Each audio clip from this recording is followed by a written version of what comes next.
think the one thing is that maybe, and I'm happy to give maybe a few words and spend a few minutes to maybe kick off the discussion, but I think it should be a discussion. If you agree, I would like to hear from you. I think it's really it's a great opportunity to have such a diverse group here today.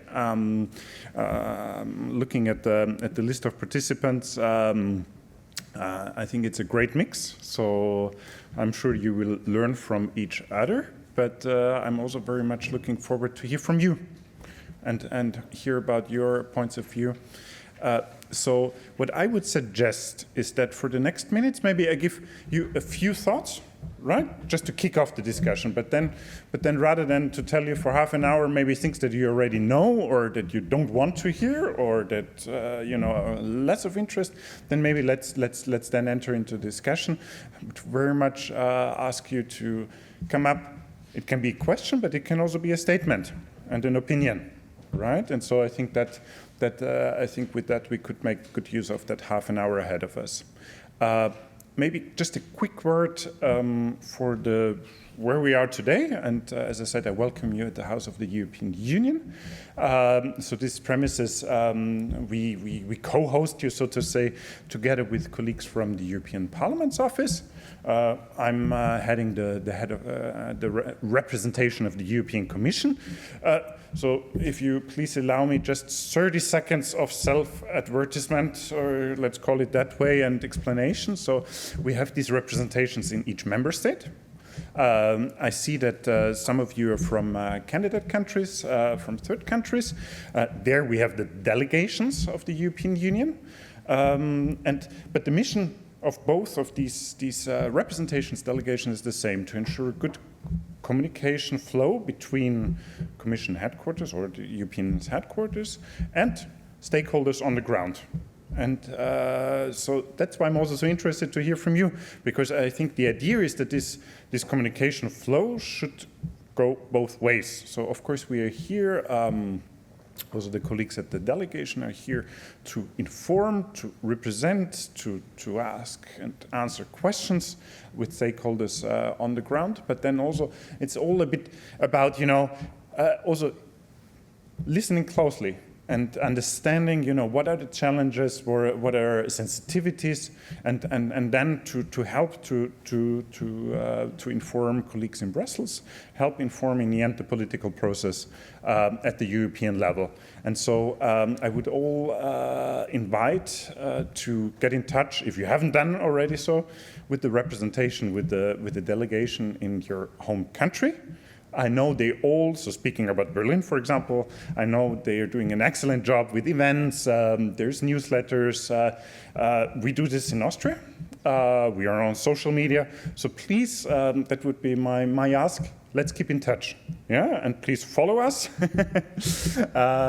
And if you're based in a third country, get in touch with the delegation. They very, very much appreciate it. And I think for them, it's really key to have this dialogue with young leaders. So please do that. If you haven't done so, I can really only recommend it. I think it will be beneficial for both sides. And with that, maybe let me just start with a few remarks.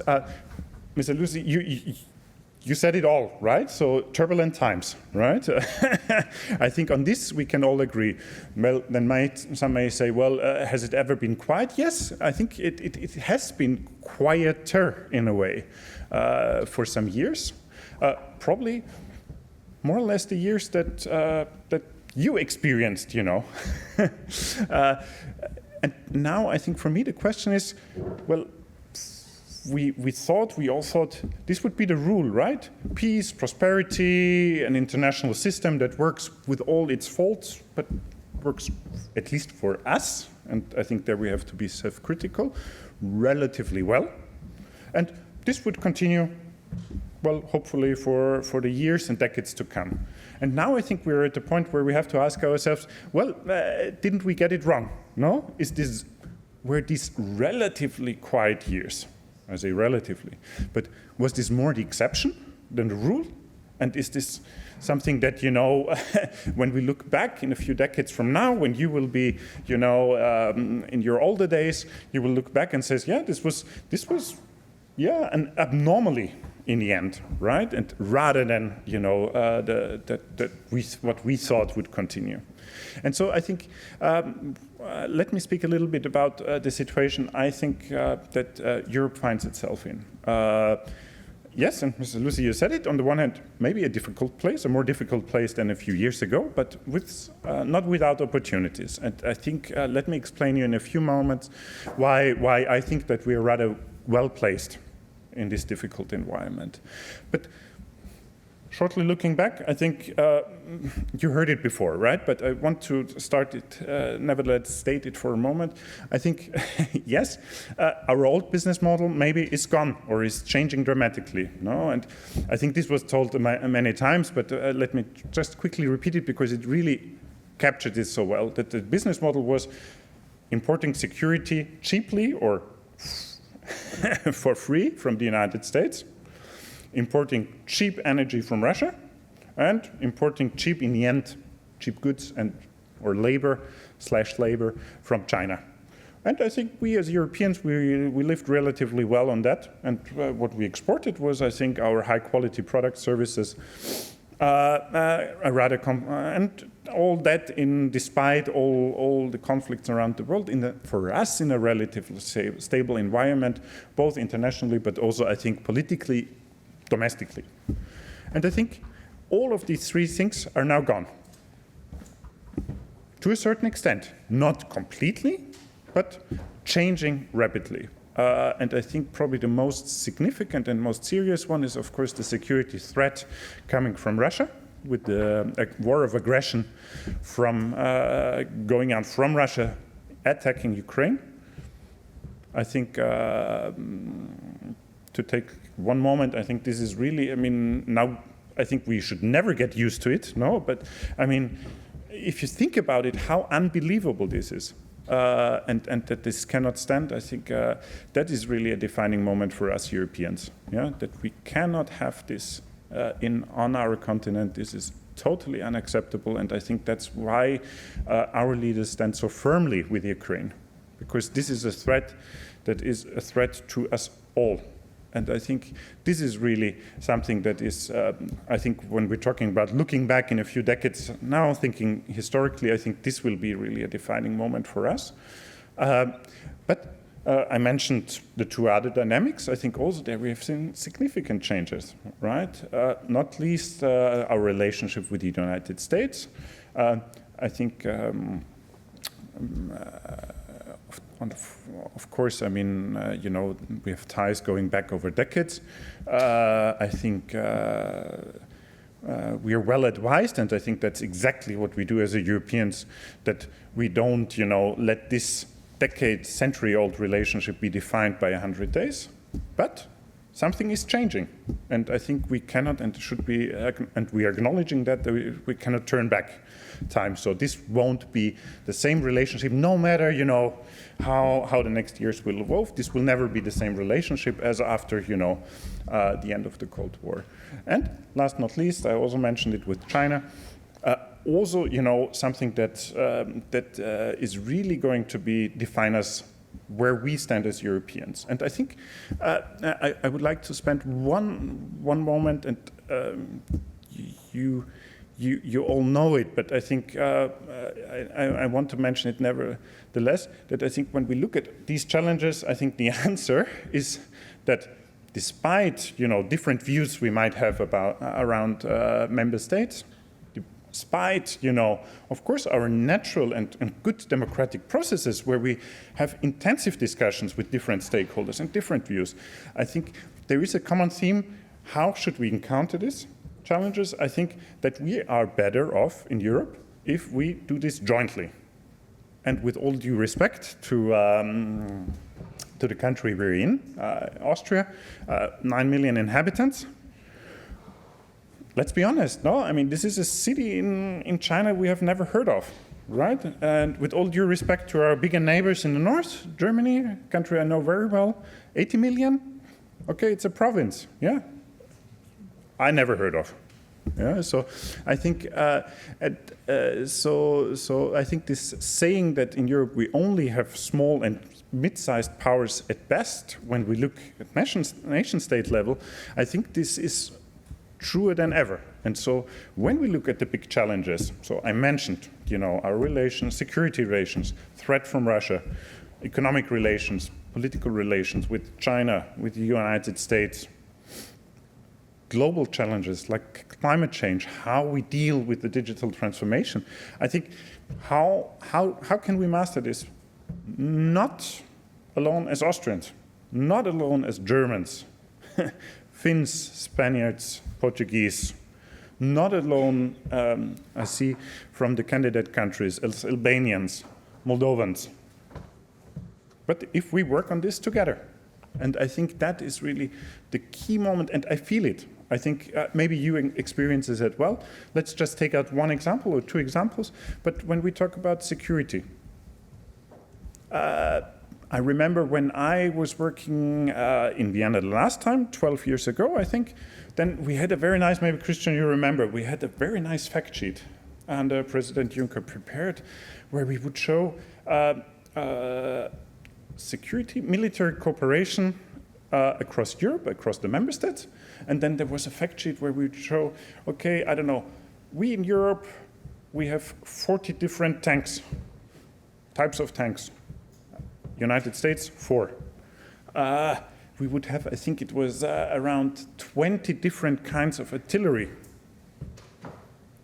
United States, 3, etc., etc. And then so we try to explain, okay, and we need to do more to cooperate and to not, this is not about, then integrating military forces, etc., but to start at the very from the bottom of the pyramid to simplify and jointly research, develop new equipment, eventually produce and procure this. And I think back then, yes, I mean, it was a debate, we had here, I know that the Chamber of Commerce, for example, completely understood this argument, but it remained a little bit, let's put it like that, academic, in a way. And I think now we're in a completely different situation. Just to take this one policy area where we say, yes, of course, I mean, the security situation changed so dramatically. And if we want to succeed and we want to be secure, then one element has to be also, military cooperation. I think we, as a Commission, we understand this holistically. So there is civil protection, there is economic resilience, but there is also a military part. And there, I think if we have 27 different, procurement channels, if we do research on similar systems in several countries, this is not going to be efficient. This is going to, keep us, keep us blocked for the years to come. So I think right now what we have is really a dynamic where everybody understands we have to do more. We have to do this jointly. This is, the best way forward. This will really create added value if we work together at the European level. And I think that's one element, and that's one example. But I think overall, my message would be: let's think about where can we really have added value, right? So what is the big things that we have to tackle, and where size matters? I think we're in a time that where economies of scale, having a certain size, doing things together, it really matters. Otherwise, if you don't do this, if you don't have that power, if you don't have that weight on the global stage, you will be rather a rule taker. Rules made somewhere else, be it in Beijing, be it in Moscow, be it in Washington. But we don't want that, right? We want to be rule makers. We want to be those who shape our own destiny. And I think that's where we are. I mentioned security. Another big pillar, of course, will be how are we going to continue to finance, in the end, what we believe in. And I think, therefore, competitiveness and making sure that our economies work, that will be another key element. So that's why the President of the European Commission, Ursula von der Leyen, places so much emphasis on competitiveness. Because if we have thriving economies, then we have the means to also sustain what's important to us. Of course, security, but this also can be that what makes us proud, the social system in Austria, in Europe. It will be that we have highest environmental standards, but et cetera, et cetera, et cetera. Our education, our research and development, which is excellent, but all this, the basis is our economy. And I think that's why it's so important, and we place so much emphasis on that area as well. Let me come to I said I want to discuss a little bit with you, and Christian is waiting. So why do I think that we are well placed? Because I think, first and foremost, I'm not going to give you the statistics and that we are 450 million, that we are a very attractive market. We have the single market, which is our core strength, that we are top when it comes to research and development. But the one thing I think that is there, we have now the political momentum to take the next step and to see that times are difficult, right? Maybe it's also a bit time to, get rid of the illusion that, a small country like Austria can do things alone. No, probably on the big issues, it can't. And so I think, and it's where you come in, right? Because I think it will be your task to think about these big challenges, how you do want to shape the decades ahead. Yeah? And I think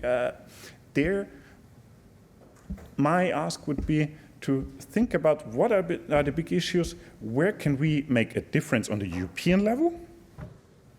Many areas where citizens don't need us, they don't need Europe. For many things they don't, but for the big issues, security, the economy, digital transformation, green transformation, I think they need the European level. And then I think it needs strong voices, it needs young voices that make this case and that argue that for the big things we have to work together, because then we can change things and shape things. And so that would be my ask to you in your countries. I think you do it. You're here today. You will learn a lot more from colleagues that speak after me. But that you take this home and that you spread the message a little bit, that you become ambassadors, so to say, for the European cause. I think then that's why I'm optimistic. That's why I say I see the opportunities. Because if we have that, then I think I'm confident that we'll master the challenges and that in the end Europe will emerge stronger, more independent, more self-confident maybe. And so I think that would be my ask to you. I wish you already now a very good discussion, and I would very much look forward to hear a bit from you and hear about your thoughts. Thank you very much. Thank you. The microphone, yes. So I can roam them in the room. Anyone who would like to ask a question? We have 5 more minutes. So. Hi, first of all, thank you so much for such a wonderful keynote. My name is Arslan Suleimanov. I'm not actually a European yet. I was born in Central Asia, but I've lived in Europe for quite a while now. I'm based in Austria. So my question to you is, there's like a lot of conversation these days concerning raising competitiveness of the European Union, but there is no consensus over which areas should we focus on. Should it be defense? Should it be technology? Should we have our own tech bros once again? Or should we become a new industrial powerhouse? So in your opinion, just a message for us as potential aspiring leaders, what are the industries that we should potentially support and cultivate in Europe? Thank you. Thank you very much. Maybe my suggestion, maybe let's group 2 or 3, right? And then let's see if we can do a second round. I try to be quick with my answers.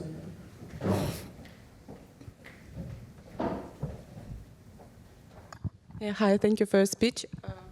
My name is Olga. I'm originally from Ukraine. I was born and raised in Kiev, but I work for France Media Monde as a digital consultant.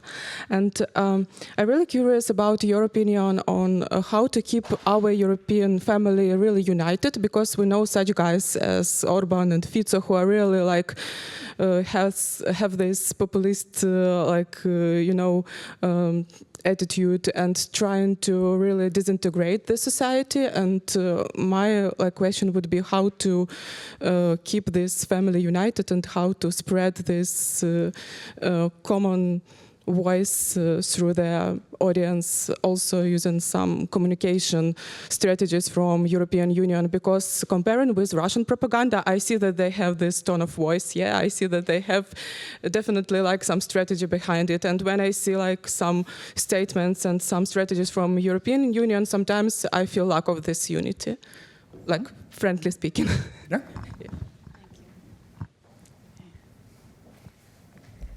Now it's tough. Everyone wants to ask questions.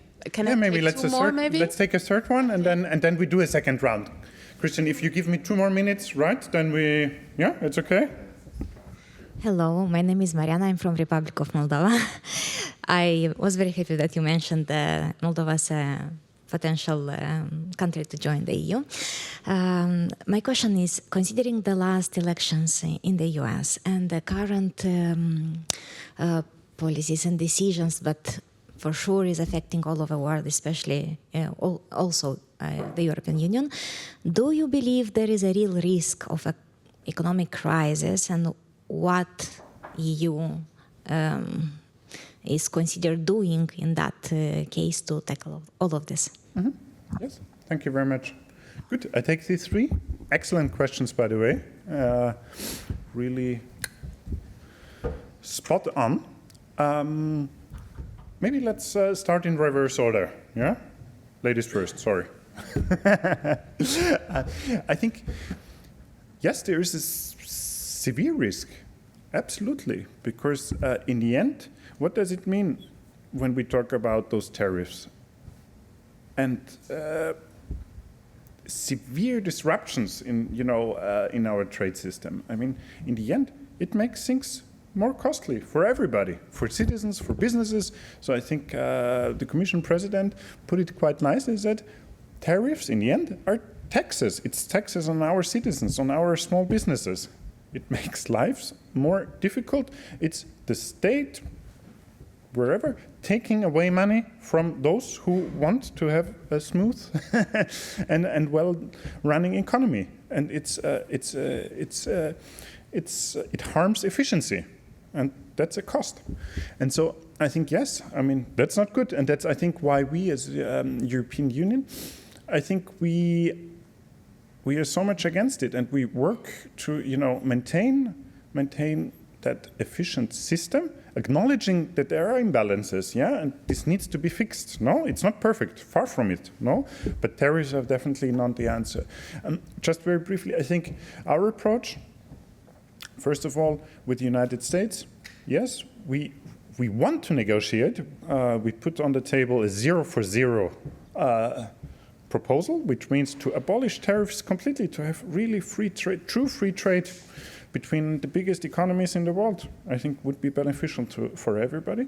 But of course, I think, and that's also obvious, if this does not work out, we are also ready to take appropriate measures to defend ourselves. And all tools in the toolbox are on the table.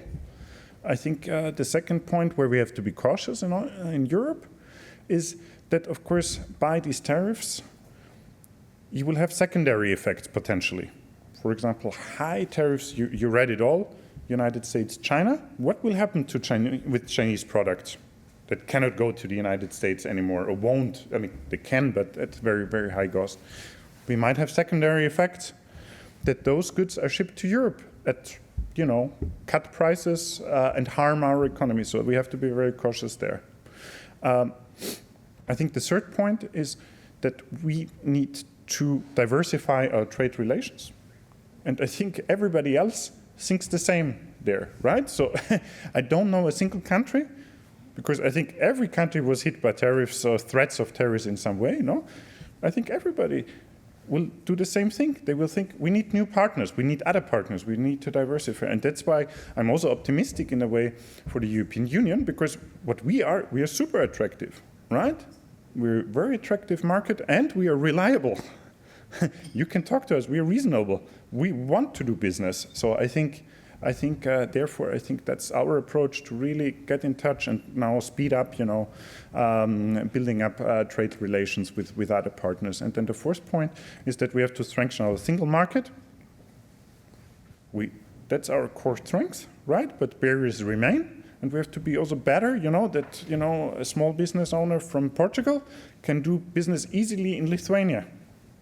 And then, yes, of course, then with third countries, that's great. But I think also do the obvious to make it even easier within Europe to do business. And so I think that's the approach that we are taking on that. You mentioned unity. That's a tough cookie, huh?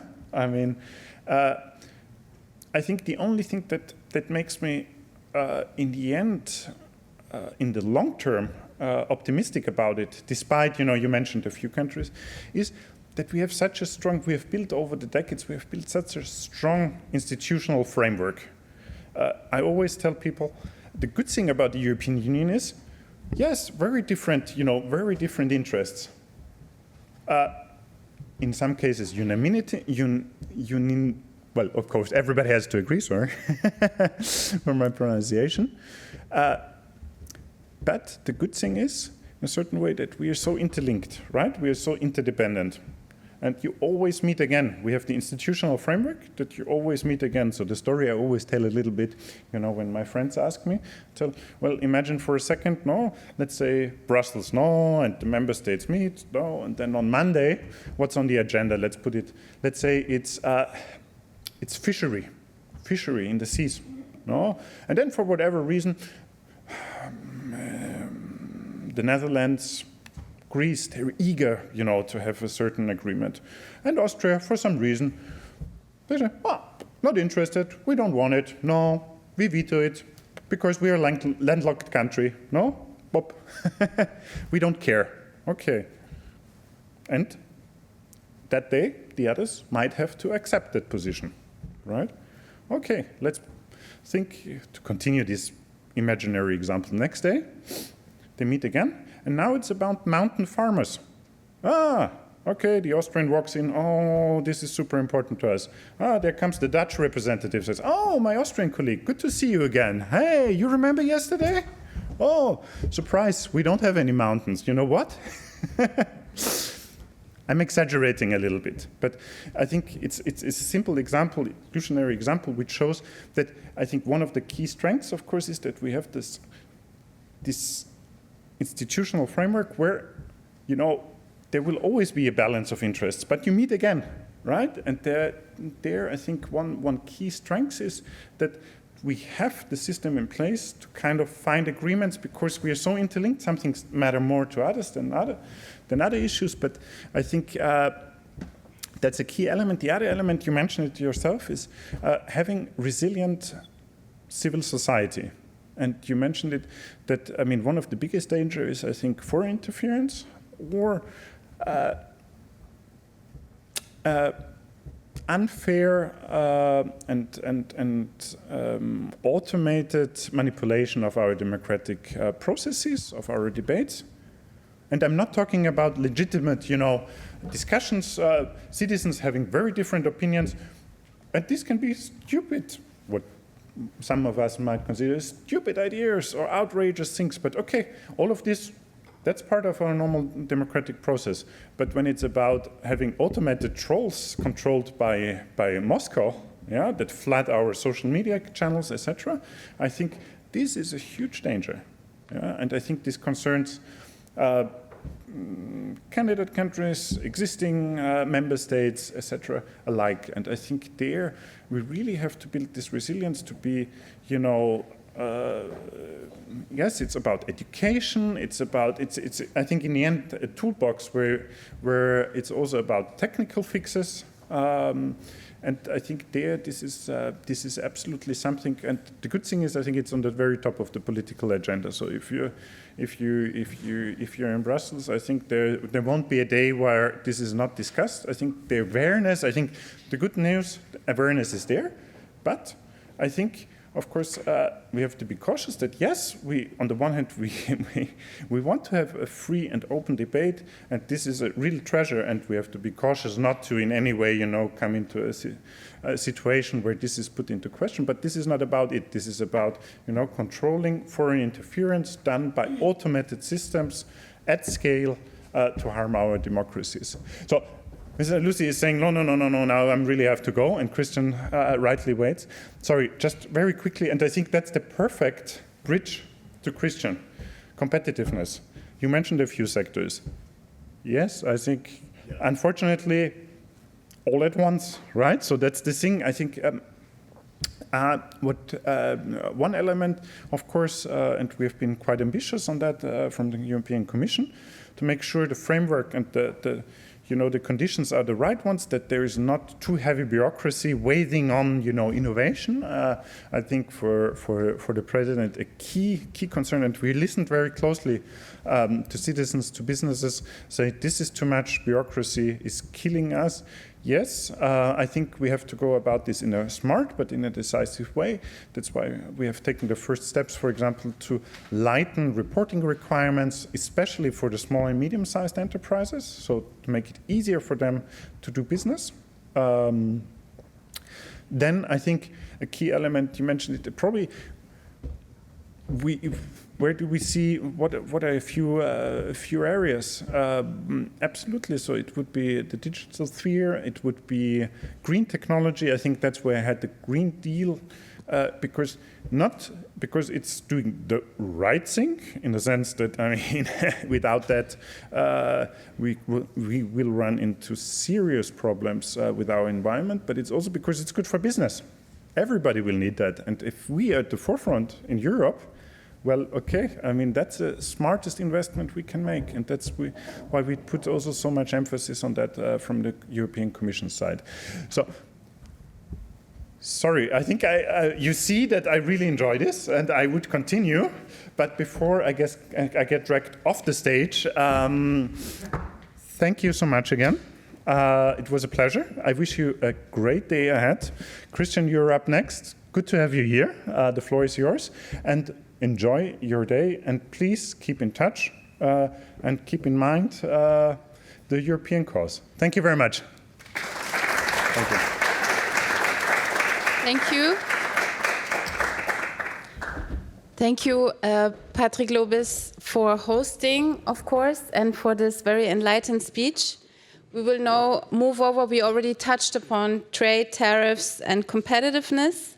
So who would be a better fit than Christian Mandl? He has served as the head of European policy at the Department of Austrian Economic Chamber since 2001. That's almost a quarter of a century. You look very young for being a quarter of a century at a place, but obviously you've gathered enormous experience and expertise in this very important field, especially in terms of trade. So we are very excited and very curious to hear from you. Thank you so much for being here.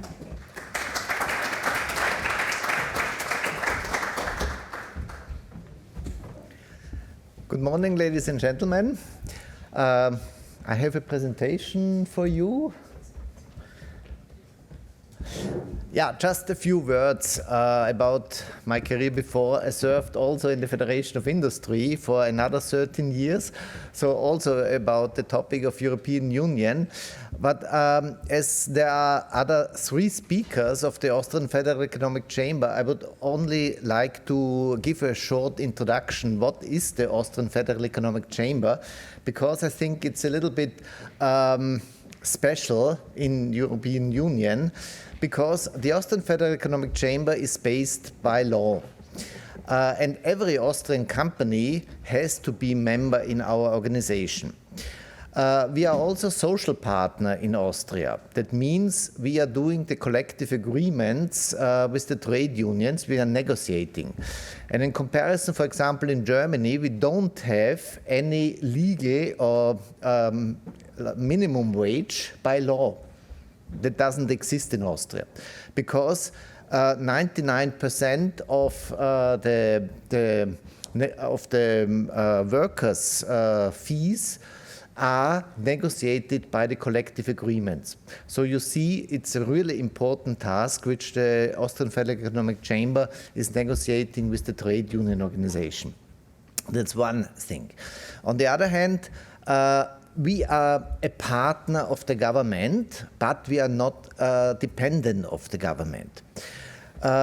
We are a self-administrative body. That means the government or the Ministry of Economy is doing an oversight if we are doing our tasks according to the law. But they cannot tell us what to do. It's our own decision. And as there are Germans also in these rooms, the legal membership is also in Germany, Luxembourg, Italy, France, Spain, but in other European countries not. But in comparison to the German situation, we represent the following organizations: BDA, so that's the German Employers Organization, DIHK, that's the German Trade and Industry Chamber of Commerce. We represent as well ZDH, that means it's the crafts organization, and also AHK, that's the foreign trade organization of the German chambers. So you see, we are a very centralized organization, and that's also the reason why in Austria we have a lot of political power. And the current Minister of Economy, Mr. Hartmannsdorfer, was our former Secretary General. And also the Secretary of State, Elisabeth Zehetner, also worked in our organization. So you see, that's the reason why the Austrian Federal Economic Chamber today is very much representative here in this young professional leaders organization and as speakers. So now we solved also the technical problems, and I would like to go on with my presentation. I would like to point out 4 main topics. Patrick Lobis already mentioned what's the status quo of the European Union, what are the main challenges. It was also mentioned already the energy. Doesn't work. I'm already on the second slide, but here not. The energy costs, competitiveness, yeah, bureaucracy. And in this respect, I don't agree to Patrick, because for the business sector, the bureaucracy coming out from the European Union is really burdensome. Michael Saxl from my department here made an overview about 10 different legislation, and we called it the ESG compliance jungle. And it was one of the reasons we did a lot of doing lobbying and representation of interest in Brussels, and on the desks of a lot of commissions officials, it was then on the table, and behind the scene they agreed that something has to be done. And one of the effects was the omnibus from 26th of February. So you see, sometimes we have to disagree also with the Commission. About the geopolitical challenges, I will come also to that. The main competitor was also named US, China, but also I would like to see and make a focus on the BRICS Plus, and how can we have a way forward. So, in this chart you can see Europe is competitive, but for the future the situation is not very shiny.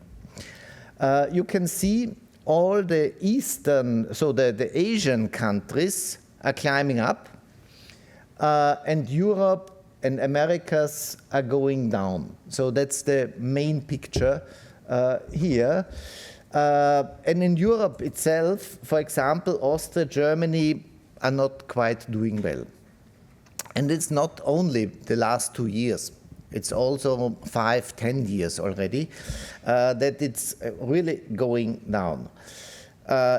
If you see, for example, Austria, Germany, and hopefully Germany will make a turnaround, but due to the car manufacturing industry, I'm not quite sure if this will happen, because China overtook already. And we have a lot of supplying companies to Germany. So if Germany has a cold, we have a pneumonia. So that's always the saying in Austria. So because our exports are going 30% to Germany. So we are a little bit dependent on the economic situation in Germany. So that's the reason why Austria and Germany is really at the end. Mario Draghi made last year a report about European competitiveness. And the foundings of this report were a little bit disappointing, but not surprising. European Union is the most open economy in the world. And we are running in protective times. Not only tariffs, but also export and import restrictions. And protectionism hurts especially economies which are open. That's the fact. United States and China is not that open. So that's the reason why Europe is the most vulnerable region in the world. We are also highly dependent on raw materials from a small number of suppliers, and name it, it's China.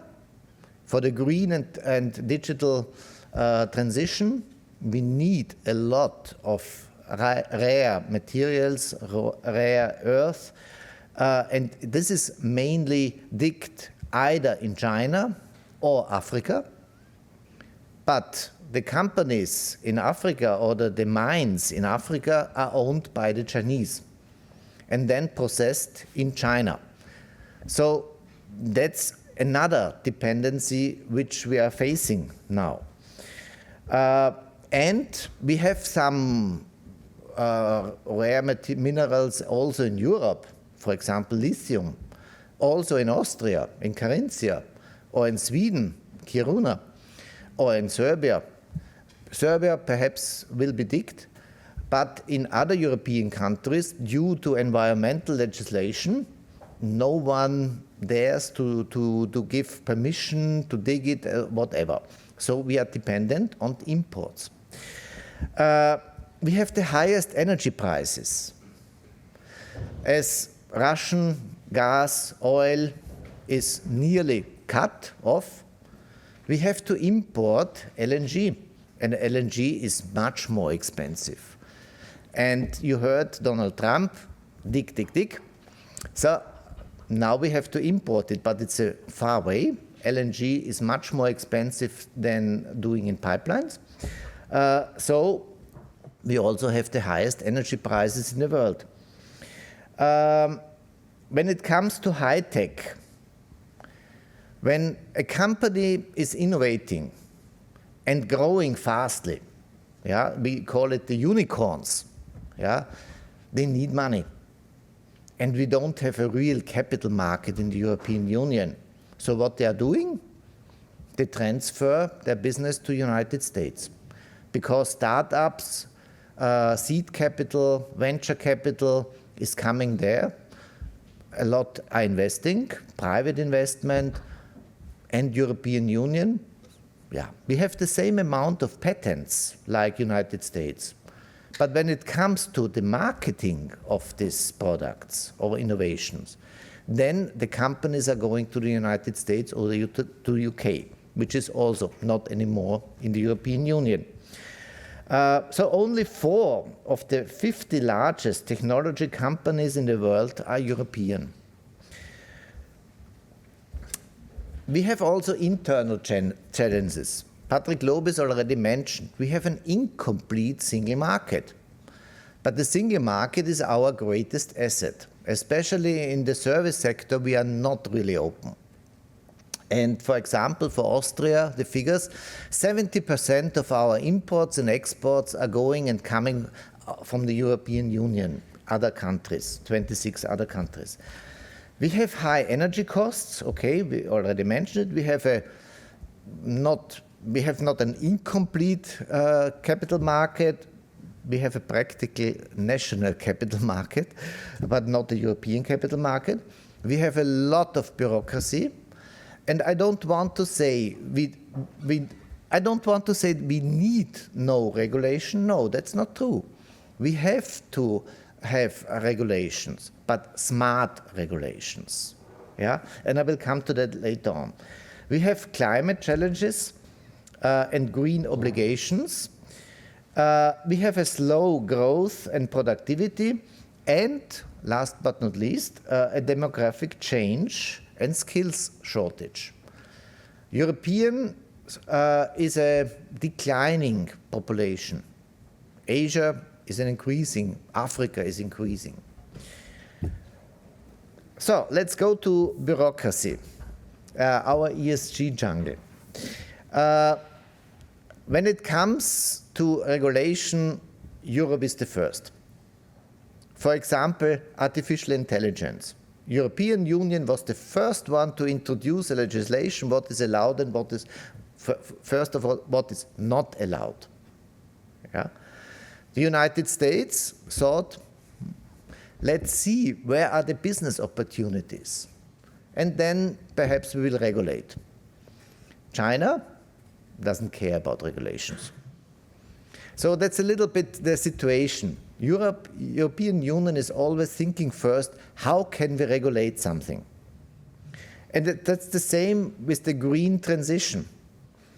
We made a lot of initiatives, CSDDD, so that's the due diligence in the supply chain, sustainability reporting requirements, CBAM, that's the carbon border adjustment mechanism, the deforestation regulation, ban of products produced with forced labor.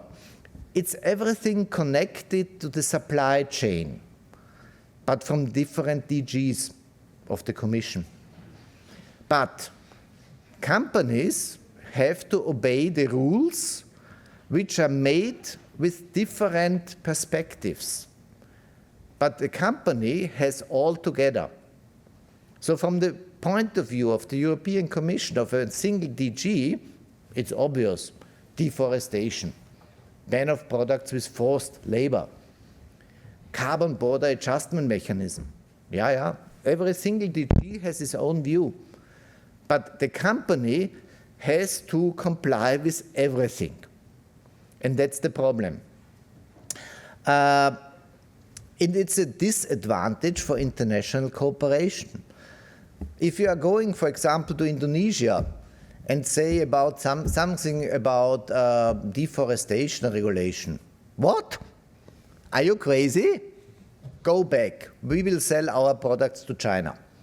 They are not so weird to ask us about signing and satellites, photos about the forest 5 years ago. And that's also the problem.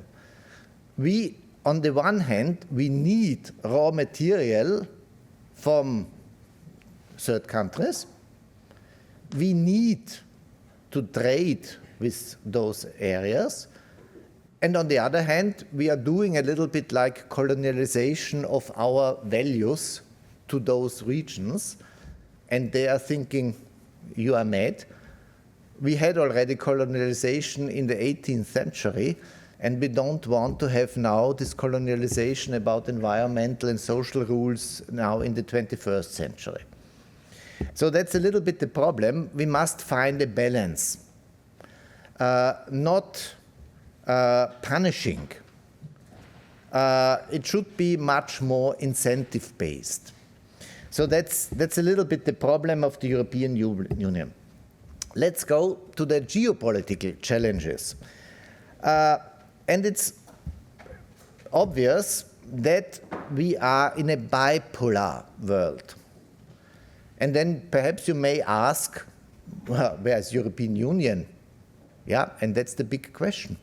Where is the European Union?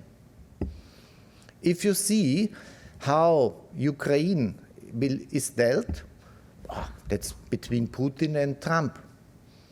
European Union is not on the table.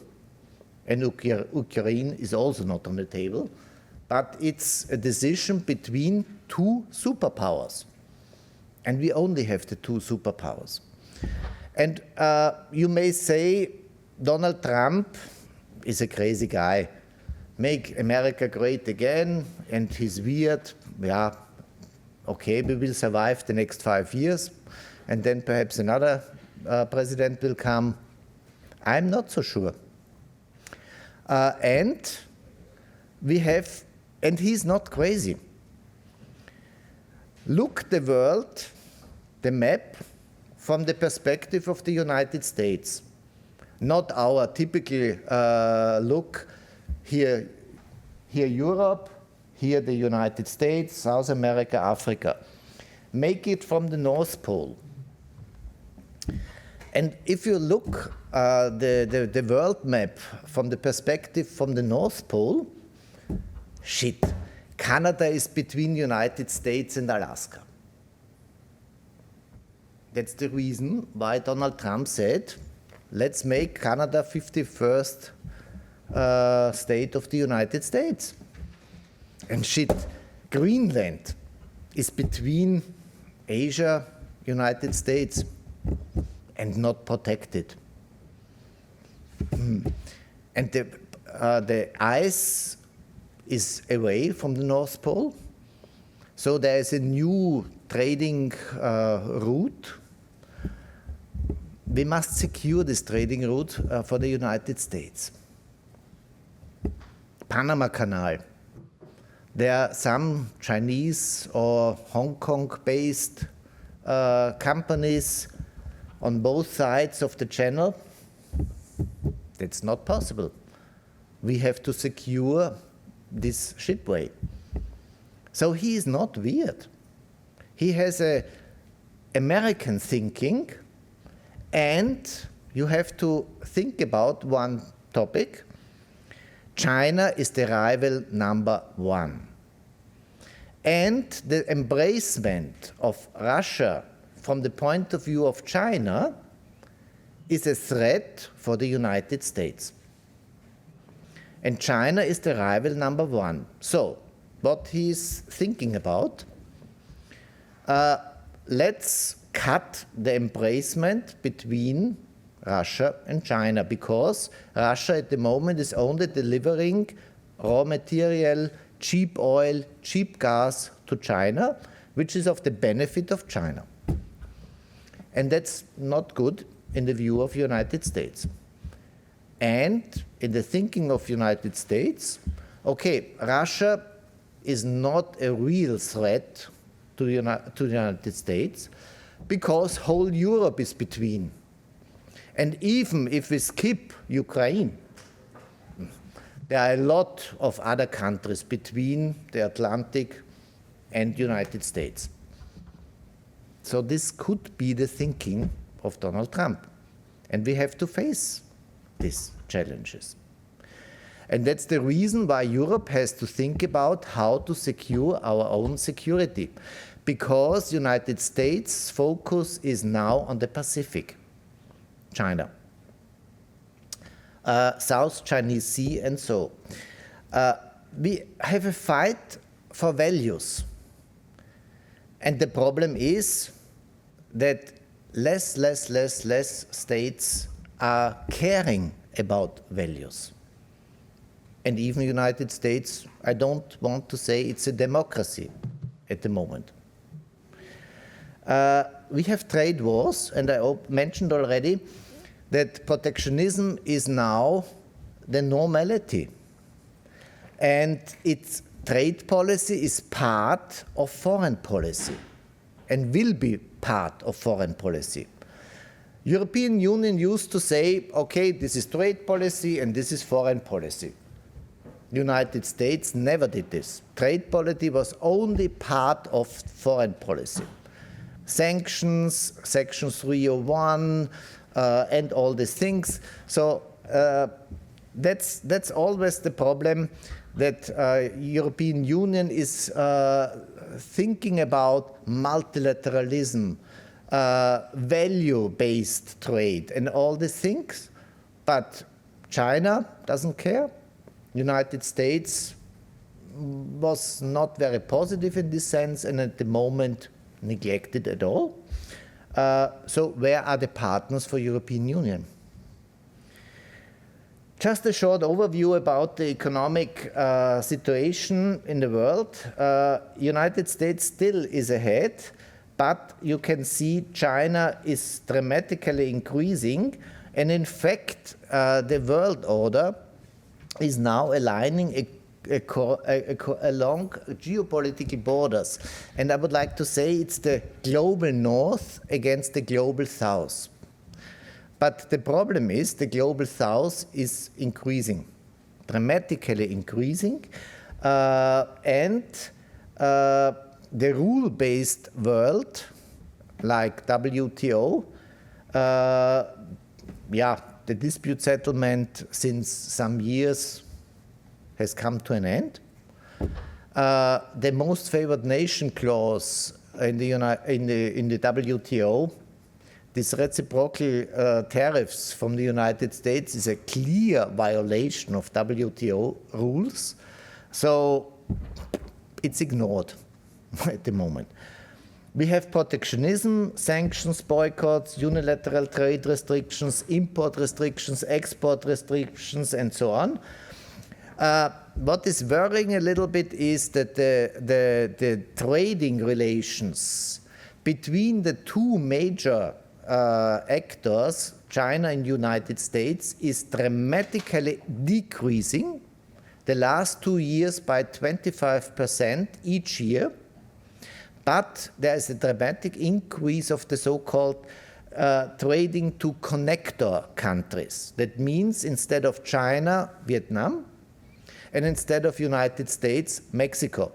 Because a lot of companies believed that if we are not doing directly trade relations, we are not affected by sanctions or whatever, trade restrictions. Yeah, you saw that Donald Trump also imposed to the free trade partners, Canada and Mexico, tariffs and neglects the free trade agreement. So, but yeah, this was not to be seen beforehand. Okay, we have a trade, not war, but conflicts between industrialized countries versus agriculture and developing countries, and the battle for raw materials, technologies, and standards. We can also say we are living in sea times, in turbulent sea times, from COVID to critical raw materials, supply chains, cybersecurity, climate change, but also the canals or the shipping environment, conflicts, and China. So, and this leads me also to BRICS Plus. BRICS Plus, Brazil, Russia, India, China, and South Africa were the founding members of BRICS. Since 1st of January last year, we have new members, and I name it Iran, United Arab Emirates, Egypt, Ethiopia, Indonesia since this year, since January of this year, and also showing interest Saudi Arabia, Turkey, and it was declined the membership of Argentina. Argentina didn't want to join, and Algeria. So what does this show to you? Those countries, or many of those countries, are suppliers of energy. So this could be the start of a new commodities cartel. And the aim of BRICS, and brackets under the leadership especially of China, is to weaken G7, the industrial countries in the north. So this is the starting point of the fight, or not the starting point, the fight is already going on, between the global north and the global south.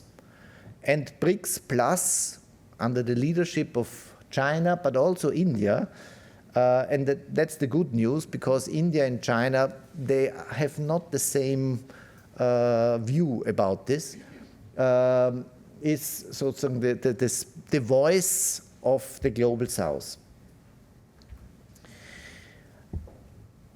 When it comes to China, 10 years ago, China made a program to be global market leader in emerging technologies, and you see which solar system, 5G, lithium, drone technology, we can say achieved. Technological independence, semiconductors, quantum computer, facial recognition, achieved. Research and development, industrial modernization, industrial robots, and the global expansion of Chinese companies, achieved. So China has a long-term goal and a long-term strategy. On the other hand, the internal market of China is a very closed one. You cannot do business without a Chinese partner in China. And if you have misluck, then the partner is doing a similar company on the other side of the road, and you are kicked out. Could happen. But China is far away from copying machine. That was 10 years ago. China today is leader, technological leader, but on the other hand, the home market is very, very closed, but they would like to do foreign trade, and Patrick Lobis mentioned if the United States market, due to the increasing of the tariffs, 145%, is closed de facto, China must deliver because of production in China. So where are the market? The biggest markets beyond United States is European Union. So we have to face this challenge. What shall we do if all those Chinese products with subsidies came to European Union? European Union just announced the so-called competitiveness compass. You mentioned this in your question, what we are doing about competitiveness. So the fundamentals should be reducing bureaucracy, more speed and flexibility, full exploitation of the internal market, financing, so capital market union, promoting qualification, and better coordination between the different policies, to have three goals: the innovation gap, decarbonization of the economy and competitiveness, and strategic autonomy. And Michael Saxl will talk about these tariff conflicts and also trade policy in a later stage. When it comes to bureaucracy, I mentioned already the so-called omnibus on the 26th of February to address the unnecessary bureaucratic burdens. So it was already decided that to postpone it for another 2 years. But on the other hand, now it comes to the discussion also with the European Parliament and the Council to reduce the bureaucratic burdens, not annual delivery of the reports, but only 5 years. But this will be really a fight in the European Parliament because the Social Democratic Party, the Greens, and perhaps other parties said already they will not accept this. But I would like to invite those members of European Parliament to go to a company and to work on such a report. That would help very much to change the mind. But hopefully it will pass, because we made a survey that a small and medium-sized company works 19 hours per week, so half person, only for reporting. They should do their job to sell products or services, but not to make reports. And who the hell will read all these reports? Besides the question of deforestation, if you are printing out all these reports. Yeah, so let's see what it comes and how the negotiation will go on. We will have also for the internal market the strategy for internal market on the 21st of May. There should be also much faster, much more open markets. Then we have the security issue. I will only touch a little bit on.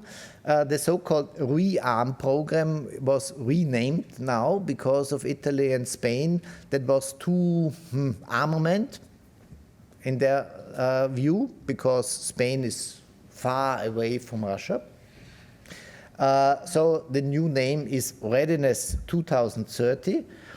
And the big discussion was, or is, or will be, how to finance security policy. And the problem is that European Union once made debt. That was in COVID times, the Resilience Fund. And the Resilience Fund was financed by debts. But the European Union has to pay back those debts from 2028. So about a quarter of the future budget of the European Union will be used to pay back the debts. So you cannot make new debts. So the solution was, okay, the national states should make more debts, and we allow them to make more debts, up to 1.5% if you are spending it for security reasons.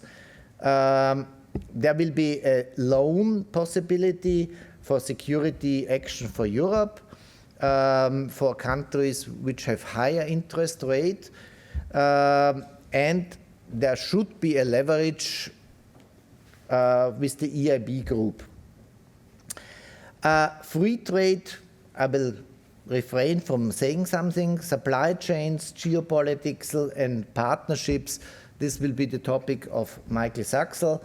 And this brings me to an end. So I was nearly in the time from half an hour. Thank you so much. I do hope you have also some questions, and I didn't disappoint you too much about the future of the European Union. Thank you so much, Mr. Lobis.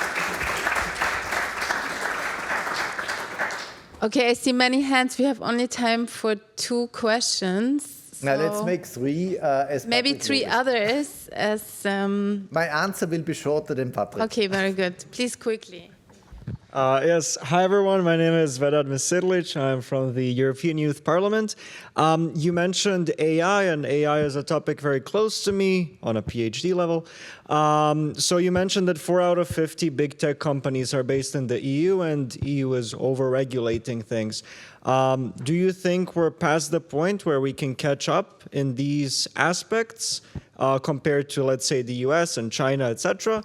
Or do you think there's still some leeway and something that can be done in order to bring us back to competitiveness? Because currently the state of AI, Europe is nowhere on the map, realistically. Just a short answer. I'm not an expert in innovation and technology. I think perhaps with the normal AI, we have passed the point to catching up. I think United States and China is much far ahead, but there's still a room for quantum computing and other topics which could serve as a levi for European Union to catch up. And I think we should not copy where other regions like China and United States are far ahead. We will not catch up. But we should see where are the strengths. And for example, quantum computing, we have Zeilinger in Austria, where Austria is leading in this topic. So this could serve as a starting point to bring the strengths of the European Union in this topic. And to make a completely different thinking in other topics and not the classical topics where China and United States is already ahead. Thank you, first of all. My name is Manuel. I study in the Netherlands, European studies, so this is exactly what I study.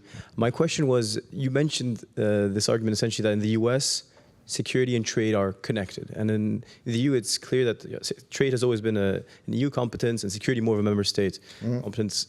Moving forward, I'm sure we'll hear more about this, but trade and security have become more and more interconnected. Where do you see the future, and perhaps do you think member states will actually relinquish some of their competences at union level, or do you think we'll continue with this distinction, essentially? Thank you. That's exactly the point. I think we already started to connect much more security issues to trading issues in the European Union without giving new competences to the European Union. And especially, and this will be, and I'm sorry to say it, in Austria it's not discussed, the question of neutrality. In Austria, the neutrality is seen as, okay, that was the boost after the Second World War for the Austrian economy and all these things. And we are neutral, we are surrounded by NATO members, so nothing will happen to Austria. That's a lie, sorry to say it.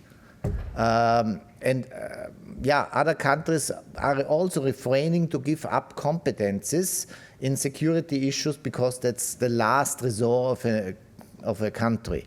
And for me, it's a pity that UK left the European Union, especially in this topic, because besides France, that was the only member with really security and defense power.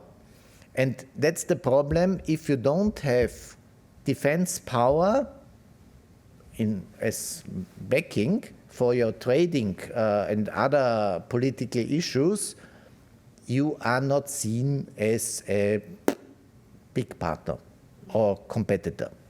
Yeah. So it's always, European Union is a global player, but not a global player. If you are not backed by defense, for example. So this will be the future, but as a first step, we must align the different systems. That would be the first step. But what the future will bring, I doubt that member states will give up sovereignty in defense issues. I'll keep it very short, and if there's no short answer to the question, I can also rephrase it later to your colleagues. But my question would be, if you say that one of the core values of Europe or the EU is being open, and now this is being challenged because other parts of the world are not as open anymore, and we relied on this as the business model of the EU, how can we stay open and keep this core value while becoming more competitive? If there's no short answer, there might not be, then I can also ask again later to your colleagues. Thank you. Yeah, there is a short answer, because there are still a lot of trading partners who would like to do predictable trading relations with the European Union, like Mercosur. And also, shame on Austria that we don't agree on Mercosur as France.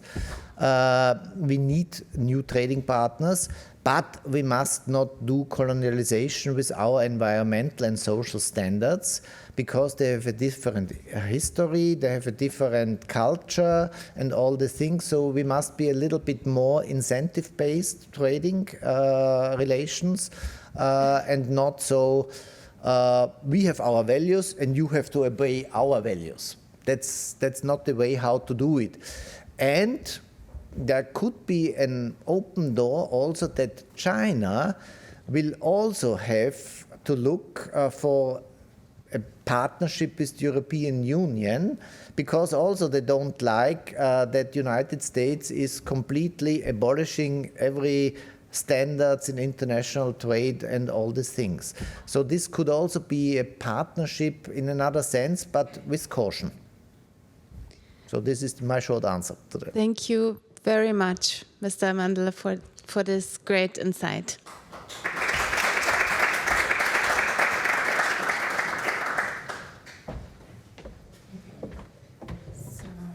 Next up, I would like to welcome Michael Saxl on stage. He serves as a trade policy advisor in the European Policy Department. He works obviously with Mr.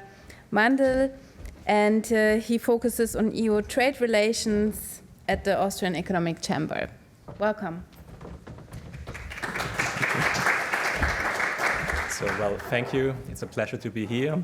As promised, I will cut it short, that we somehow align with the coffee break. I want to continue now the topic. Trade relations are important. We've seen tremendous change. Just to make it, to give you a quick overview, I would like to explain what we have seen in the last weeks, months, years, what has changed in the US mindset. Trade policy is not as it used to be. I would like then to explain how the European Union tries to counter this new reality, what are their strategies, and afterwards, just because we talked so much about Mercosur and other trading partners, where are we currently and what are our plans to negotiate new trade partnerships. So I would like to start with Mr. Robert Lighthizer. He's the former US trade representative. So he was quite influential in changing the topic in Washington. So in the past, there was the Washington consensus, globalization is good, free trade is good, and industrial policy, union. Oh. Okay. Nobody's hearing me, I'm sorry. Okay, so it's better? Now? Oh, I'm sorry. Okay, I just use my voice a bit more. Robert Lighthizer. So he was the boss of the now US trade representative. He really changed the topic in Washington, and there's a certain romantic idea of the past. So the US was a great country. It was a country with a robust industrial base, and we want to turn back time. And we want to achieve this with just one policy tool, tariffs. The solution is fair trade, not free trade. There are a lot of points of dispute with the European Union. Just to name a few, I can really recommend his book. He really describes how Washington became angrier with the European Union, with the world, how they feel cheated, and how they want to change the trading status. So everybody heard about the US trade deficit. I mean, obviously, tariffs is just not the one tool to solve it. It's also part of consumer decisions. The same with taxes, VAT. The US has a sales system tax. This was never seen as a trade barrier, but now it is a trade barrier. The same with the low defense spending. Where's the connection with trade policy? But now they're going to make it. And all of this leads to a certain new Washington consensus, not just the Republican Party, but also the Democratic Party, who wants to change and who approaches its allies in a different way. Now, I want to make it clear, obviously the second Trump administration is not as the Biden administration, but you can see in the last few years the same talking points, the same problems rising up. So the new Washington consensus, bilateral, not multilateral. US industry, when we Think about the Inflation Reduction Act from President Biden, which had bipartisan support, the CHIPS Act. It is just not the Republican Party. The same Buy American, anti-China, those are commonplaces. Those are now the new standards. And they probably won't change even if the next term a different US president would arise. So we're now a bit more faster. The US trade conflict with the US. Short overview. It escalated this spring. There are ongoing negotiations, yes, but there are still tariffs for aluminium, for steel. There are the reciprocal tariffs. They are not reciprocal, and they are still on. They just got reduced to the lowest amount, 10%, which is still a huge problem. But the EU is cautious, and the EU wants to negotiate with the goal to completely reshape our trading relationship. We're going to see how it will work. But as of now, again, just an overview. The beginning of April was intense. My colleague was so friendly to make a timeline where we see every day something new dropped, every day a new step in escalation, every day also maybe a change. So tariffs rise, tariffs get reduced. As of now, the tariffs for automotive in the automotive sector apparently are going to be reduced. We are not quite sure. You only can believe it if it's going to happen, not a day before. And what is Brussels doing against it? So first, negotiate, then retaliate, and then diversify. As of now, we are in the stage of negotiation. We had counter tariffs. They are in place, but they are not enacted. And the European Commission, again, competitiveness, it was already mentioned. There's just not one solution for this problem. There's a multi-layered process. And as of now, everybody hopes until July we can find some form of modus vivendi, some form of basic agreement. The key facts. 10%, the basic tariff, not the 21, not the 20%.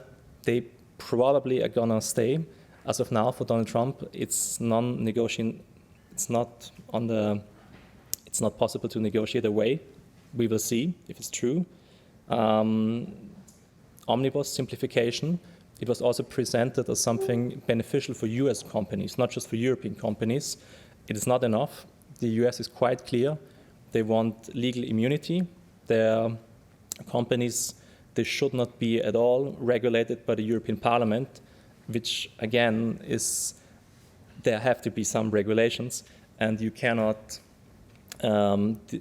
absolve just one country and their companies from all the regulations European companies have to follow. So as of now, we are quite, we are not optimistic.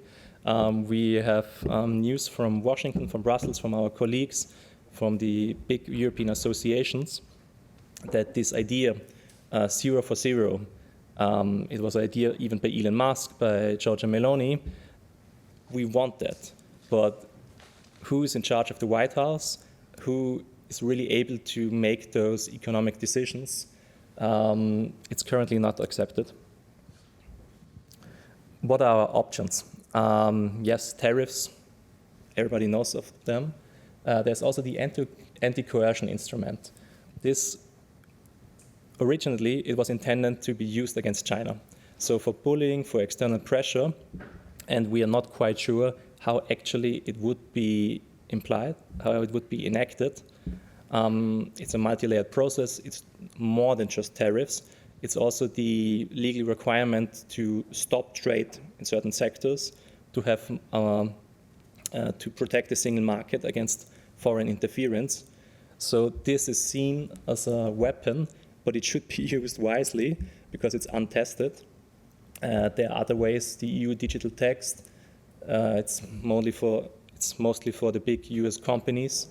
US armaments. It's obviously an idea of certain countries with huge domestic industries like France, but those are just small pieces of the puzzle, how we can retaliate.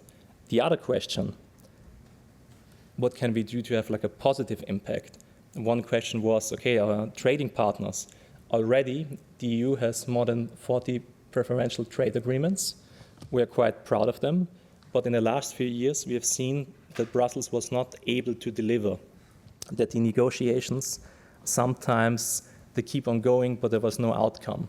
As of now, many people say the future of EU trade policy is in Asia. India is quite ambitious. Ms. von der Leyen and President Modi even said 2025 we're going to have a conclusion. From my point of view, this is not possible. I can't see it at all. But at least there's quite an ambition there. The same with Indonesia. On the technical level, there are many issues. From CBAM, from the EU deforestation regulation, the whole TSD chapter, so trade and sustainable development, which is of high importance for Europe, is not even seen as a necessary part of a trade agreement.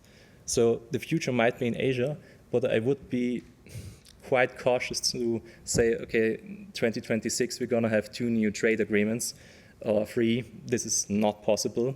Thailand is seen as the country most likely to have a new trade agreement because they are looking in the neighborhood. So, for example, the EU-Vietnam partnership was quite successful, and there's an effect that the EU was able to deliver, and this makes it interesting for other countries. So we have trade agreements with Japan, with Korea, with Vietnam, and we hope that those positive examples generate interest to be more closely aligned with the European Union. Now, I will cut it short. Mercosur, it's the biggest trade agreement. It's also the one, the longest in the making. There was a political breakthrough last year. As of now, I will spare you the details, the ups and downs. We can talk about this later if you want.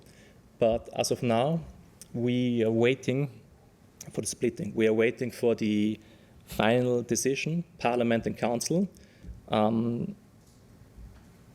to show you the fault lines. Unfortunately, also Austria is against, as of now, the agreement, but many countries are interested. Many countries are really pushing for it. Some are unaligned. My personal point of view, I'd say Italy will be the one country who's going to decide in favor if this agreement finally is going to materialize or not. Italy is also courted by many sides, from Paris, from Berlin, because you need a certain majority to get the agreement through Parliament and Council. The contents of the EU-Mercosur agreement, yes, we've wrote a lot of fact sheets.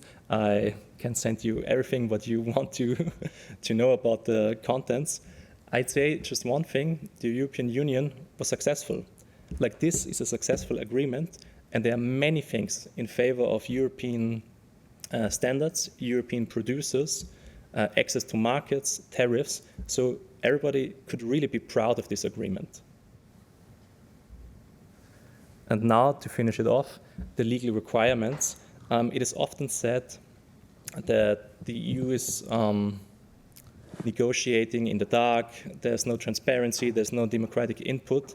This is really not true, especially because the legal requirement is in Parliament. They publish every round of negotiations. The elected members in Parliament have the choice, they can accept it or not.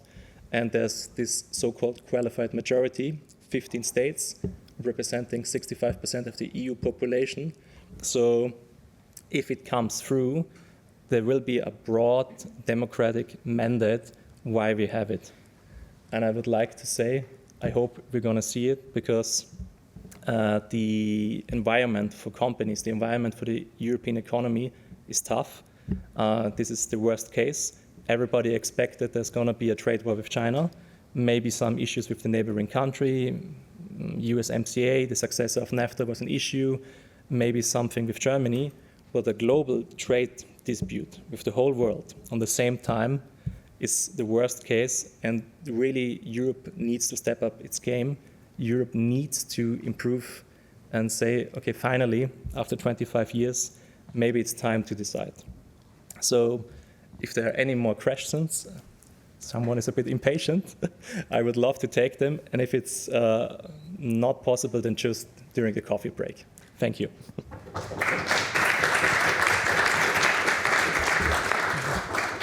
Thank you, Mr. Saxl. I saw a hand over there and here, and then I think we should go over to the break. Thank you, Mr. Saxl, for your very insightful overview. My name is Bakhtiyor Tuktabayev. I come originally from Uzbekistan, but I live in Frankfurt at the moment and work at the Deutsche Wertpapier Service Bank. My question is about should EU rethink how its decisions are being made, in particularly to end the rule where all countries have to agree before some major world decision is being taken. And here I come back to the example of the anti-coercion instrument. So in 2021, Lithuania has allowed Taiwan to open a diplomatic representation, and response from China was immediate, nearly total trade embargo, and Brussels called it economic coercion, and it took the EU 2 years actually to adopt this instrument. At the same time, the US imposes trade barriers in days, not in years. So the question is, can a geopolitical actor, which needs 24 months to react to economic coercion, actually survive in a world where we have 24 hours retaliation? Thank you. Well, of course not. To be honest, the anti-coercion instrument, that was actually fast because it was super controversial. I remember I was back then in Brussels and there were a lot of discussions in the European associations and a lot of lobby groups, and they were actually able to build up something. So it takes a while, but then the European Union has tools. And this is untested waters. We're going to see if it's even necessary. The idea of the anti-coercion instrument was always to have something on the table, some sort of deterrent. If you're really going to use it, this is another question. But yes, overall, we need to be much faster. The Treaty of Lisbon was a good treaty, but it was from 2007, 2009, so there should be another step. Realistically speaking, it's not easy. So many member countries, sovereign states, to just say, okay, everything is going to be decided in Brussels. This will never be the case, in my opinion.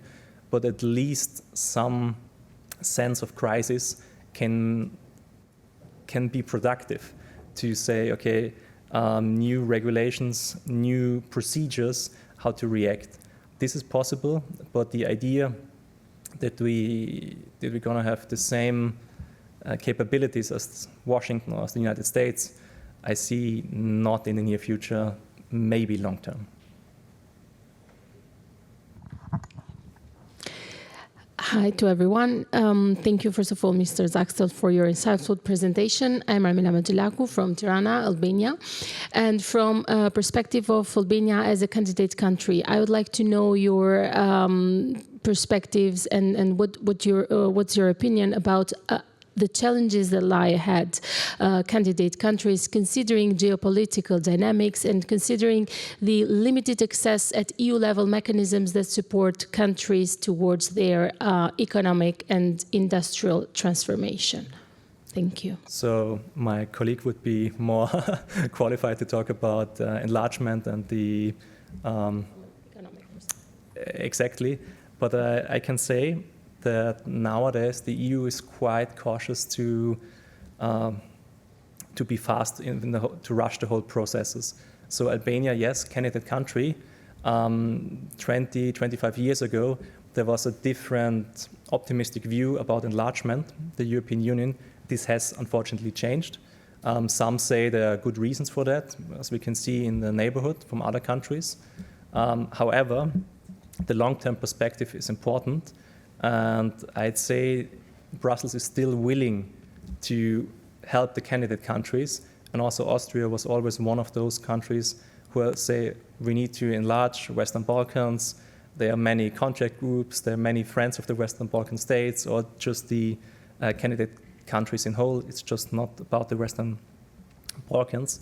But yes, there was a change, and you can see it now, 2025 and 2005, a completely different mindset. So, sorry, Thank you. it's just a Thank short you. answer. Thank you. Just to add a little bit, Brussels would like to enlarge. Yeah, the problem I see are some member states, because the real danger, in my view, is that some member states would like to have the Western Balkans package, to have all candidate countries at the same time. That's not the view of Austria, and also not from our chamber. It should be merit-based, and Albania, Montenegro are much more ahead than other countries in the region. So you have to convince the member states that it should not be a package. Otherwise, it will be delayed, because then you have to wait for, let's say, Serbia, perhaps with a new political leadership or whatever, I don't know. But European Union waiting for the last one, that's not good for Albania and Montenegro. Thank you very much. I think we are safe to go to the coffee break now. We originally scheduled it for half an hour, but now we only have 15 minutes, but I think it's okay. It's been too interesting to shorten the input. Thank you. The lunch break. I'm very pleased to welcome now Professor Michael Landesmann. He's one of Europe's most respected economists, and he was a member of the group of economic policy advisors under the chairmanship of former EU Commissioner President Romano Prodi, and participated and coordinated a wide range of EU and international projects. He has been involved in consulting activities at the OECD, at the European Commission, at the World Bank, and UN institutions. We are very delighted to have you. Thank you so much for taking the time and coming and giving us insights. Thank you.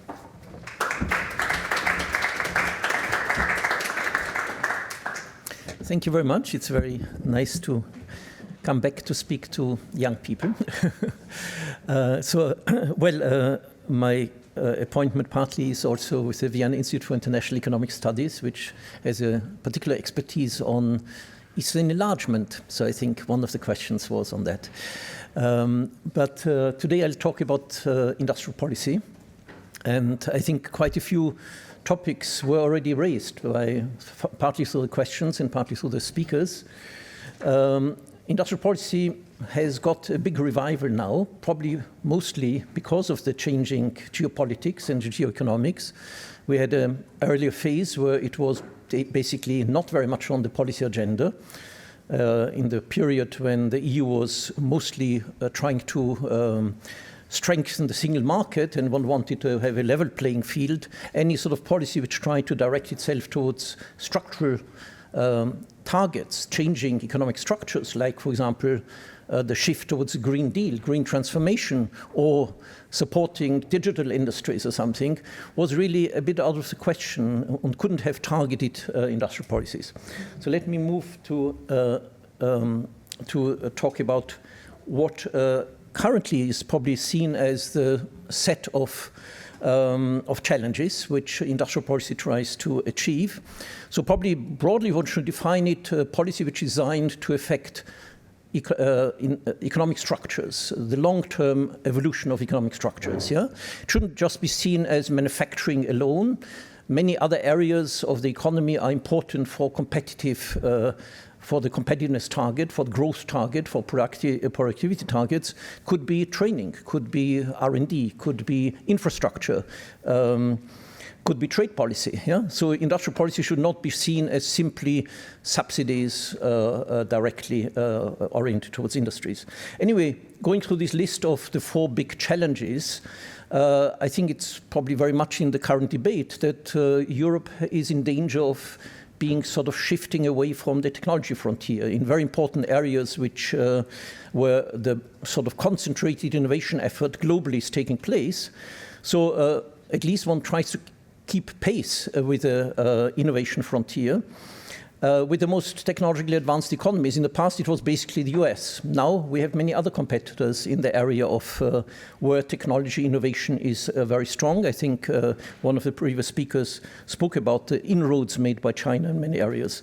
So in fact, the second point is already shifting towards we're living in a world where there are many more competitors, many more catching up economies, which in the past, at least in the area of high level, high quality production, industrial products, services and so on, could be relatively ignored, and the attention was focused on the US. We have obviously China, we have also India being very, very strong in digital areas, and many other parts of the world where you have concentrated evolution of competitors in areas which are important for European industry or wider the tradable sector, the sector where you are really in direct competition with other global actors. I think part of the EU should also be seen that there is not another box which deals with cohesion. We're trying to allow not too much disparities to take place in the EU. This is obviously the sphere of regional policy, cohesion policy. But in fact, if you really think about exploiting productivity potential in the EU, it is very important to also think about diffusion of technologies, of best practices. Yeah? So in fact, to have very strong attention only towards the top end of high tech, the best companies and so on, would not allow us to exploit the full potential of regions, of company areas, which are mid-tech, which have to also be addressed in an effort to have a success in terms of industrial policy. In fact, with a colleague, we coined this concept of appropriate industrial policy, which in development economics has a long tradition, because in the past in developing countries, one thought technology exported to countries which have a very different skill base has to be adjusted to the technological requirements in that particular country. And the same is true for Europe. We have many segments of different companies which are not necessarily having the highest quality workforce or the best companies which are already very well endowed with R&D. We have many other companies and regions which are to be addressed.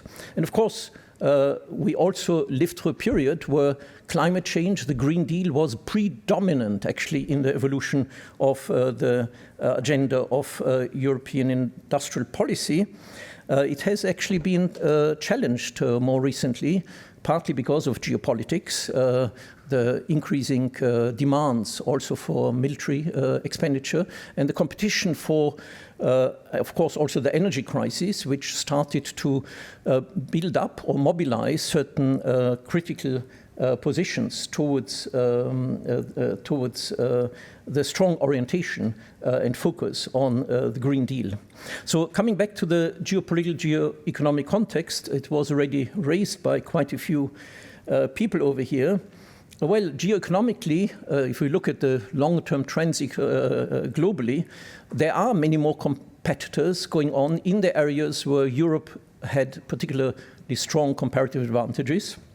And I think if we look at the European setting in terms of global division of labor, industrial specialization, there are many areas where there is direct competition and challenges of these relative strengths, and of course also the threat of further in areas where there are weaknesses.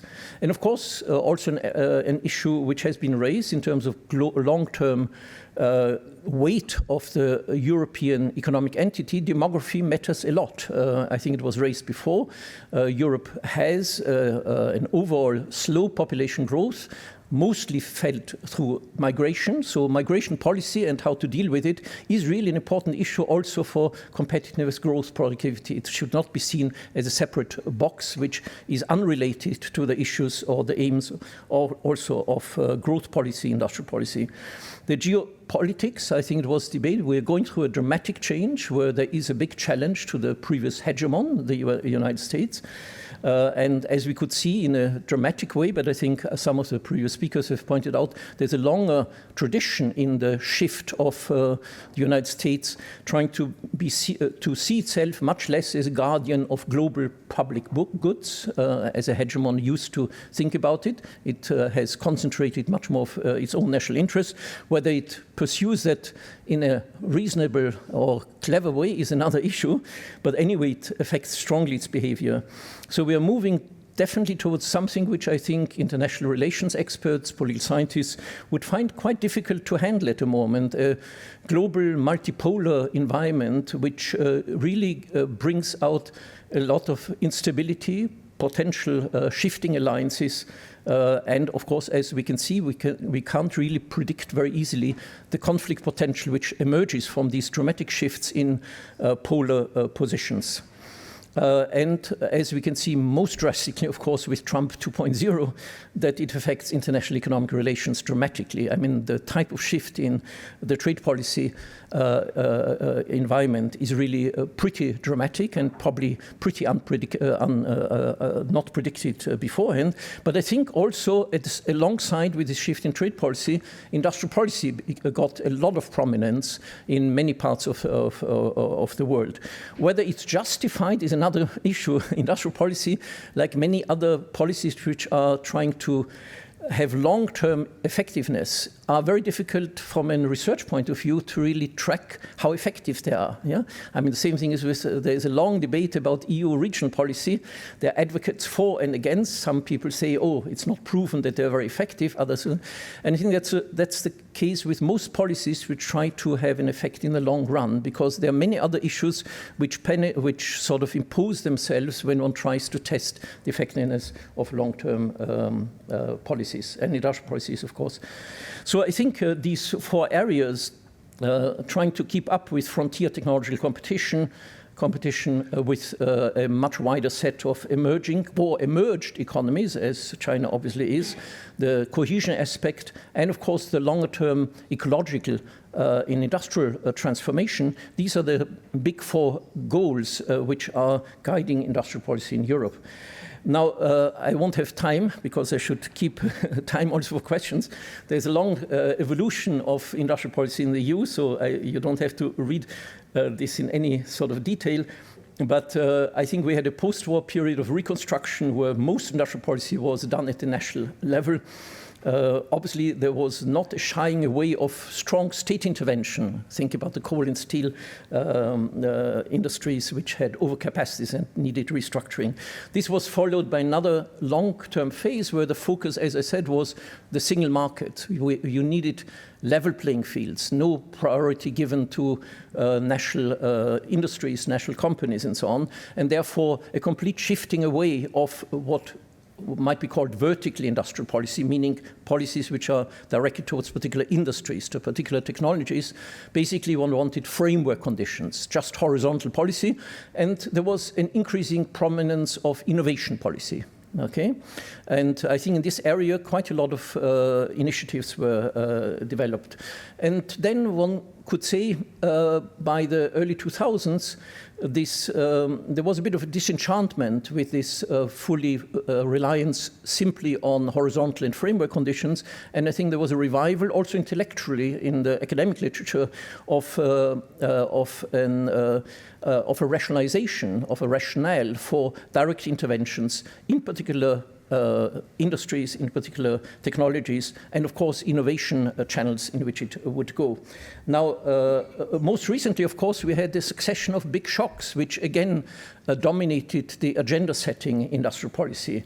We had the financial crisis, followed by a long period of relative stagnation, low productivity growth, where the gap between Europe and the US has really developed quite strongly in GDP per capita or in productivity levels, falling behind of Europe in terms of important innovative industries, especially digital technology, followed on by also more recent falling behind in AI, which was mentioned before, etc. Of course, the next phase was the COVID crisis, which showed the vulnerability of international production relations, production networks, transport routes, and again, it had a shock effect on how industrial policy was designed in terms of moving towards, I think it was mentioned, open strategic autonomy ideas, focusing on vulnerable areas where one needed strategic presence, even at the cost of moving away from cost minimization, how companies reacted to that. And most recently, of course, the energy crisis, which again was quite a big shock, I think, to the way how the long-term designs were in terms of moving towards a green transition. And most recently, of course, the reaction to trade policy. So overall, one can say the governance structure of the EU is still that there is this commitment to the single market, not fully realized. It was mentioned in many of the areas of public utilities, service, and so on. There's lots more to do, obviously also in the capital market. And we have a strong competence at the EU level in terms of competition policy, also trade policy. But competition policy also is in some way also in a type of tension on conflictual situation with industrial policy, because in competition policy you want to encourage, you want to basically contain market dominance, market power here. Industrial policy, you might, given the global situation, you might want to nurture European champions, yeah, which do have at the European level market power. So I think there is a tension between these two legs in which of European policy members. We should also not forget that industrial policy is not all conducted at the EU level. There's a lot done at the national level, and this again generates certain problems because different countries have different capabilities, resources to undertake industrial policy. So the possibility of shifting, not having too many resources at the EU level might mean that the disparities across EU countries to conduct industrial policy might accentuate. So this shows, for example, in this data which we compiled from many of the over the previous financial period, where we can actually look at the actual spending on industrial policy purposes. So going through all the different data sets and programs, we compiled information what is done at the EU level and what is done at the member state level in the area of industrial policy, which obviously fits into many different programs. And you can see that the EU level, what is being spent, is half of what is spent overall in the aggregate at the EU level, at the national level, at the member states level. So if we want to have an overall picture of how industrial policy looks like, you have to look at it at the national and the EU level. And overall, you can say for industrial policy purposes, about 1.1% of EU GDP is being spent, but only 1/3 of that at the EU level. Yeah, okay. But different countries, different parts of the EU, make use of these, are relying more or less on national funding versus EU funding. So on the one extreme is Germany. Germany relies very little on EU funding of its own industrial policy. Most of it is national funding here. On the other extreme, you have many of the Central and Eastern European countries where they are more or less equal or even quite a bit more, like the countries Bulgaria, Romania, which rely almost double on EU funding as compared to national funding. Yeah? So the distribution of these different programs in terms of how they intervene in terms of industrial policy purposes differs quite a lot across these different regions. Now, I think since for the sake of time, I will, I think one thing which we should rely on, Europe as a state is very, very small, a very thin layer of governance. Yeah, as you know, the EU budget traditionally was about 1.2% of EU GDP, as compared to a country like Austria, which has about 45% tax income in GDP and also spending more or less in the same category here. So you can see an enormous difference how important the EU is in terms of overall spending and resource mobilization as compared to the national level. But as I said, it differs across different parts of the country. These recent programs, the EU Resilience and Recovery Fund, was really an interesting innovation. The first time the EU had a program which indebted the EU at the EU level, and somebody was mentioning it has to be repaid from 2028 onwards, but it might be set a precedent that, let's say, for a big Ukraine reconstruction package, one might to have, again, this sort of borrowing facility.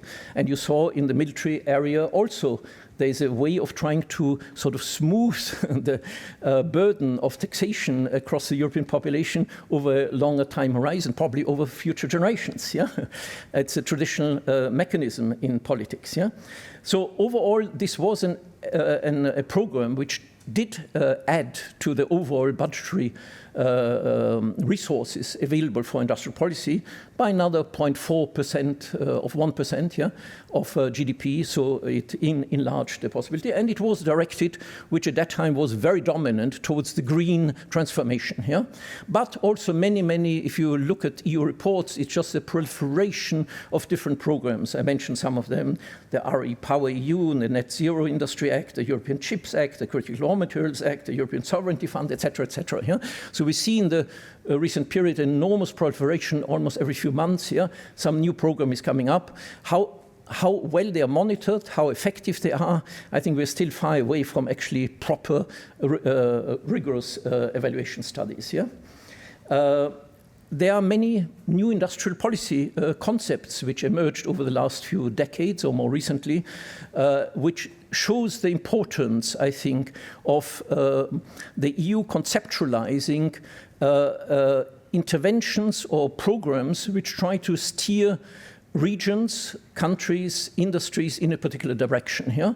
So I'm just naming a few of them, like smart specialization strategies. This was a real redirection of cohesion policy. Cohesion policy in the past was more a transfer of income, basically, keeping poorer regions supporting.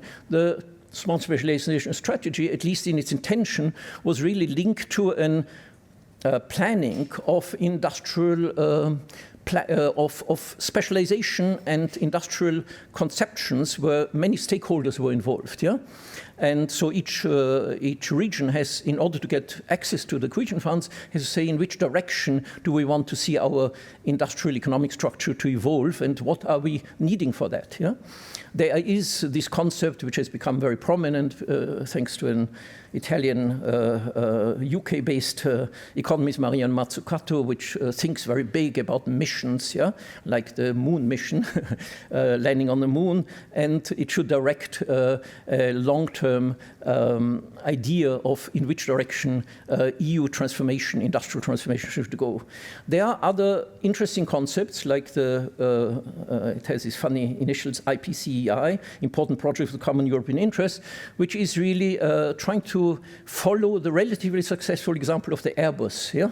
The Airbus was a group of European economies putting their relative specialization advantages together to produce a relatively successful international product, which was Airbus. At the moment, there are already quite a lot of these projects. I'll come to them, some of them. Again, we don't know how successful they are. There are, for example, two very important such projects, which are the batteries. Yeah? But batteries are seriously challenged. We don't know whether it will be at all successful. The first one was in semiconductors. Again, we don't know whether that will be successful. You already look at with some worry about the timing. Okay. Okay. So overall, if you think about industrial policy, you have these new concepts. You have overall overarching constraints, which is competition policy, which I mentioned. You have fiscal constraints. And you have basically what is done at the EU level as a whole, which is trade policy. So whatever you do in terms of border policies is going to be applied in a harmonious or in a uniform way across all partners. So I think that's what the previous speaker was saying, that there's a lot of complicated negotiations going on to come to trade policy agreements, because in the end, whatever you agree in terms of border controls will be affecting everybody. And all these different things. Now let me, do I have 5 minutes, 6 minutes, or 0 minutes? Well, if you want to take questions, questions, then maybe 2 or 3 more minutes. 2 or 3 more minutes, okay. Well, they already, but I am not done yet, so let me just finish quickly. Yes, okay. You will have access to the things, but I go over these different programs and see where their strengths and weaknesses lie. Yeah? The IPCIs, the smart specialization, and so on. Like in smart specialization, it looks as if the expertise of different regional authorities matters a lot how good the programs are which you're putting forward, yeah? And so there is an almost automatic agglomeration tendency. The good local authorities can produce good programs, they will be successful, but in fact it doesn't necessarily reach the cohesion aim, because you have much worse or institutional structure and human capital position in the weaker industries. So I think evaluations of smart specialization strategies didn't lead to a good result, that they really achieved for the poorer, the more backward regions, the aims which they did.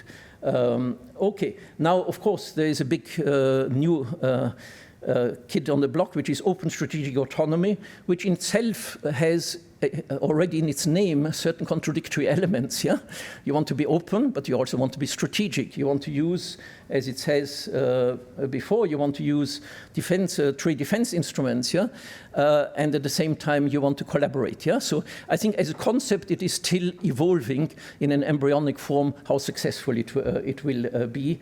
And I think one thing which we also learned is that it's very important to internalize reactions of the other global actors, yeah? When you conceive of strategies like the open strategic autonomy or the carbon border adjustment mechanism, yeah? Which has a logic from the EU's point of view, but in fact, we know that other countries will react to it, and you should internalize it. So I probably will stop here. Thank you. Okay, we already have our first question. Thank you for the keynote, Professor. I'm Edon from Albania. I graduated here in Vienna, actually.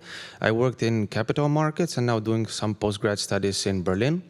My question comes regarding the fiscal conditions, which is often discussed as a constraint. Europe has actually a superpower, which I think is not discussed enough. Europe has large savings. Only Germany has like 3 trillion in savings. I don't know what the number is about Austria, but I don't see a lot of conversation regarding how to mobilize this, because this is all a lot of potential that is being underutilized. And again, not even the US has this superpower. So coming back to that, and given that it is actually a constraint, and not everything has to be funded with debt, and we see debt discussion for Ukraine reconstruction, debt discussion for industrial policy and digital investments, what can be done to mobilize exactly these kind of savings that Europe has?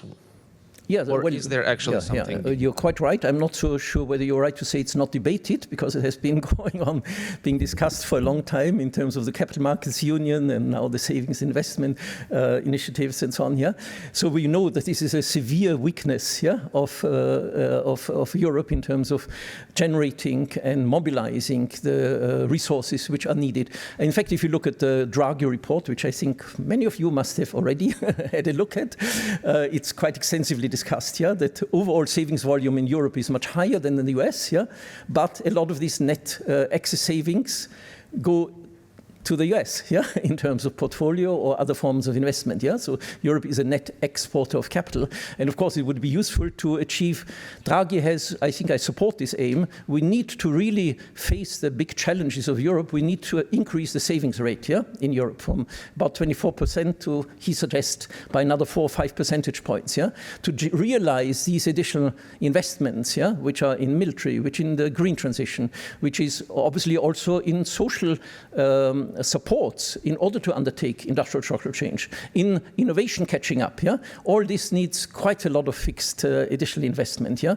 Retraining programs, etc. So I fully agree, this is an absolutely necessary component of industrial policy, although it's a capital markets directed policy. Yeah? Whether it's successful or not, I think probably Mr. Molterer, who speaks after me, will be more competent to say that, to speak about that, yes. Yeah. So my name is Arslan Suleimanov. I'm actually based between Austria and Poland, but I'm originally from Uzbekistan. So my question is going to be related to potentially new supply chains between the European Union and Central Asia in this case. So we've listed those concepts for the potential industrial policy, also in light with the fact that there is this concept of rearm Europe by 2030. Do you think that European Union also needs to have some kind of a policy and a concept for diversifying its supply chains? Because so far, like we had this visit recently by the European Union delegation to Uzbekistan, then there was another one to Azerbaijan quite recently, but they seem to be a bit arbitrary in a way, at least from an outsider's perspective. Maybe they do have some internal guidelines somewhere, let's say, behind the curtains, but do you think that there needs to be something for us to facilitate this kind of policy and achieve it like before 2030 in line with everything? And if it is possible, then should the European Union maybe cut the red tape and drop some of the requirements that it currently has for its supply chain participants? Thank you. Okay, shall I take another one and then reply to both at the same time? One more and then Okay, then I can.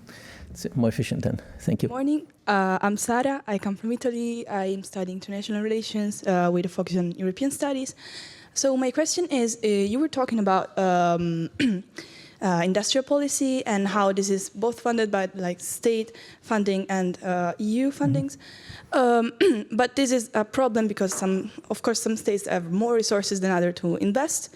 So my question is, in your opinion, would a new European momentum, so for example, a new common debt, increase the potential of the EU to, invest in a more, how can I say it? It's like in a more cohesive way, So in order to recreate those inequalities, mismatches that are already present in different regions of the EU. So this is my question. And what would be the constraints or like the negative sides of such a momentum? Thank you. So it's not by chance that this question comes from Italian. Obviously, this is an issue which has been debated for a long time. I mean, the EU, I think, realized correctly that its response to the financial crisis in 2008-9 was wrong. I mean, to fully exert the full burden of adjustment to the southern European countries, which were heavily indebted, basically constrained the overall recovery of the EU. Now, in the COVID crisis, one reacted differently with the Recovery and Resilience Fund, and there was a first attempt to raise jointly money and use the potential of much better capital market access. If you jointly guarantee basically debt. I'm in favor of a stronger movement towards Eurobond. I mean, these Eurobonds, a way of indebting oneself at the European level, which could be backed by European institutions, but also, of course, the member states, is probably the way being forward, especially because the US is vacating partly the position of being the sole reserve currency. So I think the Eurobond market will be one of these components of capital markets union, which is important. Obviously, we have different interests. Although some countries like Austria is not so clearly identified anymore as a net payer because it has moved towards a very high indebted country. So I think there is a fragmentation in a way of this of the group. How were they called? The group of the fiscally frugal. The frugal, yeah. So how frugal Austria is now is not anymore so clear. But anyway, I think this conflict will go on here. And obviously, Germany is now an outlier because it had more space for enormously additional fiscal spending, which are positive spillover of other countries. But obviously, it means the industrial transformation or the investment will be much higher than in a place like Italy. But overall, I'm in favor of your position. Now, the last point. Well, I think you are more of an expert on this than me. But I think overall, the EU has so many challenges, and I think the way to face the challenges was quite a strong inward orientation here. So I think the overriding focus was the strengthening of the single market, the coherence, which was difficult enough to achieve amongst the member countries, which move in all sorts of directions, like in fiscal area, in all areas. The next area which it was interested in was obviously enlargement. The countries which have a serious option of joining the EU. So some resources were put. The neighborhood was relatively, and the relationship to the south, in a way, was relatively neglected. Partly because the EU is not a geopolitical actor. Yeah. So I think when you speak about the Central Asian countries, it's part of it. I mean, Central Asian countries are obviously in a highly complex geopolitical field. Yeah. And for the EU have a clear, not only economically defined, but also strategically defined policy, one has to become conscious of being, having to be an actor in all these fields. I mean, you're asking how much weakening there should be on conditioning, yeah, of relationships. Obviously, you cannot have different treatments, yeah, of Central Asia and other countries, but there is a debate about this going on, but it conflicts, of course, with the sentiments partly. I mean, we had a presentation by a person from the Chamber of Commerce. Yeah, he said, always go to the companies, how they think about regulations. But you shouldn't just go to the companies, you also have to go to the populations. Yeah. So I think some of the directions in which EU policy is evolving is also the sentiment, the social sentiment. Are we protected from child labor or from very different environmental regulations, etc. Yeah. So I think the conflict field which determines EU policy is very complex. Thank you. Thank you very much, Professor Landesmann.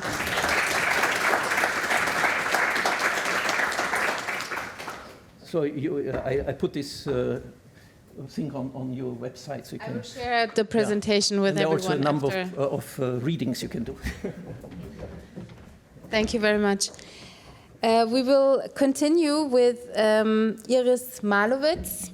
She's offering an impulse on how European networks can strengthen SMEs. She worked for SME United in Brussels, where she was responsible for an EU project preparing SMEs from Turkey and Croatia for the rules and regulations for the internal market. In 2010, Iris returned to Vienna, joining the Department of EU Policy at the Austrian Economic Chamber, and more specifically, the Enterprise Europe Network team. Welcome, Iris.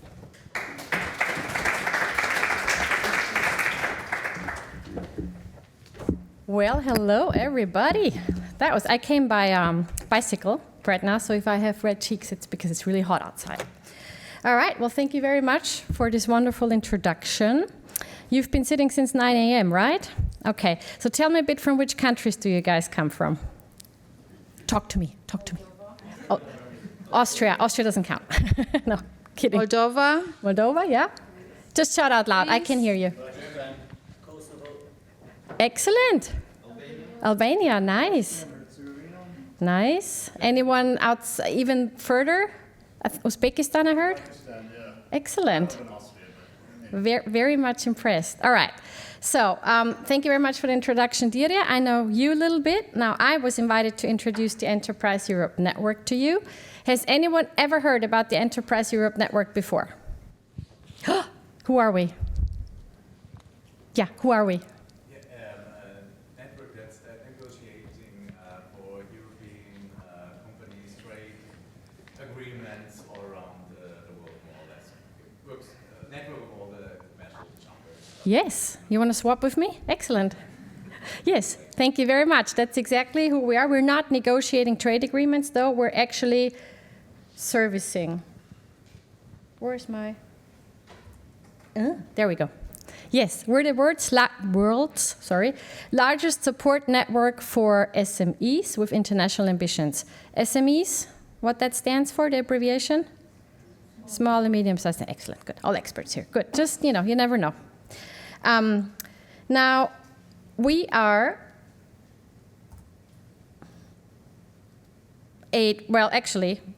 we first start with how successful we are. So every single day, almost 365 days, we help 835 companies. Now, we don't help my tailor or my hairstylist. I really like my hairstylist. However, she does not work outside the borders. So we only help companies that have something specific to offer, that have an innovation, that have technologies, that would like to get their products and services beyond their national borders. So not every SME in Europe is our client, okay? Well, they are if they have EU questions on EU regulations and directives, then they are, because we do that too. But in general, in terms of business within the EU single market and beyond, it's whenever you want to go, excuse me, outside the border. Now, we have about 112 enterprises every day across Europe. that are being helped and that receive individual advice. And then we have 525 companies that also receive training sessions and assessments. For example, who would like to start a company here, already has a company? 1, 2, 3? 3. Excellent. So there should be an Enterprise Europe Network partner in your area. If not, come and talk to me. We'll try and find one for you.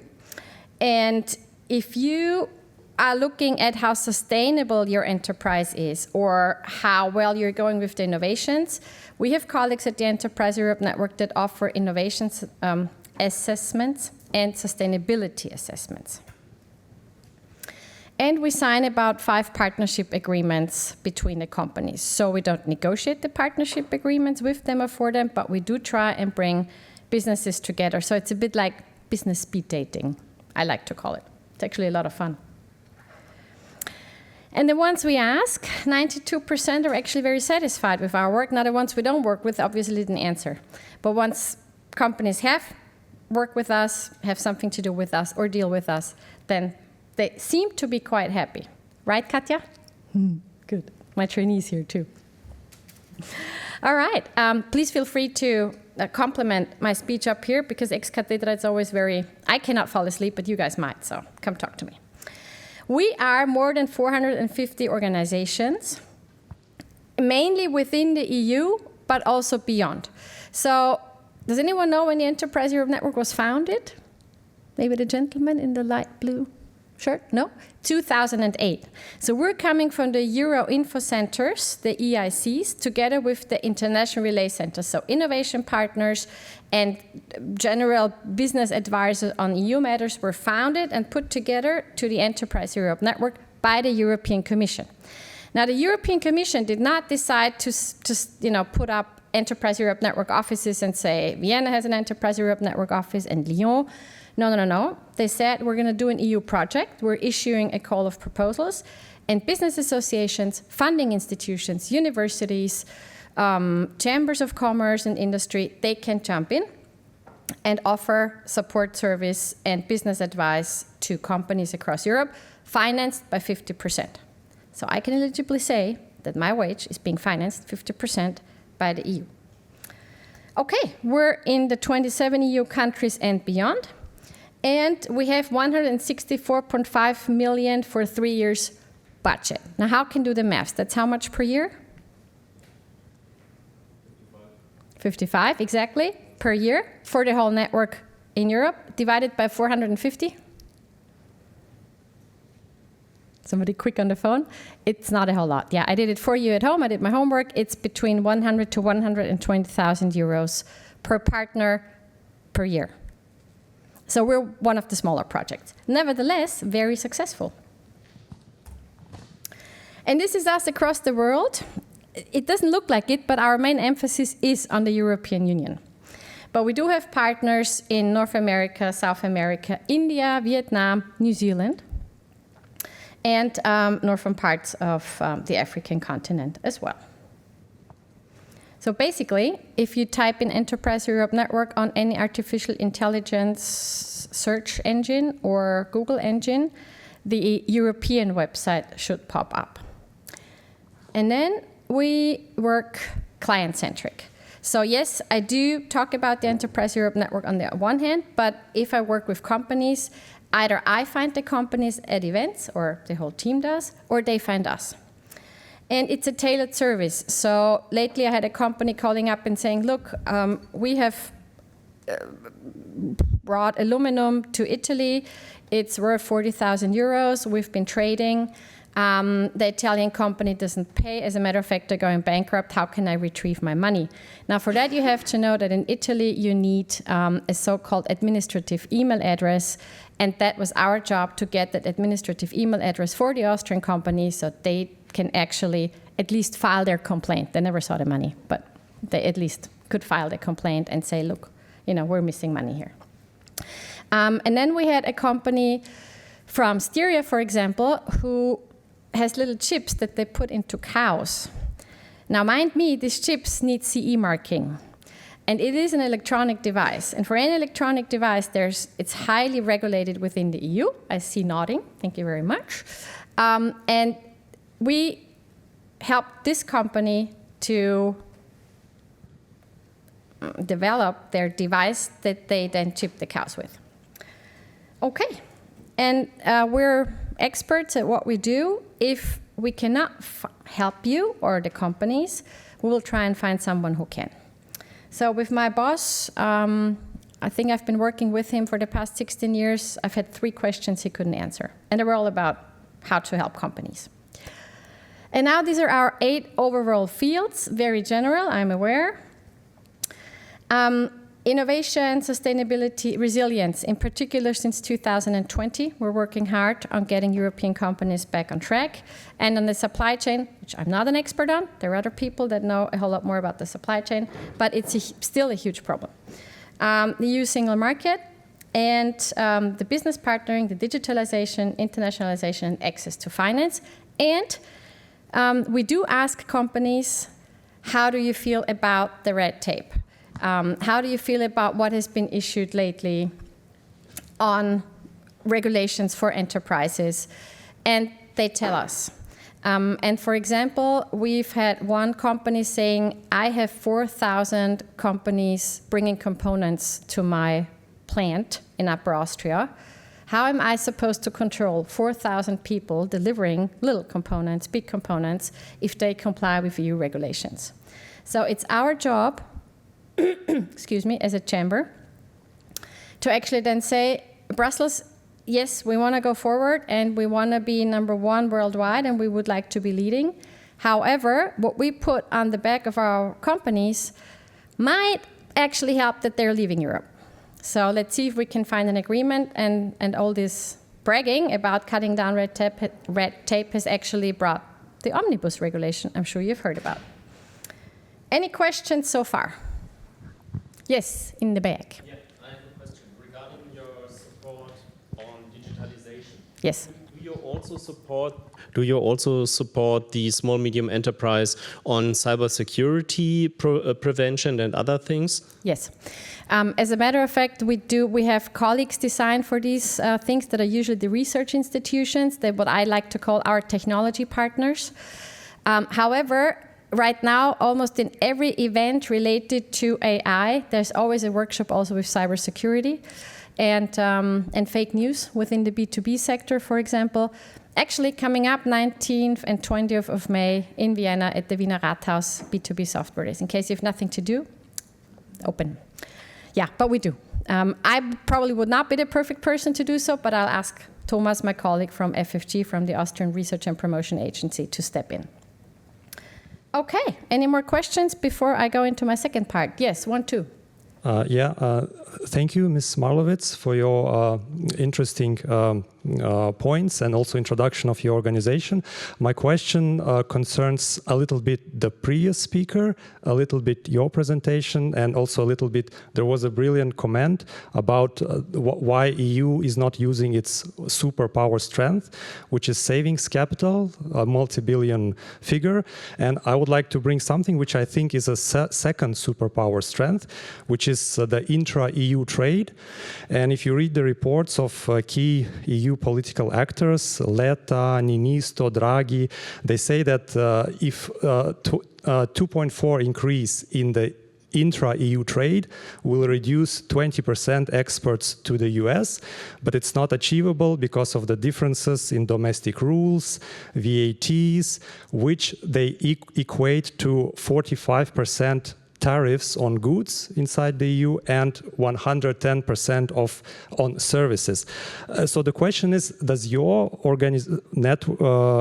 European network for SMEs try to address this problem, to encourage SMEs to trade with each other, or maybe do some lobbying in Brussels to reduce those domestic differences and VATs? Yes. Thank you.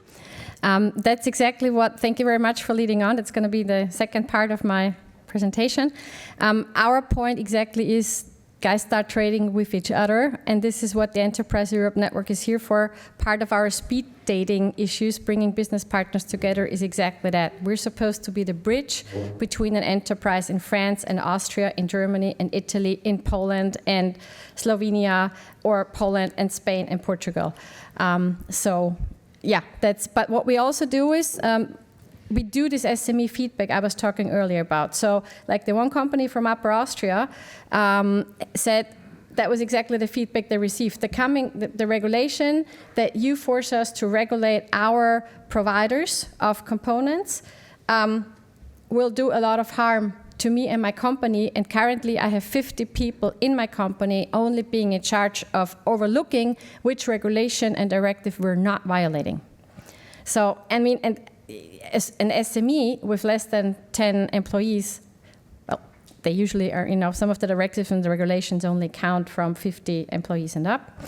But they wouldn't be able to comply. There's no way you have that much time at hand. So yes, we feedback the information via our office in Brussels. The Austrian Federal Economic Chamber has an office, and the Enterprise Europe Network is settled within DG GROW, and we have what we call a bureau that we meet once a quarter, and we feed directly back to the policy officers in what's going on within the enterprises.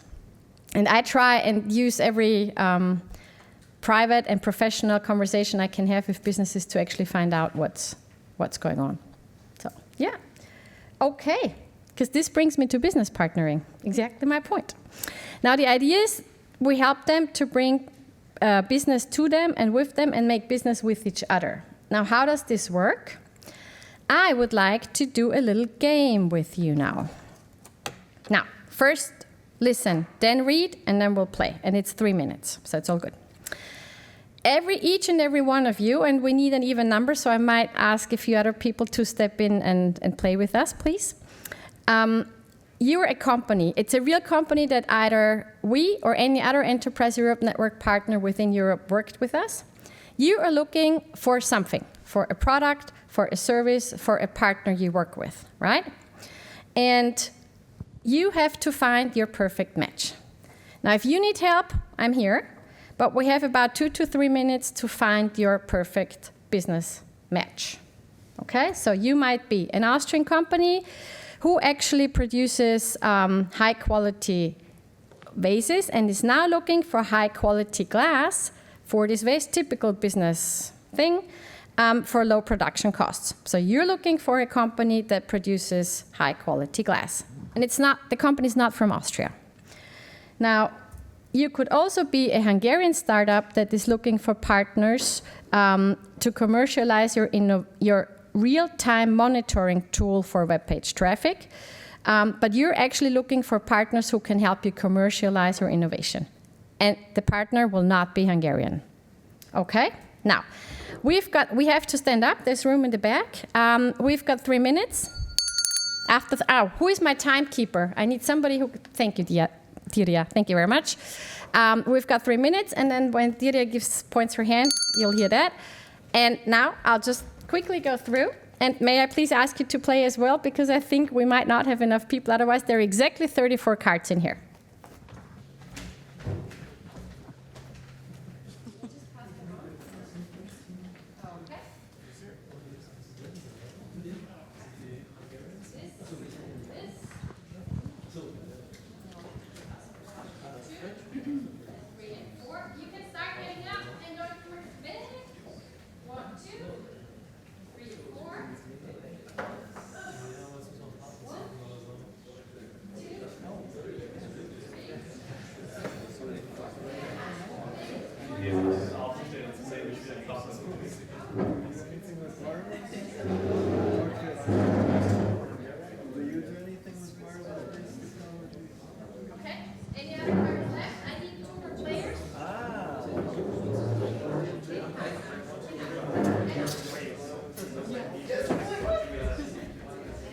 All right, you can start looking for your partners. Please stand up and move around in the room. Yeah, exactly. It's going to get very fizzy and dizzy. And I've got 2 more cards, and I'm here if you need help. Okay.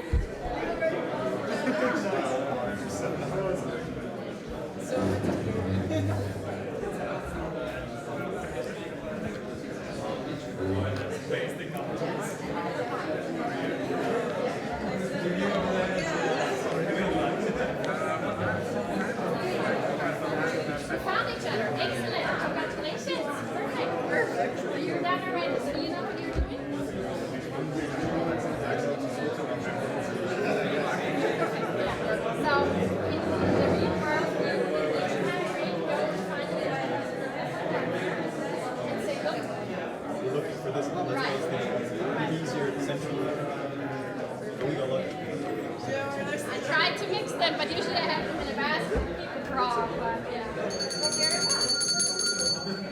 It was not 3 minutes. Okay, let me ask. Okay, did you find each other? You can ask me if you need help. Did everybody find his match?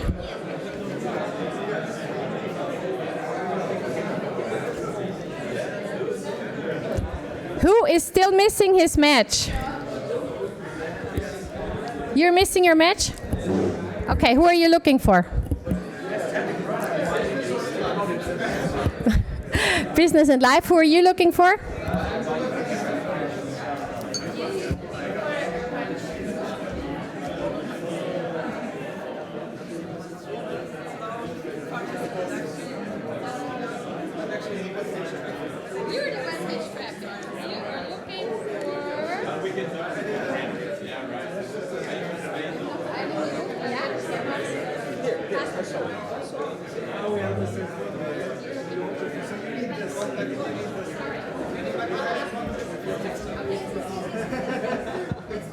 All right, now since you're all awake, please sit down again. Please sit down again.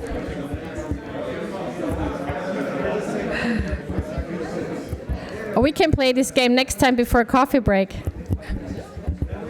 Please sit down again.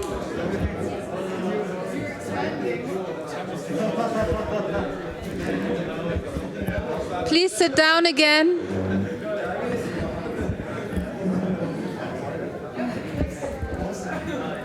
What a chatty group. Excellent.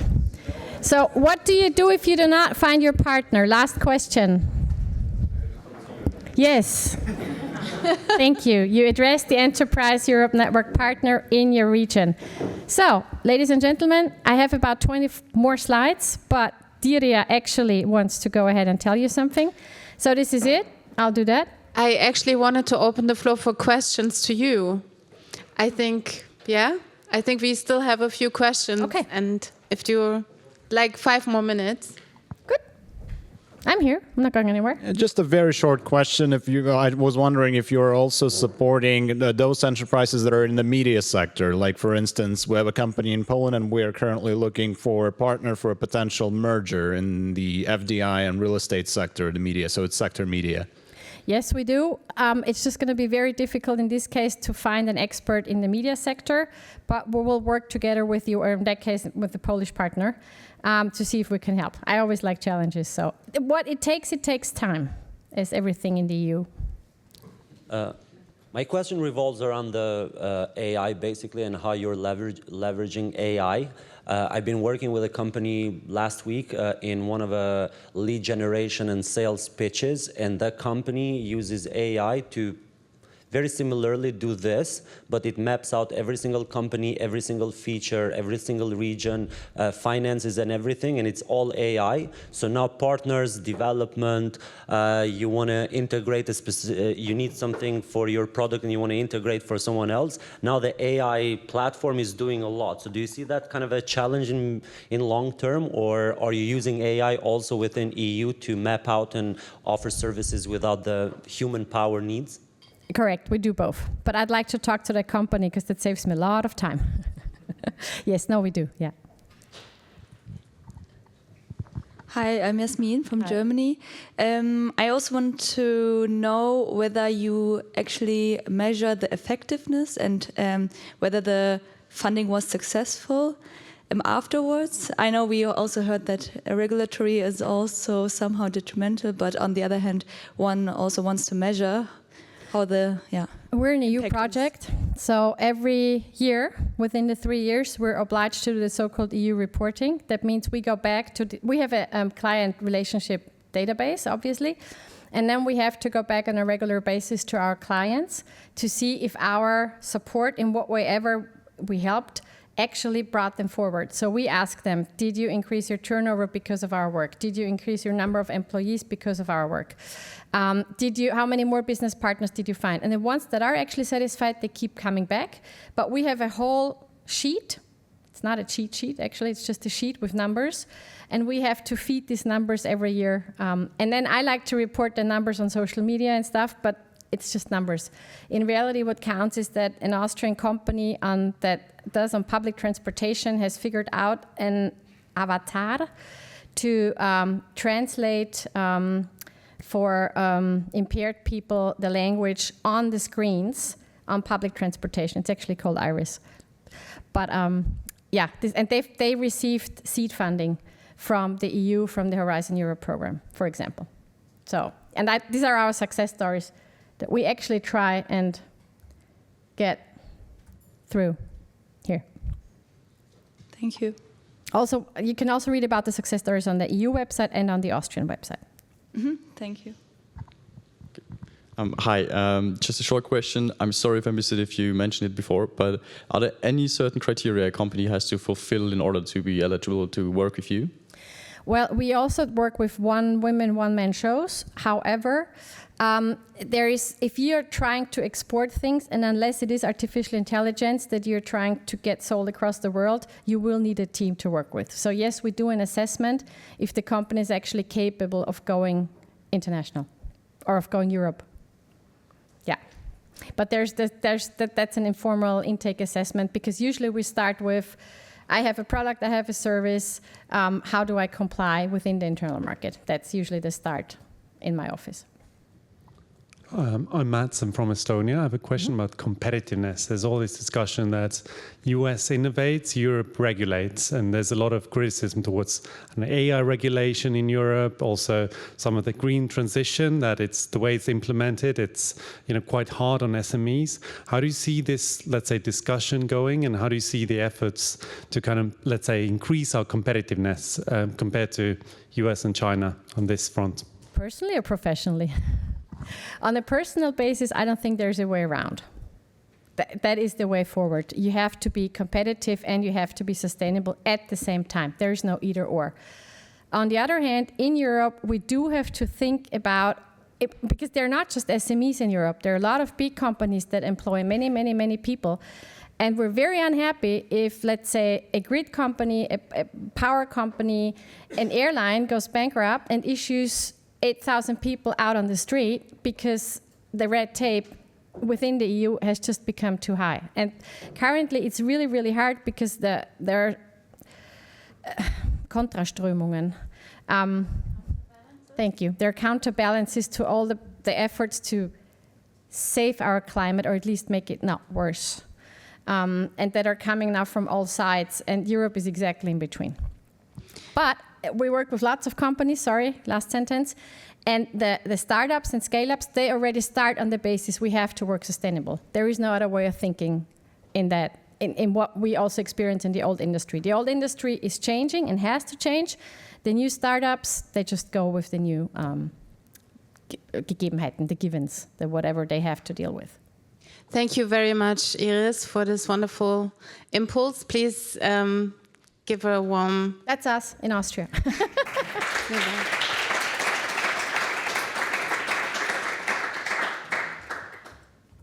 Perfect.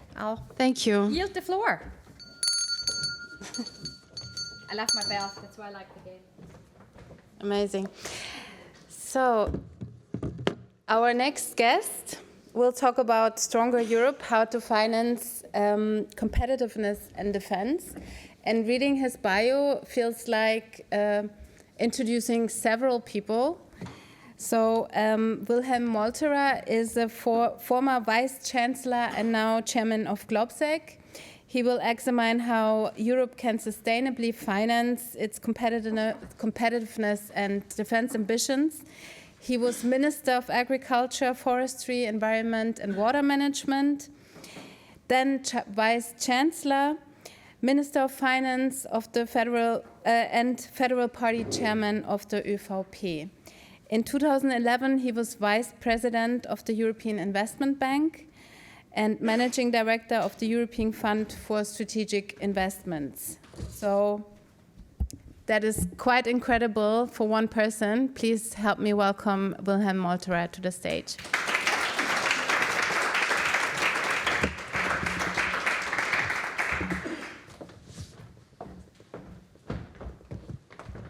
So good morning, everybody, or good afternoon. I'm self-servicing currently, means I do not have a presentation. I'll do it simply orally. What makes Europe stronger? I think there is 4 elements we should take into account. The first is it's the economic strength. The second is the military strength, specifically in current circumstances. The third issue is global ambition. This is reaching out from neighborhood to enlargement, to Africa, to whatever issues that are globally at stake. Which role wants the European Union to play? Others will not invite us. We have to look for the place by ourselves. And the fourth issue is internal stability, which is rule of law, which is democracy, and all these issues. I think it's important to understand that Europe, if Europe wants to play a role, it should really concentrate not on just one issue. It is multidimensional, and at least these 4 dimensions are key for me. Second, already mentioned by previous speakers and also by some participants in the discussion, the interesting thing that is currently to be read is the reports. I've never seen such a perfect script for the future of the European Union as currently, reading the reports available. And I think it's an invitation for everybody. Read it carefully, what is written in. It's already mentioned the Draghi report concentrating on sustainable competitiveness, which is extremely important. There is no distinction between competitiveness and sustainability if you understand sustainability correctly. Sustainability always has 4 dimensions. Also the economic dimension is in. The second thing is economic security. That's interesting that there is a combination of economy and security, which was not totally aware to everybody. Open strategic autonomy, Landesmann has already referred to. I am not totally clear whether autonomy is the right word to be used. Maybe we should replace this by responsibility, because this is a let's say, two-sided approach. And he is talking about fair global competition. And he is reporting 3 main issues. The first is investment gap compared to US and China. The second is a gap in joint planning and action in the European Union. Europe is still way too much fragmented, not just market-wise, but also policy-wise. And the third issue is how to increase resilience. These are the main elements. And there is obstacles. There is no focus in the European Union on priorities. There is no coordination or a lack of coordination even within the European Commission. One might be surprised because there are so many conflicting messages coming out from one institution, which is called Commission. And there is definitely the issue of private money and capital market. I'll come to it. The conclusion of the Draghi report is known to next to everybody. He's talking about investment need or financing need between 750 to 800 billion euro per year for the years to come. He is not setting a limit for the next 5 years or so, he says for the years to come. Means we are talking about a really, really serious number in trying to close these investment gaps. The second thing is the letter report. I find it equally interesting, despite the fact that Draghi report is more, let's say, made more reference to it. It's not a surprise because Draghi has a concrete figure and everybody is looking for figures. But on substance, the letter report, I find it really interesting. He is concentrating on 6 topics. The one is the not existing, and I'm brutal, the not existing capital market union. A headline is existing, but not more than a headline. We are far away from capital markets union. He is talking about energy market union. If you look into the details, we are far away from single market in energy. Look at the Austrian grids connection. to the east. We are far away from being integrated in a European energy market. And what happened in Spain and Portugal and France and the likes make it even more necessary to talk about this energy market union. He is talking about telecommunication, single market. This is also not existing if you read his report. And it's quite interesting that it is difficult still, despite the fact that we do have the roaming now in place, it's still rather difficult to switch from one company to the other if you want to go from Austria to Spain or wherever. Within Austria, it's okay, but not cross-bordering. He's talking about, which I find attractive, the fifth freedom means research and innovation. This is, for me, the most exciting thing of the Letta report. And the reasoning for that is that he says, and his way of thinking is, single market is the driver of any economic development that we can influence. And you have already mentioned figures. I would also love to refer is, even if we do not have tariffs, if you translate regulation, cross-border regulation into tariffs, the effect is this 44% in general terms and 100% tariffs in service. In the services, it's not tariff, but the effect is exactly like that. That means we do have tariffs in Europe. We don't call them tariffs, we call them fragmentation. And there is one obstacle still, that's the cross-border infrastructure strategy. Maybe in the Baltics, there is a single railway strategy envisaged. But crossing the borders, and he made a reference in his report, he said it's impossible to go by train from A to B. He needs to fly if you wanna go from one capital to the other in some region. And definitely it's defense. And also he has mentioned one figure. He is talking on the cross-border infrastructure about 500 billion investment need simply to close just this gap. The Niinistö report. And Sauli Niinistö is quite an interesting guy because he was president and he has an economic background. That means his report on defense is also very much driven on economic terms. It's about the readiness to defend ourselves. And my additional remark in bracket is it's also about willingness. If you talk to Swedes and Finns currently, what happened in the country over the last 3 years, they were not talking just about to be ready to defend themselves, but also to be willing to defend themselves. It goes far beyond money. The second is the coordination within the European Union and the coordination with NATO.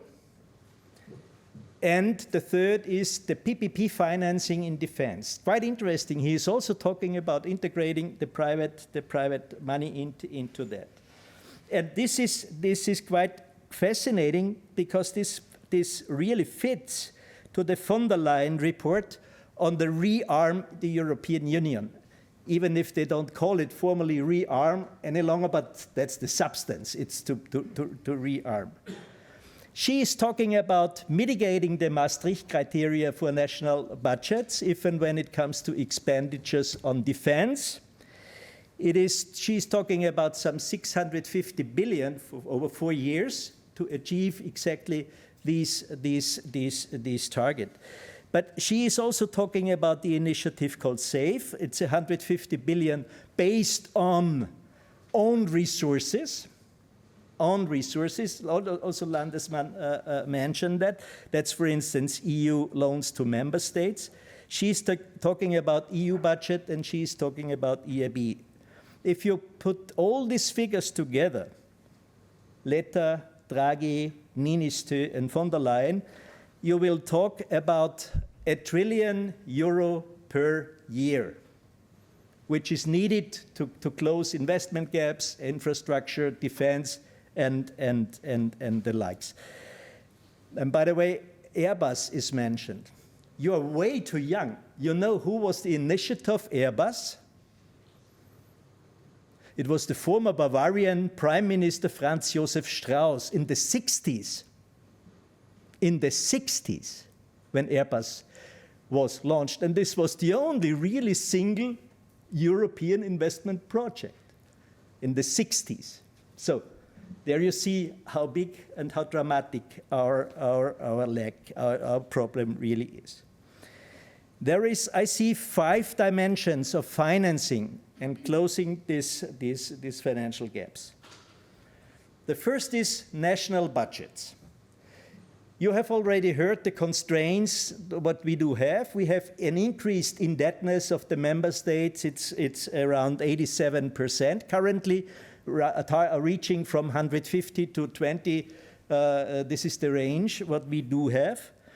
This is the euro area and the European Union, it's about 81%. And this has been increasing for the last couple of years. Now it's a bit stabilizing on this level. That means the national budgets, they do have one issue which constrains, that's called consolidation. We Austrians are facing this issue currently desperately. We need to have a consolidation strategy on budget for the coming years. There is one exception or 2 exceptions possible on any level of member state. If the Maastricht criteria is going to be relaxed, this will happen on 2 issues. The one is definitely on defense. Von der Leyen, she is talking about this 150 billion out of the national budgets. By the way, how is this figure developed? It's quite interesting. Currently, the member states are spending 1.9% on defense. To achieve the 3% targets, this 150 annually is needed, plus. That's the reason why the 150 figure is coming out. The second limitation, and here this is for me way more critical, the second limitation is national budgets are contributing to fragmentation. That's reality. I give you an example coming from this country. There is a discussion to create a fund of funds simply to provide equity for startups and the scale-up companies in this broader region. Practically all of the ministers for finance are asking a first question, Margaret Thatcher quote, "I want my money back." Which means whatever national budgets are currently doing, it's nationally oriented. Even the RRF fund, the 750 billion, if you look into the details, it's just based on national programs. There is practically no real European approach in it. That means you do have the possibility of national budgets under the 2 limitations. The one is consolidation, and how to overcome the impulse on fragmentation, it's for me a question mark. The second issue is EU budget. I totally agree with Landesmann. EU budget is a tiny source, a real tiny source. If you look into the 2025 figures, it's roughly 200 billion on and 155 billion on payments. If you go into the details, 21 billion is invested into innovation and digitalization. Out of that, look into the needs and into the reality, and guess how many billions in the EU budget are foreseen for security and defense? You have an idea? Zero. It's 2.6 billion out of 200 on commitments. Means there is practically nothing in so far. If you want to make the European budget really working for competitiveness and to defense, you have to be either radical. Radical means close part of the agricultural payments. As I was Minister for Agriculture, I know what I'm talking about. This means revolution. Or you cut cohesion money, which is a contradiction to the integrated approach of the European Union. So the alternative to that is simply to go along the line, also Landesmann mentioned, to create own financial sources in the European Union. RFF is a good model because the international capital markets has well received the bonds issued by the Commission, well received, some 80 billion or so per year. The weakness is twofold. The RFF portfolio is split into two pieces. The one is loans, and the other is grants. I personally have problems with grants. They are not, by chance, called as lost money. Whereas loans need to be better spent because you need to pay the money back. So that's the one thing. And the second thing, if the Commission goes into direction to have own resources, they have to be spent on European level for European projects and not being nationalized again. That means it's the second part. The third part is banks. The European Union still, and the financing of investment is still very much bank-oriented. We do have 2/3 of all investments financed by banks in the European Union, 1/3 via capital markets. Whereas in the US, it's totally different. You have 4/5 of the investment done by capital market and 1/5 by banks. This is by the reason why the recovery in the US after 2008 was way quicker, because they didn't have the problem of let's say, keeping the banks stable. There is two issues. I'm strictly convinced that the idea of the banking union to have a well-capitalized banking system is a good one. We should not throw this idea away. The opposite. In stable times, you need a stable banking sector. But the issue is, are there things in the regulation they could be mitigated, not endangering the stability? There is a discussion about ESG rating and the implementation of ESG rating. That's, I think, a valid discussion. And the second is, I have my concerns and my problems with the concept of reputational risk. I give you one example. An Austrian company that's producing arms, not for the military mostly, but also for military purposes. This company was financed by an Austrian bank. The Austrian bank closed the banking relation with them from one day to the other with the argument the reputational risk is too high. Because the Committee on Risk was talking about this. So what is reputational risk about? It's a very flexible thing. One of the results is this company is not longer an Austrian company. It was currently, a year ago, bought by a Czech investment house. That means how to keep the strength of banks, but relax and give them more opportunities to finance. Fourth is private money. You have already heard about this. We do have an increase on the savings rate, the private savings rate in Europe over the last couple of years, which is incredibly high. I think the saving rate is now by 15 point something, 4.3, was even a bit higher, which is not a big surprise, because in times of uncertainty, saving rates are increasing and the price of gold is increasing.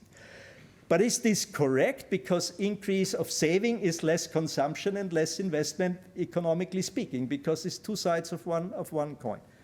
And the second thing is the institutional investors. There is some 30 trillion euro asset under management currently from institutional investors. This is pension funds, this is private offices, and the likes. Out of this, roughly 50% is under asset in UK and Switzerland. Then you have Germany and France and potentially a bit the Netherlands. That's one issue. That means it's the distribution of this institutional investors' money is really not really balanced in the European Union. And the second issue is, it was already also mentioned, that part of this money is not invested in the European Union.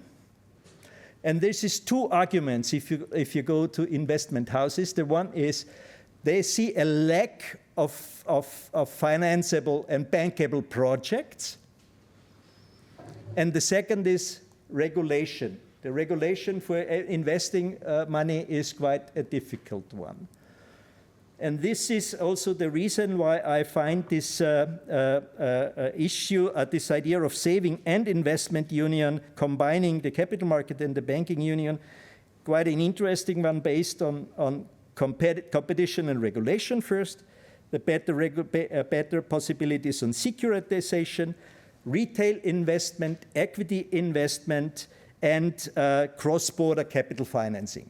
Cross-border means within the European Union. Keep the money in Europe, but make it effective. The fifth point is, let's make better use of European institutions. You will be not surprised that I'm talking about the European Investment Bank, because I was for 10 years in Luxembourg. European Investment Bank is one of the real hidden jewels.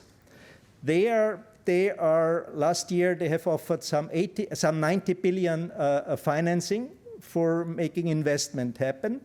That's a AAA institution. It's owned by the member states. They do have way more capacity to go into the real necessary issues like climate, like infrastructure, and others. And I give you one example how this could work. I was responsible for this European Fund for Strategic Investment. And the idea was quite interesting. You have a guarantee from the EU budget plus the reserves of EIB. The guarantees was around 33.5 billion euro. And the target was to incentivize investment via financial instruments based on this guarantee in the amount of 500 billion within 5 years. And we have achieved way more than the 500 billion. We made some 540 billion. And the interesting question, if you talk to people in the Commission, the guarantee, to what extent was the guarantee consumed so far? And you will see it's a 3-digit number in millions of euro, not in billions.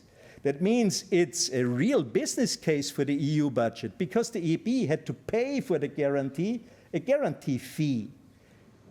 The EU budget didn't lose money, but the reality was that the investment happened, which means that roughly out of the 33 billion, 100 billion financial instruments were developed. 500 billion investment was happening. That means between 100 and 500, it's 400 billion private money. It's the best instrument to crowd in private money, because you have a guarantee that is covering part of the risk, which is practically an instrument of de-risking for private investors. And this is something what could be easily done. You could also even increase the capital of EIB, not putting any risk, any additional risk to the member states, because in the history of EIB, 65 years, they never lost any single euro for the owners. That means there is really something in if you go for that. And by the way, I don't know, are you aware how many promotional banks is Germany having? Germany has 16 promotional banks. It's not KfW just. All of the Bundesländer, they do have this. Poland has one. Hungary has one. Everybody has this. Do we use this instrument properly? No. We Austrians, we don't have this instrument at hand. To create such type of leveraging private money with public sources, this would be fascinating. And last but not least, there is an issue that costs nothing. That's my sixth remark. That's deregulation. Because if you look into the figures on the effect of trade barriers within the European Union, you can remove them. It doesn't make anything. It doesn't cost anything in the EU budget. Maybe it makes the administration even cheaper. I don't go into details on that. Okay. Thank you very much. Such an honor to listen to you, Mr. Molterer. Now I would like to open the floor for some questions. Who would like to? I like it. You're a very active part of the group. So thank you so much for such a wonderful speech. My name is Arslan Suleimanov. I'm based between Austria and Poland, but I'm originally from Uzbekistan. So I'm actually working on a paper as a university assignment now concerning the potential, not the abolition, but tax holiday periods for value-added tax for critical infrastructure industry in the EU. So the argument that I read yesterday, one of the papers, was actually that since there has been like an increasing number of hybrid attacks on infrastructure, sometimes even on the connectivity frameworks, also even on retail objects, as it was the case in Poland and Lithuania. So the author was, for instance, proposing like to introduce some value-added tax waivers and, let's say, holidays in order to facilitate like certain industries that are related not only to the defense sector, but also to the critical infrastructure and other very important industries, like important to European, like the competitiveness of the European Union. So just wondering, what's your take on that?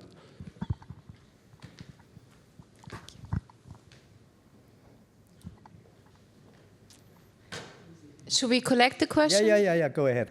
Hi, Mats from Estonia. You spoke quite extensively about Airbus, and there's a lot of talk about kind of, again, China, US competitiveness, and Europe has very strong like antitrust, anti-monopoly policies. Do you see the need to change that so that we can get other Airbuses in other industries that have kind of monopolistic situation but are very strong globally?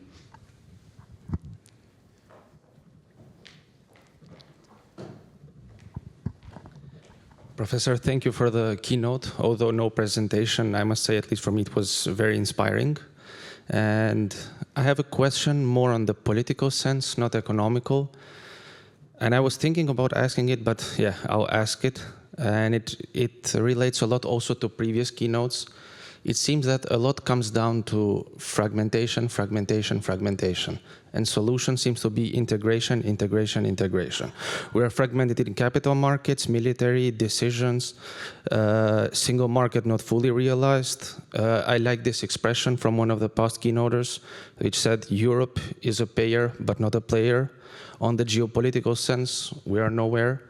There is a war in our land, and we are not even in the sitting table. Like, I see these pictures here, for example, and I feel like kind of sometimes like we have failed them.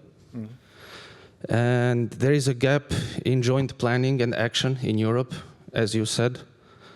And I was thinking about all this. I was thinking that could the solution be, or do you see that the challenge of our generation into the future, which comes back to Patrick's keynote in the beginning, could be a federalized Europe? I mean, I'm from Albania, other people are from Germany, Austria, Italy. But at the end, we are Europeans, goddammit, and it means something. It cannot be put into words. So do you think this could be the challenge of our generation and of the next decades to make not a bipolar world, but a tripolar world, so that Europe doesn't get to be a colony of either the US or China, but that it can stand on its own 2 feet? And for people who say that countries will not give up that sovereignty, it becomes a question of, do you want to give up that sovereignty to Europe, to yourself, or do you want to give up your sovereignty into the future to either US or China? So do you see it even any kind of probability that we become one and we are one? Mm. Thank you. The issue on this value-add tax, I think it's part of the story. To what extent is the European Union relaxing the fiscal rules? Either you make this by relaxing the Maastricht criteria, means make exception for defense or things like that. This is the way I would prefer, to be honest, because if you go into making exemptions on tax rules, you will start a journey, nobody knows where the end comes, and you have a competition on the tax level between member states, which, by the way, is currently the case, and the European Union is fighting that if it comes to corporate tax, for instance. And if you go for the value-added tax, it's for me, secondly, a contradiction to the idea of a single market. Because if you have a single market, you should have all consume-oriented taxes on one level, at least within a very narrow framework. I would therefore, if you go for relaxation, I would therefore go more to the direction of relaxing Maastricht criteria and keeping the tax regime single market oriented. Let's put it that way. Second, Airbus. I see one issue that will lead us into this direction automatically, thanks to Donald Trump, also thanks for the brutal wake-up call. That's the defense. Because I've heard, who was from Estonia? I think it's you. It was your former president. She was talking about the Battalion number 1 in Estonia, which is legally allowed to react without any endorsement by president, by defense minister. And the reason is, we need to act and we cannot wait in case of, but hopefully never happens. And her argument is that the Article 42 of NATO was never proved and tested in reality. And if you combine this experience, in history, there was only one time a call for Article 42 in NATO. Guess what? No, Charlie Hebdo was the only request. And that means we do not have an experience on that, which means in any case, whatever happens, we have to stand on our own feet, which means all projects in developing a European defense strategy needs to be based on joint investment, joint procurement, joint interoperability. If you talk to people from the military sector, they are telling you stories. They are unbelievable, really, it's unbelievable. And one concept that is currently, and this leads to a third question, that is discussed informally, not to have an issue of EU 27, because you have at least so far 4 neutral countries still within the European Union. It's just a question of time. That's my deep conviction also for Austria. The first they will move is Ireland, definitely. But you cannot rely on 27, as long as not all 27 are on the same page.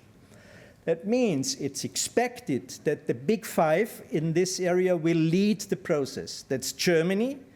The vote of the Social Democrats today in the morning was clearly an indication that Germany wants to play a role in this respect. It's France, it is Italy, it is Spain, and it is Poland. These are the big 5. They will lead exactly these type of processes. And for that, if you go for defense, you definitely need a European prioritization, full stop. You cannot talk about cartel or things like that if you go for a European defense strategy. That means defense will be the driver, not for innovation so much, but for driving the economy. Last point, fragmentation and integration. There was one mistake years ago that the European Commission was weakened and the European Council was strengthened. This is conceptually a big mistake. You do not know the Austrian reality. This would mean that you weaken the government and you strengthen the Landeshauptleute. That means the regional governors, which practically is reality, but it is not written in the constitution. But if you put this into the constitution, you make the governor stronger than the national government. Strange. And the EU did exactly that with the Lisbon and the Amsterdam concept. First. Second, I see a concept that goes in a direction to have a multi-layer European Union. We had, for instance, years ago, a concept that was called European Economic Area. Why aren't we discussing, for instance, this concept of European Economic Area, if and when it comes to Ukraine, if it comes to Western Balkan, to have a first concrete step? Second idea is, make the Euro concept. And there's one difference compared to the Euro. Currently, we had 2 opt-outs. The one was the UK, that's done, at least for the time being. Via defense, they will come back sooner than later, I am pretty sure. and it was Denmark. Denmark is now considering to be part of the euro in the longer run, which means we have one target, but we have different speeds to get this done. And we do have then European institutions. Third element is Schengen, for instance. Everybody should be in Schengen, but not at the same time. And if you go into this direction, you have one target, one European Union, but you have different speeds. You can call it different speed. I would not go for another concept that's going in the direction to have two different European Unions, because this is killing the European Union. And this is my last point. You can just, if you go for this concept, you can try to play this global role you are mentioning. There is an interesting book, Herbert Münkler. He is talking about the multipolar concept. And he said, we have at least 5 powers globally. The one is China, that's the USA, that is Russia, that's the European Union, and that's potentially the BRICS that surrounding. So is it the two-polar world or a multipolar world? And many of the countries in the world will go for the multipolar approach. And we should be way more alert to that. Are we listening what the Africans are telling us? And they are now endangered, both by the Chinese and the Russians, and their experience is not the best, neither by Chinese influence nor by Russians. What is our answer to them? I don't see it currently. Means it is our ambition, and it is our approach. We are not invited, as said, by none of the partners. Neither by the US, nor by China, nor by others. Nobody is waiting for us any longer.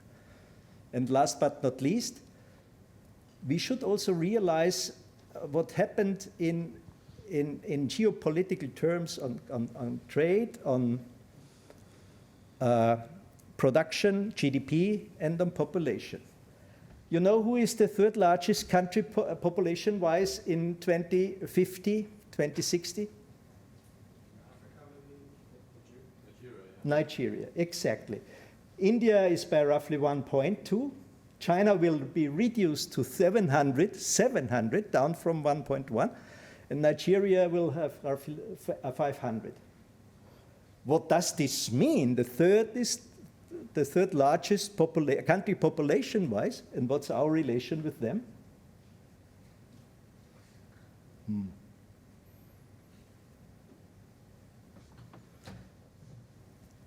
It depends on us what we want. Nobody will answer this question on behalf of us. We were a bit naive over the last 70 years. That's a long time.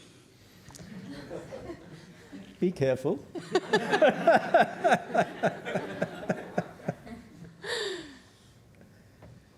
Okay. Actually, we're quite short on time, but should we maybe have one more? Yeah. Yeah, we cut the lunch short. I'm sure you will forgive me. Okay, I'll keep it short. It's just on competition policy. Airbus is this amazing project that everyone likes to talk about. But in recent years, if I'm not mistaken, the Commission has ruled against. So for example, the Siemens Alstom, that was a big merger in the train industry, in the transport industry. And now with the Letta report, we're saying, okay, we need more of these kind of winners, right? Also in the telecom industry. But what about the small countries? What about a country like Estonia? What if we have now Deutsche Telekom, major player in Europe? They can basically just buy up all these small players. So how do we find the balance between not having a huge monopoly of like one huge company that buys up? And so basically the tension between intra-European competition, keeping that, and the competition at international level with China and the US. Well, that's always the key question, how to strike the balance between the two. If you want to play a global role, you have to be either that innovative that you are unavoidable, or you have power, economic power and strength. And Airbus is a wonderful example. Look what they are competing with China and with Brazil and with the US. this has no impact on any flight connection to Estonia. No impact. No impact. If you have something like telecommunication, you can put rules in place that are fit for everybody, either for a European or a non-European company. What is the problem? That means it's more about the approach to keep the market functioning than to try to have this via industrial policy. That's my take. Last point, in Austria we do have a regulation on telecom, and I don't know how many telecom companies do we have in Europe. I think we have 27 or 29 telecom companies in the European Union. I think in the US you have 5. We pay for that. Are we ready to pay in the long run? I don't think so. I just wanted to quickly debate with you about corporate taxation. So I live in Germany, which is one of the highest corporate taxation rates, and I'm from Estonia. So Germany, if you look at the 100 biggest companies in Germany, around 5 of them have been created after the reunification 34 years ago. So in a way, like this system has been a little bit, maybe it's not about corporate tax, maybe it's about other things, but you know, the innovative new companies haven't sprung up so much. So what we feel in Estonia again is that, you know, having these a little bit different regimes, it really helps more innovation to grow. So there are a little bit other perspectives as well on that. I don't fully agree with you. You never have anything where you have just a single approach issue, definitely. My take is I'm always thinking from the end of what makes Europe stronger, and definitely for me the key thing is to create really this European approach on single market, on innovation, and whatever on capital market. It means whatever drives me comes from this very end. And also having been Minister for Finance, one of the issues is tax arbitrage in the European Union. Guess what discussions we had with the Irish friends? We pay for them. Is this fair? No. That means tax arbitration is not an issue just on Cayman Islands. Thank you very much. I think we can come to a close. Help me give a big thank you.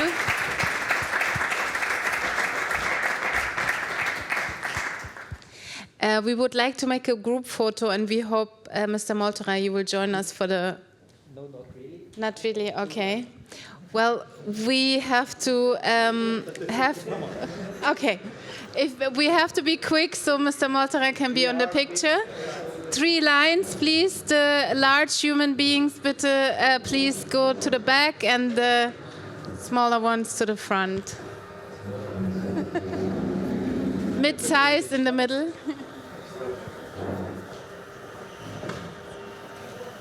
New marathon ahead of us until 4:30 p.m. So we are shifting the focus from geopolitics and trade to digital sovereignty and innovation, and therefore Professor Wittpahl will assess external threats to our digital economy. Volker Wittpahl worked for Deutsche Telekom and Vodafone, and well, as a consultant, not as an employee, and he is a professor at Klaipėda University in Lithuania, where he's raising awareness of cyber literacy since several years already. And now he's the director of the Institute for Innovation and Technology, and since 2024, member of the steering committee of the AI security expert group of the German Federal Office for Information Security. So who better to hear from about AI disinformation and Stargate, and what global threats the European economy is facing.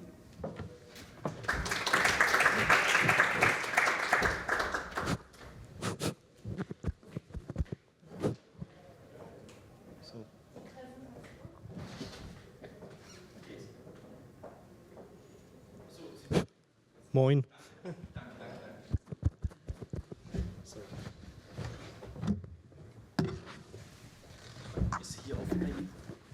Aber wahrscheinlich fehlt der Stecker, oder? Nein, nein, nein. Ja? Okay. Yes. Good. Yeah, always check your system. Thank you very much for having me. Thank you for your introduction. While we're waiting for the technique, so it's digitalization. That's the typical thing. If you are well prepared, something can go wrong. Yeah, maybe. Yeah, now it's there.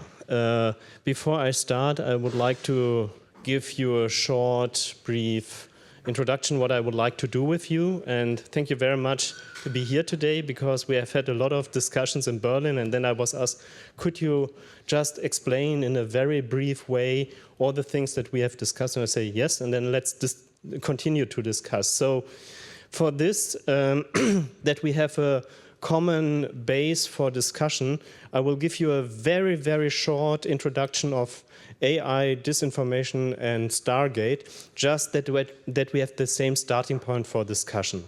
And what I would like to discuss with you in the other half of this hour is relating from the things you have seen or what I've presented you, the question, what global threats is the European economy facing? And this is what I would like to discuss with you. And I try to speed up a bit. And if you have questions, you can raise it best afterwards so that we can use it also for the discussion. And I don't share the slides, but we have agreed that I send you a list of all the sources. So if you see here a slide, I give you the original sources that you can see the video there, or that you can read the report and so on. So, okay, we start. So, yeah, you know this guy. This is the mayor of Kiev. But do you remember what happened in 2022? There was this fake video call meeting with the mayor of Berlin, and it just was detected because this comedian who did that runs out of serious questions. Otherwise, they would have taken the whole thing serious. In 2023, I have worked with some specialists of deep fake, and we have then predicted a thing that happened last year. Have you been aware of this incident? There was a video call in a company where 3 fake board members forced a finance worker to transfer $25 million to some accounts. This was the first video avatar deepfake fraud in the world that went public. There have been probably also others, but this is the reality that we have today. So we can't say, oh, this is just disinformation on social media. AI, how should we regulate this? No, this is a threat that we are facing now. And to discuss this threat, I give you a brief introduction, just that we have the same understanding what is AI about. Not the detailed discussion, the expert discussion, but that we have a common understanding. So I do now 5 minutes professor talk, and then hopefully you get much more deep things. So roots and ongoing developments. The roots of AI are back in the 50s of the last centuries. Actually, it was pattern recognition. And in this time, you have had a system, and you have had a trainer, and the trainer has trained the system. If there was an object, he has hardly to train, it's this object. So here, a green square. So, and when he has trained it, then the application was able to detect the shapes that he has trained. What happened then was a development of improved hardware. That means I was able to recognize with one system more than one pattern. So, for instance, the color and the shape of an object. So, also this was hard trained by a trainer. And then the system was able to detect a shape and the color of an object. So what we have seen now in the last 2 centuries is the development of self-training algorithms. And you see there is a kind of feedback loop involved. And this feedback loop helps that the probabilities increase. So I don't say this is now a square, but the probability is to 98% that this is a square, and to 98% it's a yellow object. So by this, the system is able, with this feedback, to train itself also to recognize new patterns and new colors. So this is another development. This is still ongoing. And the third is that next to this feedback loop, we have provided the systems with training data. So all the things you have now in this AI hype are based off the training with all available data. And what have they used? They have used all available texts in all languages that have been digitalized. They have used all available pictures, not only the stored ones, but also the live ones that are still on the internet free available. They have used all available audios, all available videos, all available codes.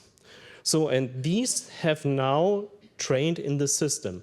And now you can ask, okay, if I have now this trained system, what can I do with that? So I'm not talking about the business models. We just think, what are the functions we can realize with a model like this? So, at the end, it's a kind of response creation. So you have this input, for instance, a yellow square. Then you have the AI system with the pattern recognition. And then you get an output. I could get a percentage or something like a text, this is a lovely square. What I can do with this is I could identify objects, colors, whatever. I could, if you use it now with ChatGPT or other applications, I use it for identifying meanings of texts or music or voices or scenarios in pictures or in videos. So at the end, it's a kind of response creation where I could identify something. You can do it also with face recognition and so on. So this is one application. The response creation you can also use to create something new. So the input, as you know, as prompt, is a kind of text or command that you give this AI system, and then you get an output. And this output is in creation. For instance, it's a text for a chatbot, or it's a translation of a text that you have prompted, or it's a summary of a text that you gave in. If you think about audio, it could be a music song that the AI is composing for you. It could be a voice clone that speaks in your, enables you to speak in the voice of your parents, for instance, or of your friend or whatever. You can create images with that. You can create videos with that. And they have now a quality that is very close to also real taken pictures and videos. So that's the creation part. And if I look at that, I have always an action and a reaction. So what could I do with this system also? Well, I could use it for a control loop. A control loop is a typical control system you use for automation of industrial processes and other things. So if I have a control loop that should control this measured system in terms of triangles, I have again this square coming as an input, and the output is also a triangle because this is a control loop. So basically, this is the most interesting thing to use AI for control loops, because control loops, if you do it in a technical way, is very complicated, and do it with the pattern recognition makes difficult control loops much more simple and easy to use. So now the question, what is the most interesting system we would like to monitor? So the answer is very simple. If you go to economy, you are the most wanted training set for data. And of course, if we think now what could be a control loop for us that we also would like, is a control loop that keeps us always happy or satisfied. And if there is a yellow square coming, we become happy. So that would be the ideal AI control loop that we could imagine. So, and how is it working? Well, there are a lot of patterns we know from you with a different probability, and because of that, we could create your happiness. So, that sounds like theory. And now I would like to do a small excursion with you to the potential data sets that are available to maybe create this kind of AI control system. So, I don't know if you are aware of the data brokers. This slide is from a study that was facilitated in 2017 by a person, Wölfel Christel, from Vienna. So he's located here. The source is called crackedlabs.org. You find there a lot of interesting studies regarding privacy, surveillance, and so on. And he has just researched the profiles that are provided by the companies Aximon and Oracle. And they provide, as you see here, Aximon claims that they provide 3,000 attributes for profiles and scores on 7 million people in the US, Europe, and other regions. And Oracle claimed that they have thousands of categories and that they have profiles with 30,000 attributes on 2 billion consumer profiles worldwide. So if you have just a small look there, what did they collected, your gender, your income, your family state, and so on, that is from 2017, okay? Now, have you heard about the Xander files? Are you aware of this? Never heard? Well, this was published in 2023. Xander was, like is written down there, it was a data marketplace. And Microsoft bought it, and then Microsoft took the name from the market. And Xander offered you the opportunity that you can pick and choose an audience and distribute dedicated advertisements to them. The name disappeared in 2022, and by incidence, some researcher found a document, an Excel sheet, where they found 650,000 categories where they have categorized consumer profiles in. And this document is still available because they put it to GitHub. So if you are interested, next to this article, you can have a look into it. And this document gives you a clue what is behind this data broker economy. So just to give you a sneak preview, this is from the article that you can still get also on the internet. You see they have these kind of categories: health, politics, finance, travels, grocery, brands, interest, cars, personal characteristics, the employment, the industry, the retail that you use. And then you see there, it's very hard to read. You see then also what kind of detail is stored and who are the provider, because this data broker industry collects by buying other profiles from other countries, companies, so that you get enriched profiles. And you see even German companies or European companies who have this very high data protection and privacy law also providing their the data. And next to this, this details that are collected from consumers, they have, of course, profiles. And the research I've done the follow, they just created fantasy advertisement IDs, but the content there they got from this file. And you see, for instance, if there is this person, the left one, he is a conservative retreaty, he speaks Arabic, or the browser language is Arabic, he has probably cancer, his personal finance is insecure seeker, health and wellness, pessimistic future, so outlook and stressed. So these are all data sets they found in the profiles. And also the other, this woman, so age 40 till 49, household income high, and then the category moms who shops like crazy. So this is from the original file. It's not by the reporters done.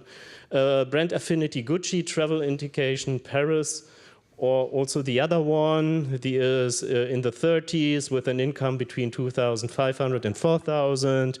The material status is divorced. Then the shopper identification is alcoholic beverages, MasterCard top spending, casino and gambling activities. So you see, these are the profiles you can create with the collected data.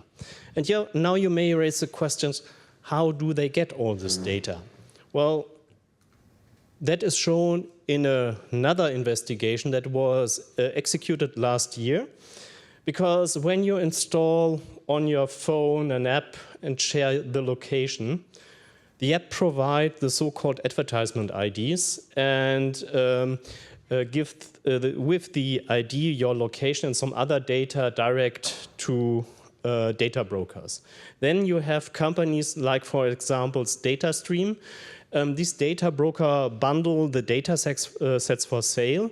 And because you are not allowed to do this in Europe, this business, and I'm very happy about that, you have some data traders that make contact, like this company DataRate in Berlin. And so the investigators went to DataRate, and DataRate established the contact to DataStream. And the investigators ask, because they would like to buy their service, and their service is for $14,000 US, you get a monthly live stream of the data of 1 million accounts. Advertisement ID, sorry. So, and they say, well, that's interesting, but could we have a sample to get an idea if this is useful for us? So they have been provided with a sample of 11 million data sets, so single GPS data with some other indications, and then they have done a data analysis with that. And what they found, for instance, was this. This is a location in Germany. This is the Mandl barracks, and it belongs to our foreign intelligence organization, BND, Bundesnachrichtendienst. And you see it's a protected area. This is a satellite image. And what they found is the position on the parking lot where a phone was frequently logged in. And then they found this point. So they know that the owner of this phone or of this advertisement ID is working there in this facility. They know when he is in which building, how long is he in which building, and so on. So then they have investigated all the data, location data, and they found for different also military bases, also institutions like Bundesnachrichtendienst in Berlin or Kazans, they found many of these data points, and by this they could even research who was the person with this data set. So they found the address of this persons, their habits, if they go to a bordel, if they go frequently to a doctor, and so on. They found even an NSA agent who traveled to Rammstein. They found also some parliament members in Berlin and tracked also them. So that was all in this free available, not free, but on this free sample that they bought. So these are data you can get for free. And just to ask a question, who of you use an Apple phone, an iPhone privately? Okay. How many use an Android system? Okay. How many use a customized ROM? Okay. Okay, we have something to discuss. So this was just to show you what is available on data by your smartphone. And the other question is, are there other data? Yes. I don't know, have you heard about this leak of Volkswagen car data, connected car data in January? I have seen the presentation in Hamburg from the CCC, and this is just from this data leakage they found, the data at the Volkswagen plant in Wolfsburg. And they have shown the analysis of this data set that they found by incidents on a data dump, on a public data dump. These have been all the data points they found. And then they have, again, tried to analyze it a bit. And I just show you a few slides from their presentation to show you also what you can do with car data. What you see now are scratches that Painter made because they didn't want to show the original data. So you see this is kind of drawing, but you can see here by the data, if you just have a filter with the timing, if you neglect the typical working hours, then you find easily where this person is living. And if you just invert it to the working hours for 5 days, then you probably get the location where this person is working. And you can also identify when and where the people are shopping with their car, and also who is going to a bordel and when.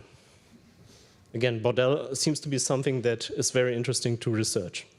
Okay, so now you have seen there are a lot of data available of all of us who use these digital devices. And of course, the happiness is not the driver and the control loop that the economy is willing to install. So the control measure is money, profit, attention, etc.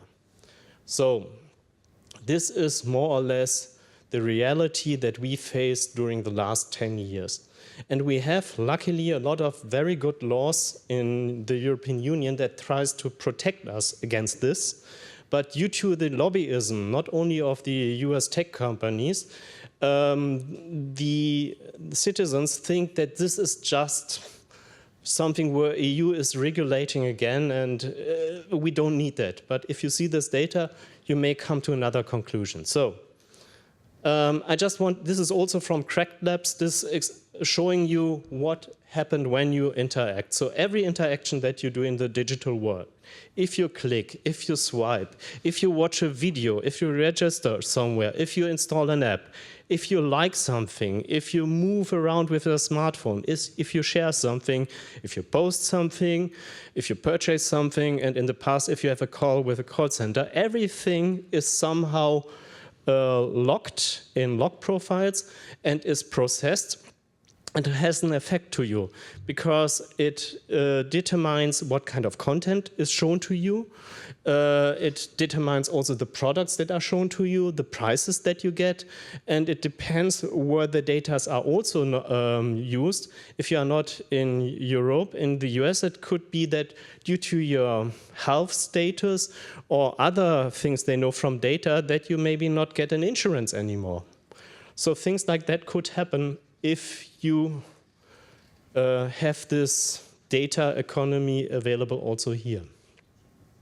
Now, what I showed you is now established business on a global level. We try to, avoid this in Europe, but also here are companies who would like to do similar business.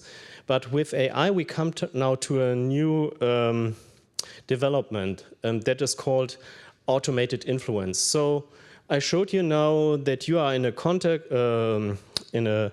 in a control loop, and you probably know it from yourself, this doom scrolling, that you still keep attention on the social media.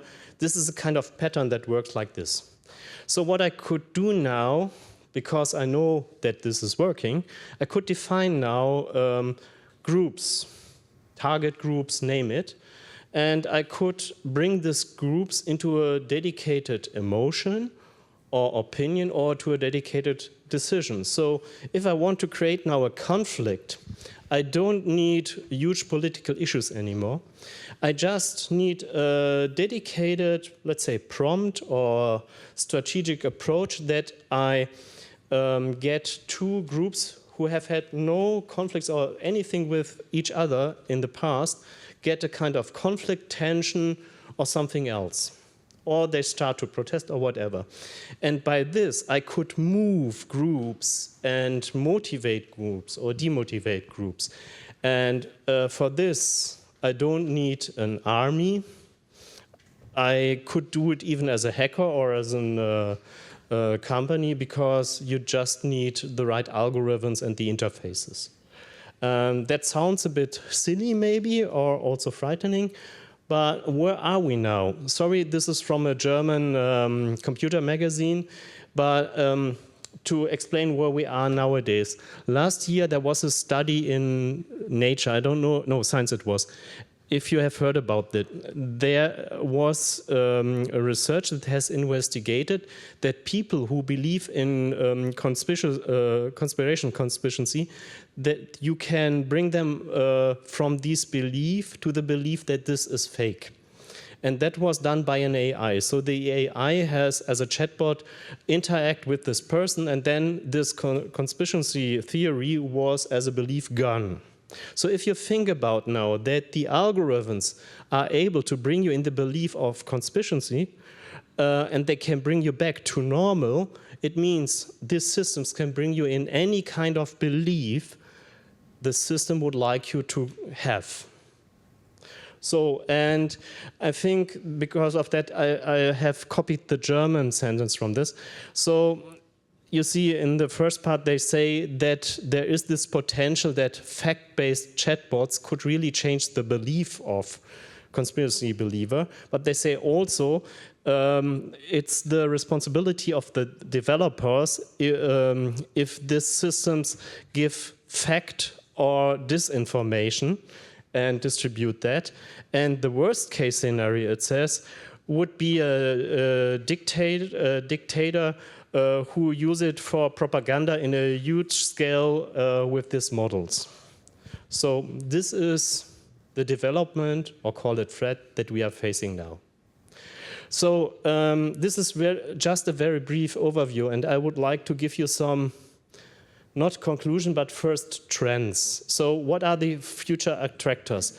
If we have here the now, what happened so far? We have now real-time translation. We have news editing. We have personalized content generators. We have even influencers on social media that are completely done by AIs with thousands of followers. We have voice clones that are used also for scams. We have this real-time deep fakes. We have many bots that act like a doctor, a profession, whatever. We have already also emotional recognition. And the estimation or the attractors for the next 24 months that I and my colleagues see are the loss of trust in digital news and digital sources, because you could immediately create with an AI not only a news, but also 10, 12 websites with real content and fake content, and then a fact checker is not able to check all the sources anymore. Then loss in trust of digital communication. You can't be sure today that the chat you are doing with your smartphone is your friend or your family member. You can't be sure that the phone call is your mother or your daughter. Maybe it's also a fake and a fraud. And you can't be sure, if you are in a video call, that the persons there are real anymore. So at the moment, this risk seems to be very low. But think about if this is increasing like phishing and spam mail. What does it mean for our global trade? If we can't trust an order, if we can't trust an de-order, if we can't trust a call from a client anymore. And the last thing, maybe we will also get a loss in trust of privacy. And well, I mentioned in the beginning Stargate. Stargate, you probably remember, was in January the project that Trump announced that is this AI infrastructure project in US. And now, if you see who are the main actors there, of course, OpenAI, because they have to make revenue, and AI could be the next bubble that will blast.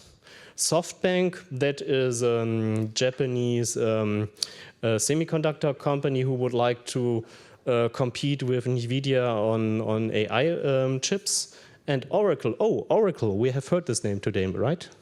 So think about what could Oracle provide for governmental infrastructure. And now look what this Stargate should do. Support the reindustrialization of US, provide a strategic capability to protect the national security of America. sounds okay in terms of we would like to strengthen our nation or our states. Like we have discussed also in the morning, we would like to at least strengthen and protect our country. Yeah, but do you remember this guy, Edward Snowden? Do you remember what he told us 10 years ago? And he told us in an interview that the NSA, even if it's not security related to the national security, if they have information of Siemens or other companies, they still give it to the American companies. Don't care if this is something that you could sue or not. So the espionage provided and supported by the government was 10 years ago already there. And now think, what could you do if you had a system like OpenAI working with the databases of Oracle, having access to the other members that he mentioned who are cooperating with NSA, like Microsoft, Office 365, and all the others that who provide the data there? Yeah, so I have a lot to say about this, but what are your conclusions? I would like to discuss with you what are your expectations, what you see now from the things that I just showed you in terms of current and near-term threats, and what do you think could we do together or should do we together now to do countermeasures, thinking about also Europe? Thank you.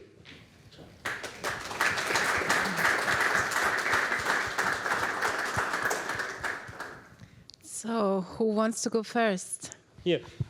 Okay, thank you. So my question is simple. What are the threats that you consider the most important of not investing in AI, and how should we prevent disinformation through AI that is created? So how do you see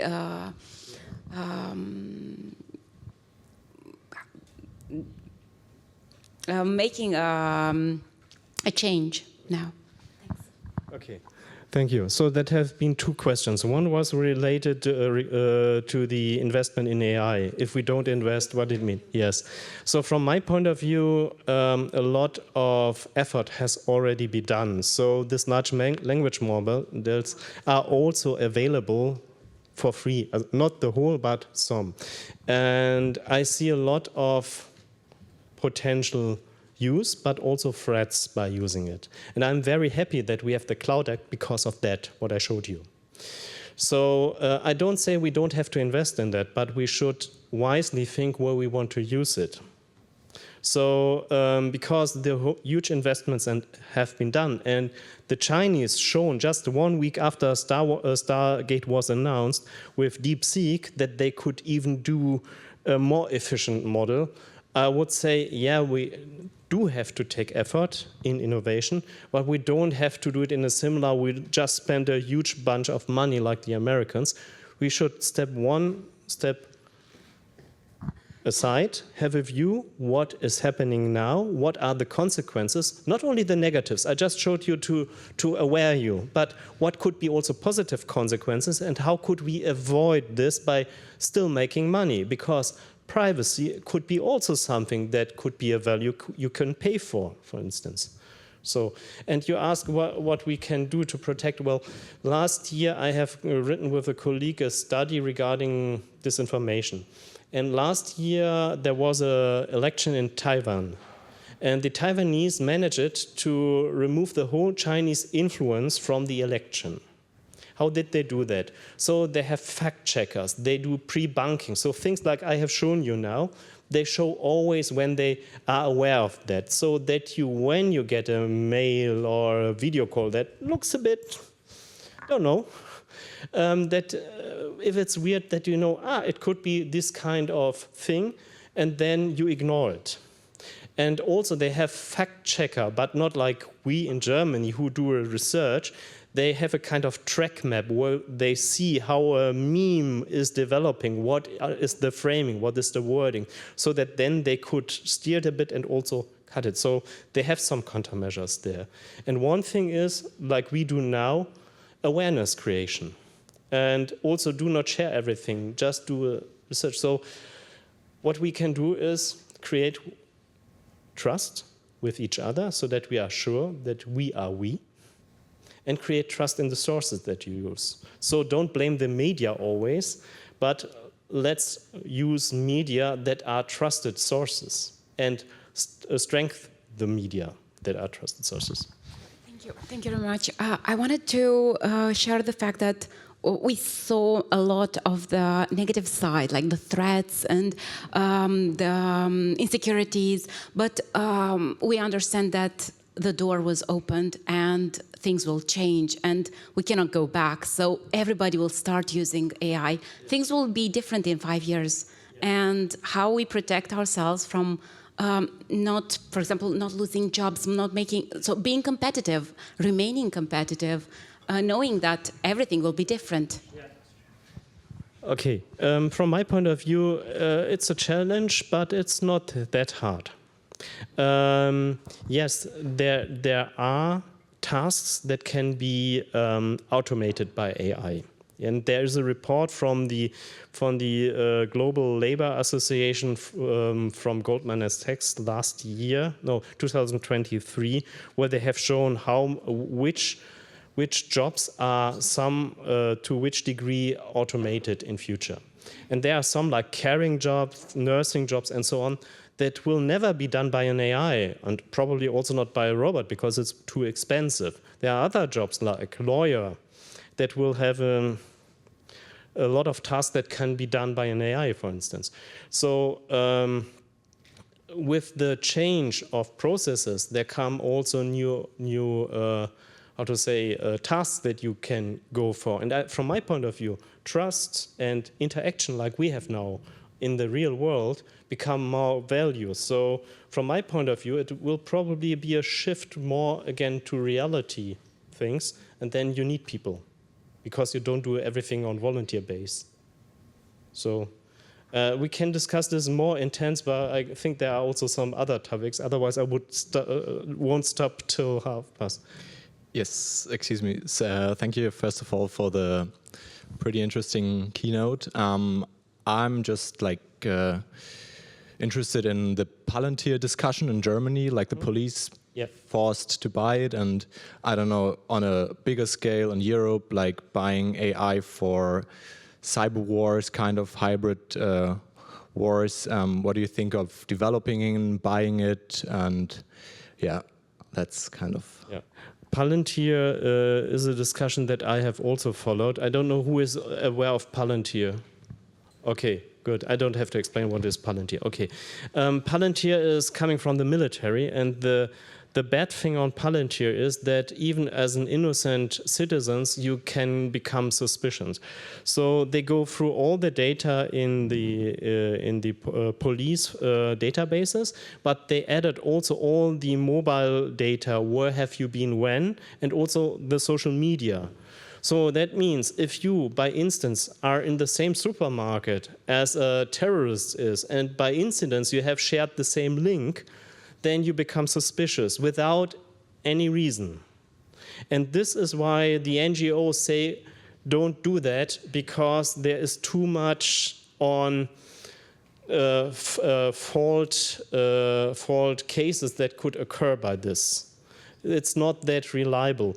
And regarding also the use for military and other things, we have to think what we will do. From my point of view, AI for defense could be at least an opportunity if we are not able to increase our defense capabilities with the classical things. So Ukraine has shown us how, by smart use of existing technology, you can defend. And if we don't want to offend, my point of view is to defend, to analyze data. If we don't have the, let's say, the surveillance data of the American military anymore, then we need to use our own data. We have satellites, but we have no system behind. So there I see the opportunity that we could use AI to create something for ourselves. What I still think very difficult is the thing that the Israeli military has done during the Gaza war. Have you been aware of Levanda? what they did was, because when the Gaza war started, the military got the order every day they should kill 100 Hamas members. And what they did, they went through all the social media. So it was similar to Palantir. And then they found the members. And then they have looked for the phone numbers. And when this phone number was locked in the cell of the home, then they sent a bomb to the home address. And they took into account that they killed the whole family and the neighbors. And because the upper level of the Hamas was killed very soon, they have changed the filter. So also people who have worked as, let's say, street cleaner for Hamas, paid by Hamas, become now Hamas members and have been also attacked. So in terms of defending, I think, yeah, let's use it. In terms of offending, it's an ethic question.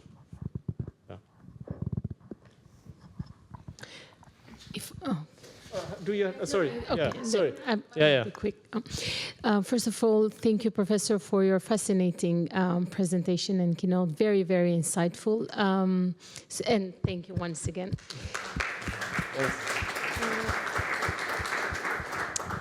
I would like to know what's your perspective regarding the future of EU from a strategic point of view. So what would be the most pressing issue that EU needs to address in order to safeguard the economic stability, the democratic institutions in the face of this rapid development of AI and I would say, increasingly blurred lines between information, misinformation, AI-generated contacts, and cyber threats?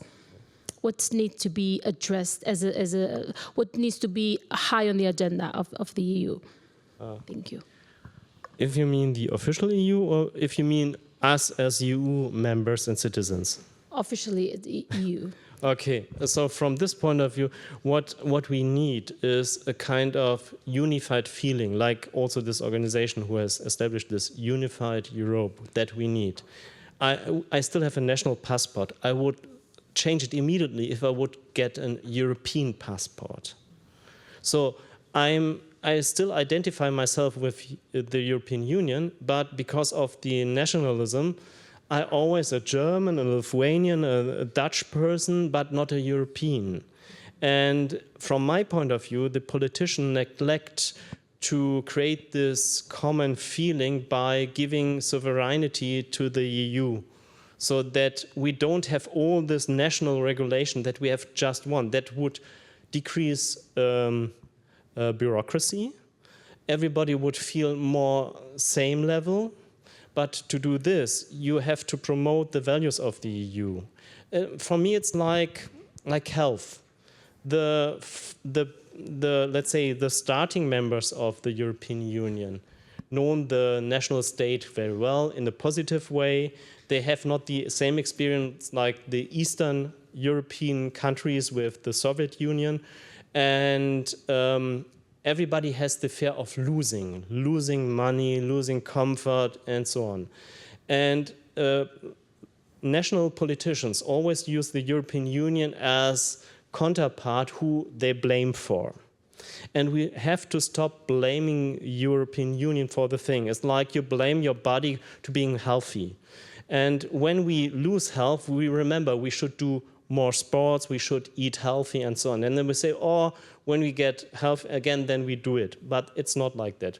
So from my point of view, we need a united European government that we can easier and faster react to anything. And then it doesn't matter if it's AI, is it Russia, or something else. If we still have to debate and negotiate between the 27, then from my point of view, it's still selfish because they don't see the common goal that we could achieve, and that makes it harder. Sorry for this long explanation. So I think the one thing I really took from your presentation was seems to be quite bleak, our future. You said you run a custom ROM on your phone. Others are running some version of some distribution of Linux on the computer. There are many things you can do to protect your privacy, but against this huge, I would call it even an apparatus, all these companies, these data brokers, what can you do as an individual? Especially because these tech companies have a lot of power also in the EU. So we talked about it a little bit today, but the narrative seems to be in the EU too much regulation. I'd like to push back a little bit against that and say, well, perhaps the GDPR, the EU AI Act, this risk-based approach, maybe the risks are real indeed, and the EU has made the right choice. So just two things, basically. On the individual level, what can I do now? And it's difficult because you also want some comfort, right? So it's, yeah. And then on those policies. Thank you. Two questions. Okay. Starting with the EU level, from my point of view, if we have a lobby register and if we would somehow punish also lobbyism to a dedicated way, that could make a lot of effort. So if we would ban some kind of lobbyism and keep the health of and the sustainability of the European Union as top value, that we avoid all this lobbyism who try to interfere. That would be a great thing. I have my doubt that we get this done, but that could be a first step. So if we see who is doing what as lobbying to whom, then we have also the public opinion, what happened there. Regarding yourself, I learned most of the things I showed you in 2018 when I was first time here in Vienna on an event that is called Private and Security Week. But it's not available anymore. The videos are still available and they have shown what you can do. And I have done, let's say, a self-experiment for 1 year, coached by these experts, because I wanted to know, is it feasible that I become independent in decisions about hardware, operation system, and software? If it's feasible, is it just a proof of concept, or is it working in daily life? And to make it very short, because you mentioned Linux, if you use open source, you can avoid a lot of this stuff. You can't avoid everything, but you can avoid a lot, and your life change. But the thing is, if you really want to become more private, you have to change your behavior. It's like staying healthy for a long time. You just have to do a dedicated amount of sports or movement, and you have to eat healthy. Very simple. But look at the people. If you go to the grocery shop, you get a lot of junk food and other things, and sports, no, we take the elevator, we take the car instead of bicycle or walking and so on. So it's a question of your habits and your way you deal with things. In principle, you can do a lot of things without using these commercial services, a lot to create a privacy. It's the 80-20 rule that you can use there. And we can discuss what you can do, and even to get a privacy-friendly phone, it's not that hard to make. I was also thinking you have to be really a nerd, but nowadays it's so simple that more or less every user of a smartphone can exchange a customized ROM, at least from Graphene OS. Yeah. So, yeah. So, there oder hier? Hier war noch jemand? Danke, dass du, ja. First of all, thank you very much for the very interesting talk. Maybe going back to the topic of fake news. Well, taking into account that large language models learn in an unsupervised settings and they're just causal LLMs which just generate the tokens subsequently, what if we fall into this negative reinforcing loop of fake news where the data is fed from Twitter, the data is fed from Reddit, where we know we have a lot of disinformation, and then this disinformation at one point just becomes the ground truth. So what can be done in two ways, so in two different areas? One, policy. I think the EU is already starting to do some things. What are your thoughts can be further done? Two, technology-wise, do you think something can/should be done? Because this is kind of a two-way street in that sense. Challenging question. I mean, that is something we could discuss probably 1 or 2 hours. So what we could do on a regulation way, I would say it's like the habit. We know that junk food is bad for you, but people go to McDonald's. So as long as I don't prohibit McDonald's to have a store here, you can always eat junk food. What I could do is I could increase the tax if you use that. But in internet, it's like this. If we have a free internet and we don't block these sites, then people go to TikTok, go to X, go to Facebook, because it's their freedom of choice. So this is the question. What can we do? Of course, we could ban it if we just switch them off. But is this the way we are doing things? So the other thing is we change our behavior. It's also quite difficult. And in terms of technologies, from my point of view, this is a rat race that you can't win. Because if you have now a countermeasure with an AI that is seeing that this is fake and is also marking is that fake, then you have the algorithm that is, again, coming around. Yeah, so from my point of view, we need sources that we can trust. And from my point of view, we have to protect our business communication. Because what I've shown you, think about your business when you have a kind of a supplier who is abroad, even in the European Union.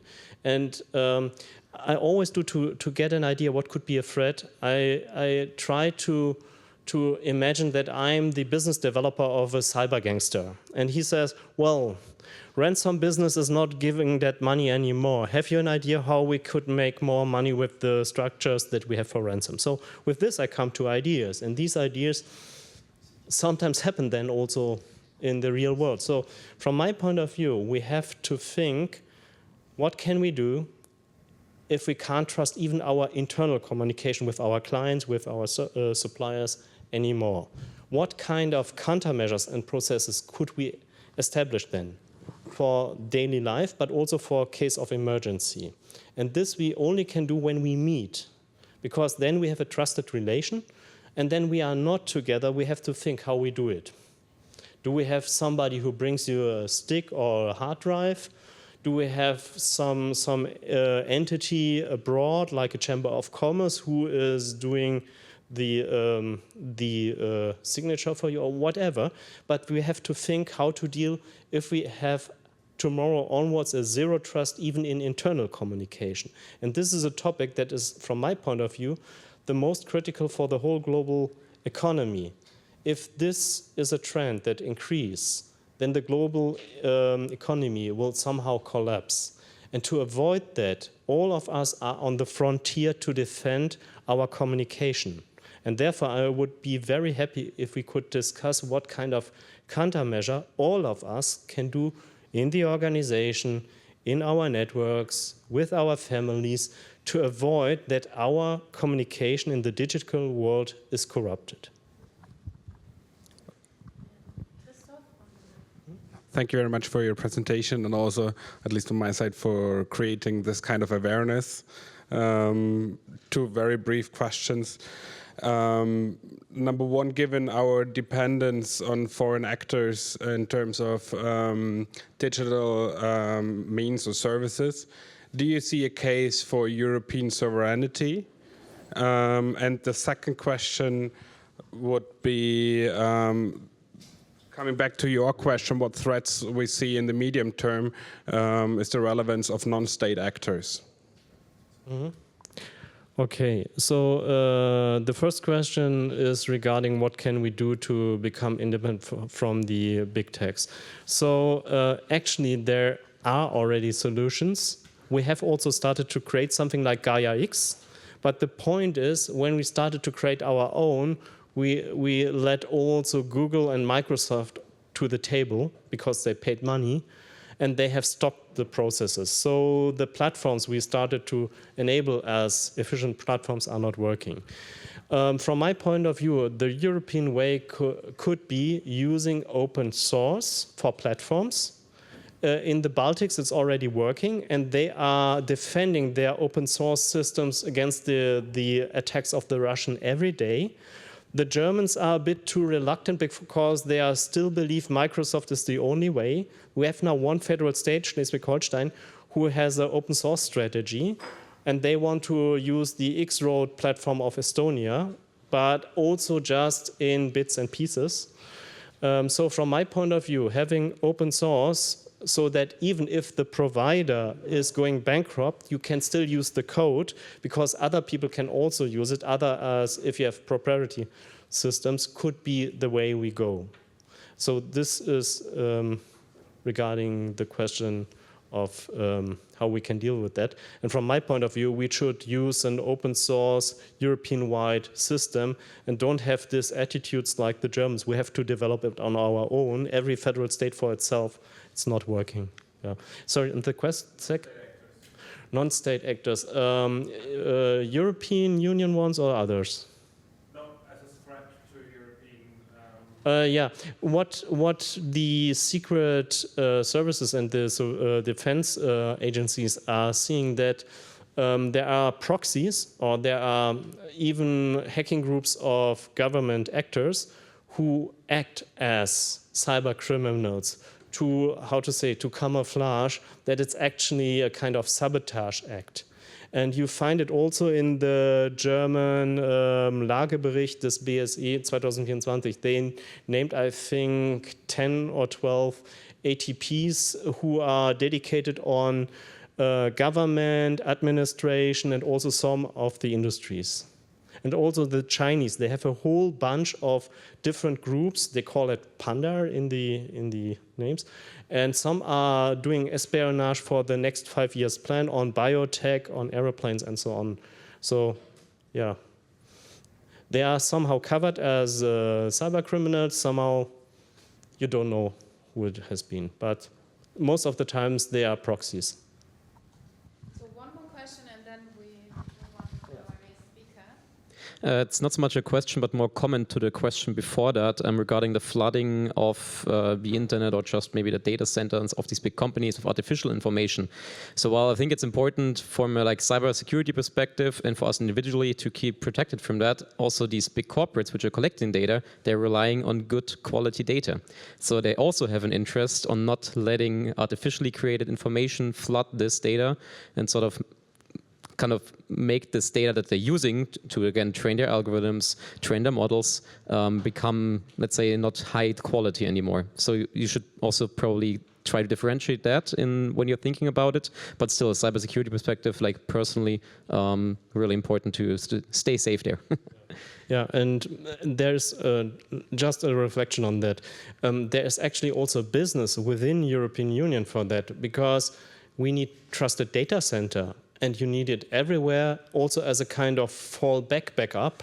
So from this point of view, we could now start also to create more data centers, but more to protect our own data and have trusted data. So it's a business that we could start immediately. Yeah.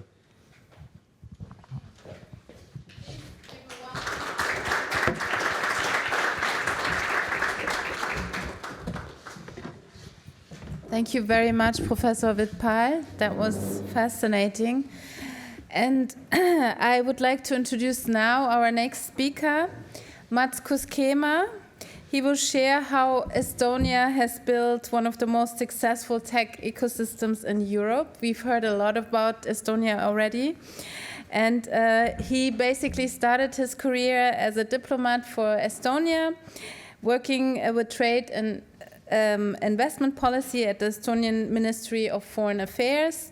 He was consul and economic officer at the Estonian Embassy in New Delhi and political counselor in Beijing.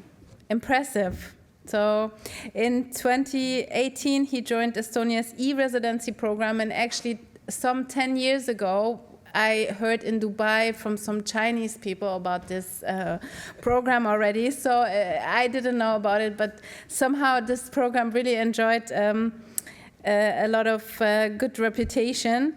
And now he's the country director for Germany, Austria and Switzerland. He's based in Berlin and wears many hats. In addition, he's a startup founder and also enjoys journalism. Please. Give them a warm welcome.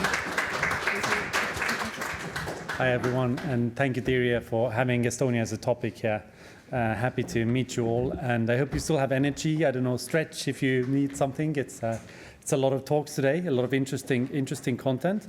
But I'll walk you through a little bit about Estonia's kind of, let's say, recent history, how Estonia built up its entrepreneurial ecosystem and also startup ecosystem. And then I'll tell you about e-residency as well, which is the organization I work for. I left there some cards. These are what e-residency cards look like. They're Estonia's digital identity cards. I mean, the last talk was super interesting about how you have to know who's behind, let's say, a system. And in Estonia, for like the last 20 years, we have had a uniform system, digital identity, that every citizen kind of, we know who they are and they can work with the state very efficiently and do all their services online. But starting, let's say, from the 1990s, Estonia had a unique challenge. So this is before Second World War, what European countries looked like GDP-wise. Estonia is right in the middle. It's just next to Finland, Austria, where we're currently now. So it was like an average European country, normal, not too rich, not too poor. But we, were a bit unlucky, let's say, after Second World War, and ended up like where like East Ukraine is now, for example. And in 1990, our neighboring country that is the closest to us speaks the closest language. You can look at the Finnish economy and Estonian economy, and it was around 1/10. So in a way, that was the time that, let's say, the development that was lost in 50 years. And we had this unique moment that people looked across the bay, 80 kilometers, and said that, we want to live like our neighbors in Finland and Sweden, preferably tomorrow, very fast. So in a way, there was a, let's say, demand from the public, from the population, from the voters, that everything kind of old system is bad and we want to build something entirely new. And our politicians had like a very unique opportunity to kind of, let's say, to travel around the world and build up completely new institutions, completely new policies, seek best practice from all across the world. And I'll show you a very short clip, which is a film that is done by the first kind of elected Prime Minister of Estonia. He was 32 years old, just to give you a glimpse of how things were, where things were quite bleak in the early 1990s in Estonia.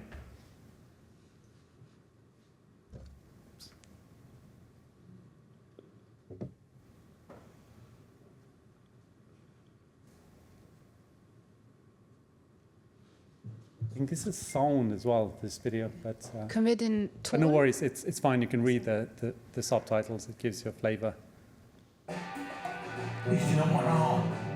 Ja kolmeks Vennemäed välja.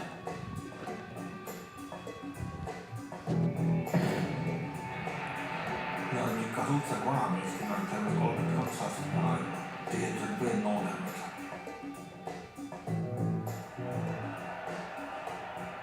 Ja siis saime 1991 aasta alguses.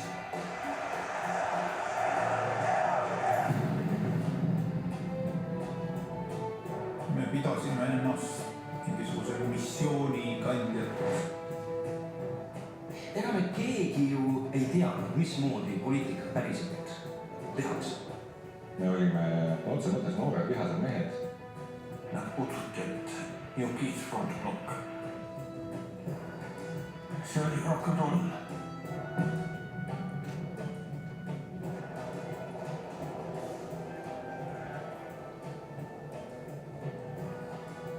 Asi oli ikka hull. Metallivargused, röövimised, tappusi oli palju. Ja majanduses tekkis iga täielik kaos.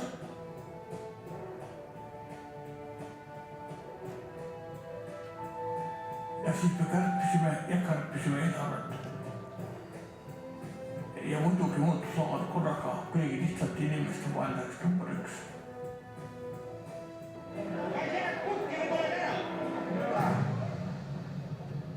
Ma ei saa sellest siiamaani, miks just pinapealiseks sai. Aga kui töö oli juba peale kandnud, tuleb see ära teha. So, what can we learn from this time? I live in Germany, for example, that has had decades, I guess from the 40s, like very, very high growth. And I think a lot of people have this comfort zone, in a way that there isn't this hunger to do big change, because it's been a wonderful country, wonderful system for a while. And what we can learn from 90s is that even if you kind of are based in a very chaotic situation, if you have determination, and I think if you have kind of agreement, let's say, from the political elites, what needs to be done, then you can bring change and make that happen. But a little bit about the times. I mean, Estonia went to different countries with different policies. Our legal system is actually based on the Bundesrepublik a lot, because a lot of the lawyers in our Ministry of Justice at the time, they had studied in West Germany. Our economic reforms, we kind of copied IMF advice fully. So it was in a way seen as madness by many countries that we went from like full-scale communism, like really hard production, fully communist economy, to free market in around 3 years. What that meant is that literally a lot of people went obviously out of factories, things went out of business. But all the years that I went to school, which was 1995, 2007, we had 7.7% average growth in Estonia. On top of that was about 10% inflation. So in a way, it kind of created a very, very fast growth system. But one of the policies that Estonia didn't have anyone to copy from was digitalization. So this was really broadly an idea. Someday, digital services could be online. Someday, governments could work online. Of course, computers and the systems, and they were very fast developing at the time. But because there was no one really to copy, that's why Estonia itself put all the government services online one by one. Of course, our benefit is, like, unlike Austria, for example, not a federal country, so you could do it in a very unified way. But we're lucky that, from an early on, it was done in an integrated way. And I think it was already mentioned, this X-Row technology, that is an interface that essentially allows private and public databases of Estonia to speak to each other. So there's more than 500 databases that all kind of use data or work in the same network. And then essentially every citizen is in charge of their data. So if you log on to some system, you kind of allow them to know who you are. And all these databases speak to each other. So for example, generally like a person's name and address is only written in the population registry. So when the other registries kind of work with the system, they would need to ask the population registry each time for these persons' details. And also when you start like pulling out a lot of data, for example, or attack, then also you can see these unusual patterns turning up, which kind of helps to save the system. But where did Estonia start when you put services online? E-tax board. So from 1999, you could do online tax returns. What Estonia learned, a lot more people started to pay tax. So a success. And then slowly all the other services were put online. So from 2005, digital elections. And now more votes have been cast online, I think, in the last general election than in person. As a young person, also would like to see that it sometimes helps to get a little bit more liberal votes, because young people can vote in a beach in Australia, for example, and you get like higher participation, maybe that you would otherwise. On other topics, let's say, what is important about digitalization, it's never ready. You always have to update it. You always have to kind of, let's say, go with the time. So currently, obviously, government is putting a lot more of it to mobile face.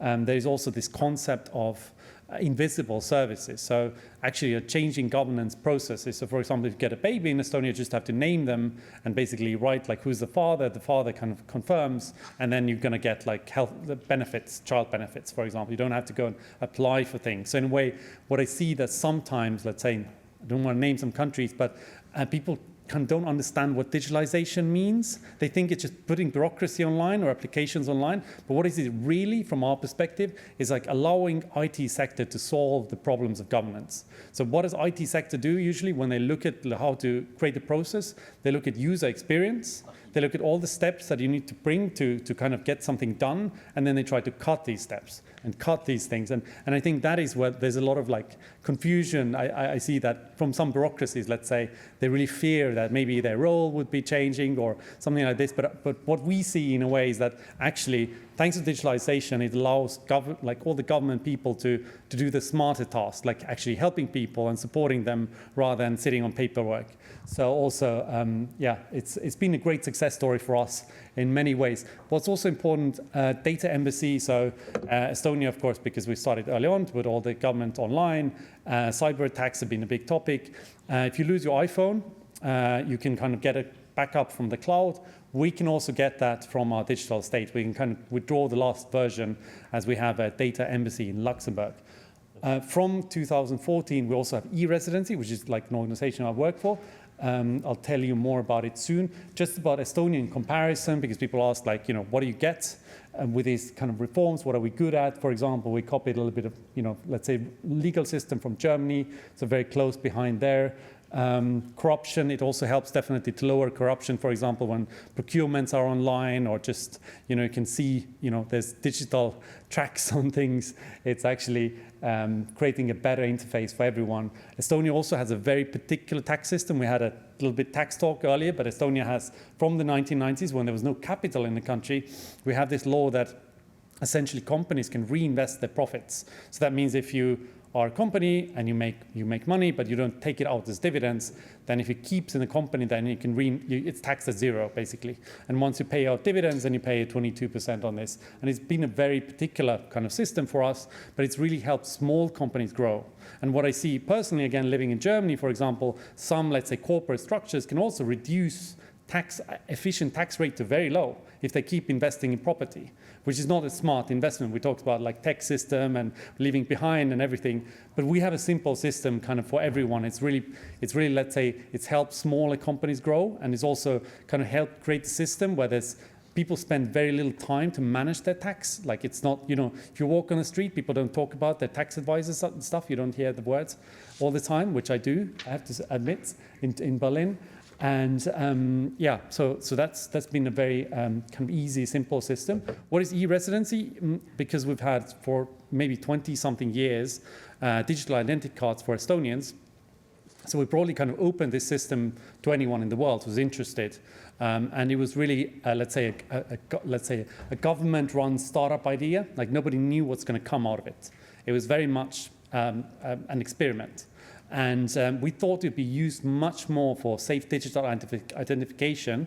But because Estonia does a background check on each person, it takes a little bit of time, money, and everything to get this card, then the real use case has really been entrepreneurship. And what's a big surprise for us is also that around half our community come from EU countries. We didn't think that this is going to be supporting European entrepreneurs, but what we see is that there's a lot of younger generation people who just want to travel a lot. There's a lot of international startups that just find it easier to kind of create a company fast, maybe more easily. A lot of international cross-border teams. So in a way, there's also a lot of the discussion currently about EU Inc., for example. And we see that this cross-border aspect of collaborating more, putting the startup ecosystem together, that this is definitely the future in a way. So it should be easier everywhere how to start companies, run companies, but we can be one of the easy places in Europe where to kind of get started, let's say. A little bit also about our startup ecosystem. So this is also another topic that Estonia started to develop really early. So our first unicorns were like early 2000s. They were Playtech and Skype. And Estonia has had this very kind of generous employee stock option system. So that means that every startup gives their employees some options, and then every exit produces a lot of people who have some money, some experience, and then they want to be mentors, investors, new founders. And what we see is that every kind of, let's say from Skype, there's around, more than 2,000 startups that are like children or grandchildren of Skype. Like, the former employees of Skype have created their own companies, and their employees their own companies, and everything like that. So traditionally, for example, in some big European countries, giving stock options to employees has been almost impossible, just really difficult. And people work for years in startups, and then they walk out with nothing, which is really tragic in a way. So we see that is really, really important for startup ecosystems everywhere. Can definitely recommend that as a policy. The second thing is actually very flexible labor laws. So this is, again, like Germany is a country, for example, with these huge corporations that kind of like employ most people, that play a massive, massive role. But if we want to build like an innovative economy for the future, then small SMEs need more flexibility to hire people, to let people go as well. So Estonia has had that, and also we have had very low unemployment. So in a way that doesn't really, cause a problem in employment policy. Companies also hire more easily if they can fire people if they need to. That's our experience with our systems. We have obviously e-residency and e-notary services. So you can do, again, everything online, make it easy to move people to Estonia if they need to. And what's very important is that startup ecosystems, again, that you can kind of do easily institutional collaborations. For example, universities sometimes offer like research as a service for startups, so they can really get started really fast. So sometimes it can be, again, bureaucracy and issues there. We also have a program to change our laws for startups to develop. So we're one of the first in Europe to have ride-hailing law. And Bolt happens to be the biggest competitive Uber now in Europe. It grew from Tallinn. And also we have like the AI laws, for example, early on. Of course, VC funding kind of ecosystem, that's also like, it's been a challenge for a lot of startups and especially the CE region. But luckily, Estonian startups are trusted. It's kind of also easy to invest in companies if everything's online in a way, and everything is transparent. So it's an easy system there. But we see, of course, startup funding the last couple of years has gone down everywhere. So we hope that will change again. These are our 10 unicorn companies. One of them, Glia, is also founded by e-residents. So really happy about this. There is another quick movie. Again, this is like early 2000s, and it talks about kind of a development of startup ecosystem. So I'll just show you a quick trailer, how things were like in a way, and yeah. Okay, I'm gonna run the algorithm now.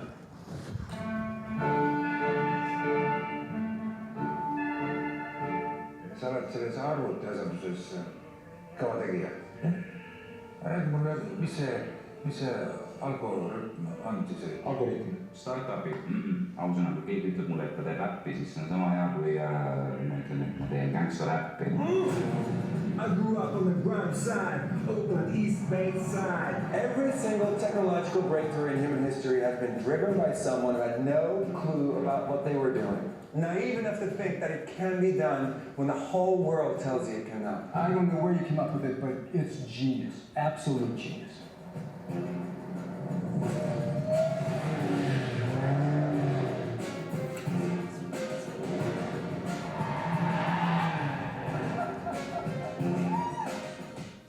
ei saa aru, kuidas see minu asi ei ole päriselt olemas.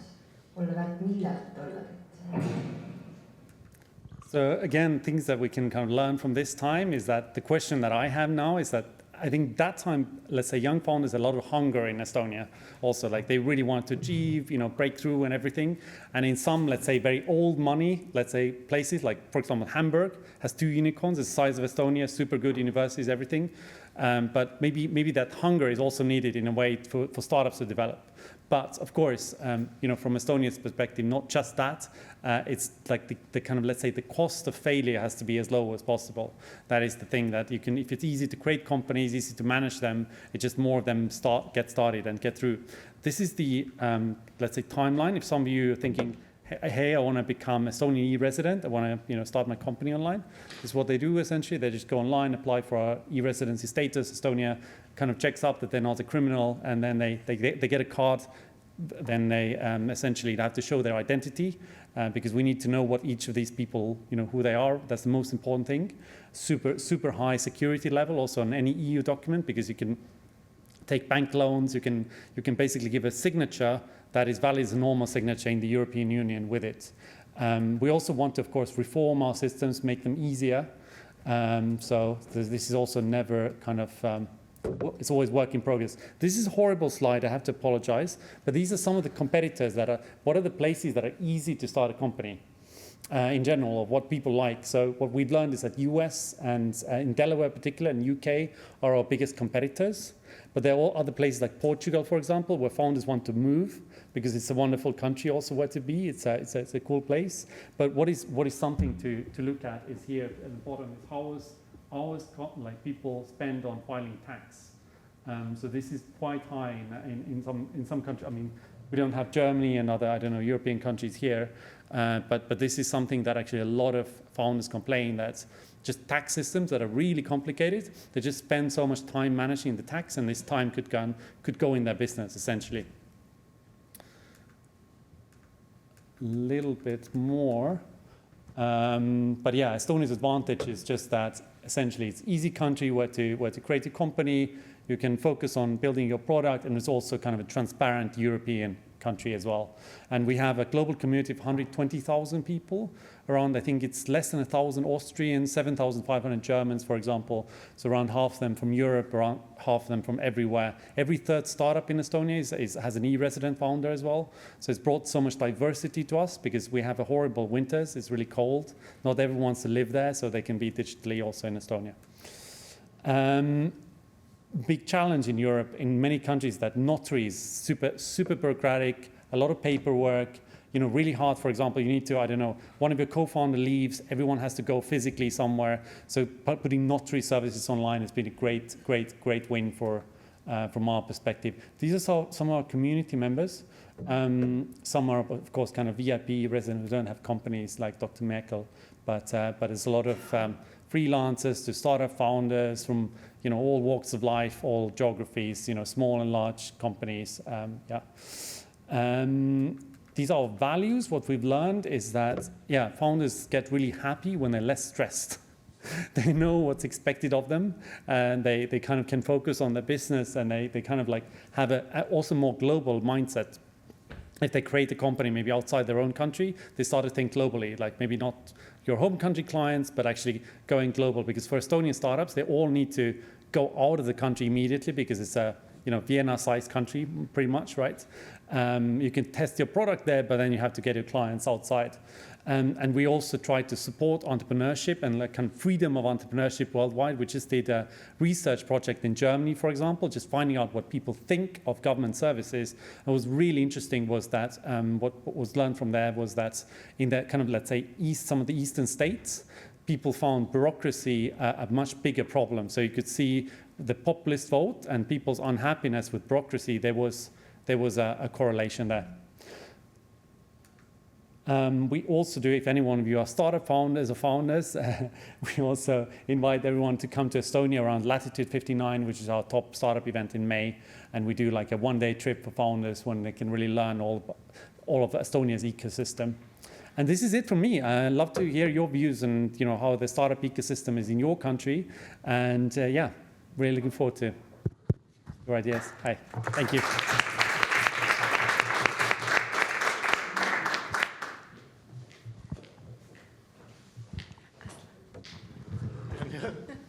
Hi, so my name is Arslan. I'm based in Austria, but I'm originally from Uzbekistan, lived in Poland before. So as someone who also comes from a post-Soviet country, what Estonia has achieved is truly remarkable. And I think that we all from the post-Soviet environment need to look at Estonia in terms of digitalization. But we do know that success kind of brings envy and also resentment from countries that are adversaries to us and adversaries to Europe, for instance. So what happened in Estonia in 2007, this massive cyber attack, concurrently with all the developments that you were describing before. So in light of this, I think that NATO actually established like the Cybersecurity Excellence Center, I think in 2014 or 15. So my question to you is, what is like the scale, and if there is any kind of scale of cooperation between like Estonian startups and the government in the sphere of cybersecurity, cyber resilience, and how does Estonia contribute to European security in the cyber domain? Yeah, very good question. I mean, this is a really, really important topic for the state and also private sector. And I mean, the news is that I think all the European countries get cyber attacks all the time. And the 2007 attack was an early on one, but currently wouldn't be a very strong one. So in a way, we have a private kind of cyber army in Estonia. So we have like these people who can react immediately and do things. So yeah, this is an important topic, and that's why we have things like data embassy and things like this. So it's a never-ending project, but a big priority for Estonia, and we haven't had so many problems. And also with our digital identity card, you can't really do anything with a person's identity unless you have that physical card and a specific code. So in a way, we haven't had so much identity theft. That's also an important point. Thank you very much, Mr. Kuzemov, for this speech. And I was wondering, why do you think e-residency isn't developed in other countries as in Estonia by now? It is. I mean, there are other countries following with similar programs. Like Dubai launched their like online entrepreneurship that was designed a little bit on us. I think Portugal is trying to launch something, but part of its goal is that people would move there. So I would say that e-residence is kind of a, let's say it's a key to an ecosystem. And our ecosystem is just that we have had 30 years of e-governance, great startup ecosystem, and a very particular tax system. So these are our unique benefits, but there are other countries offering their own. So in a way, that definitely are, our efforts, but I think because we were the first one, and that's why it's maybe more, Estonian system is more known still. Yeah. Anyone else? Yeah. Thank you also for the great presentation and the great example. I'm also very interested in these entrepreneurship topics. I'm from Germany, as you know. Maybe it's not that developed, or like you talked about the cost of failure. I know in Berlin it's a bit different, but the other parts of Germany it's a bit still like a lot of potential exists. Do you think there is also like a cultural mindset difference compared to other countries? Or how could we push more entrepreneurial mindset in the European Union? I mean, us in Estonia, we wholeheartedly want Germany to succeed. It's the biggest country in Europe, and Germany's competitiveness is all of our competitiveness. So in a way, the government is definitely. I mean, governments. All German governments promise to reduce bureaucracy, and they make this goal. And there are services that slowly go online. Like there is this, I think, e-prescription. There is going to be a possibility to, I think, apply for a driving license soon. So that very slowly there are things happening, which also gives Germany some slack. But if I give you my not personal opinion, not Estonia, so don't quote me. But what I think is that political elite kind of like I think they haven't really understood that.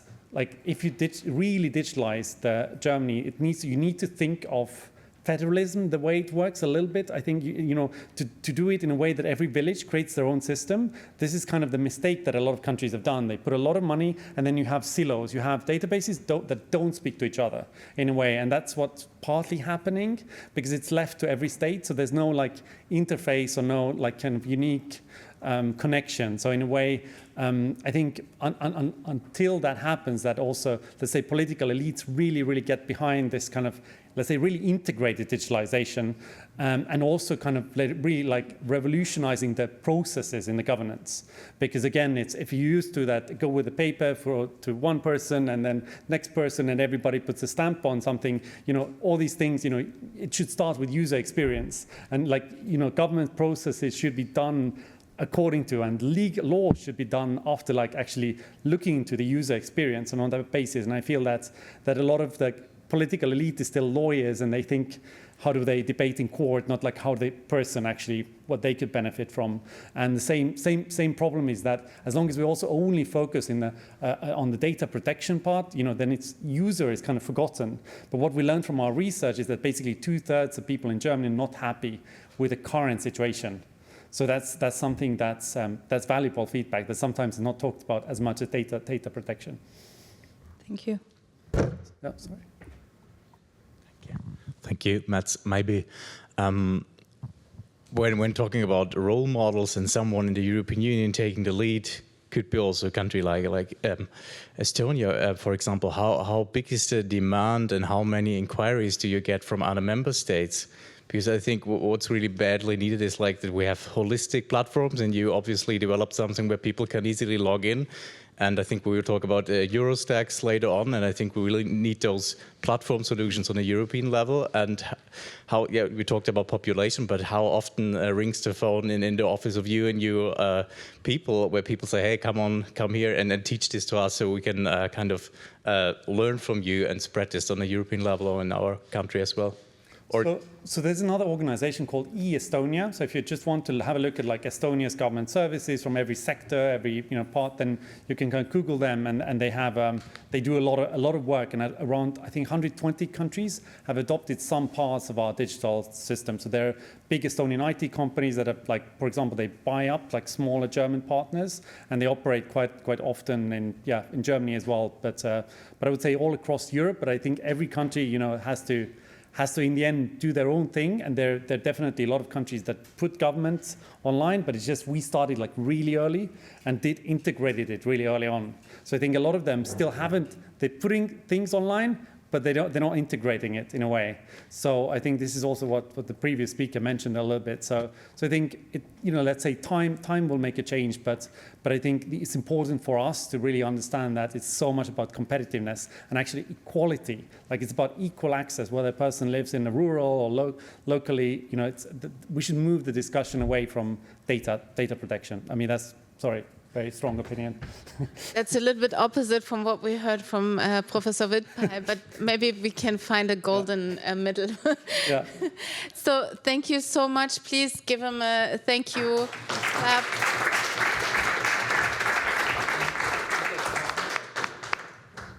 And I'm very honored now to introduce our board member, Barbara Taschrona, a lawyer and expert for multilateral and bilateral trade policy at the Austrian Economic Chamber. She focuses on the multilateral trading system of the WTO, the EU's bilateral investment agreements with third countries, and international reform of investment protection. She will interview Danai Budas from the Federation of Austrian Industries on the challenges facing the WTO on its 30th anniversary, which has just passed, a timely discussion giving the state of global trade and governance, as we have heard also earlier this morning. A few words about Danai Budas. She's the head of international relations and markets at the Federation of Austrian Industries and Managing Director of Europe and International Markets Committee. Her work focuses on international markets, including Asia and Africa, international organizations, the WTO and OECD, and free trade issues. So before she joined the Federation of Austrian Industries, she worked at the OECD in Paris, so also a very European background. Please welcome on our stage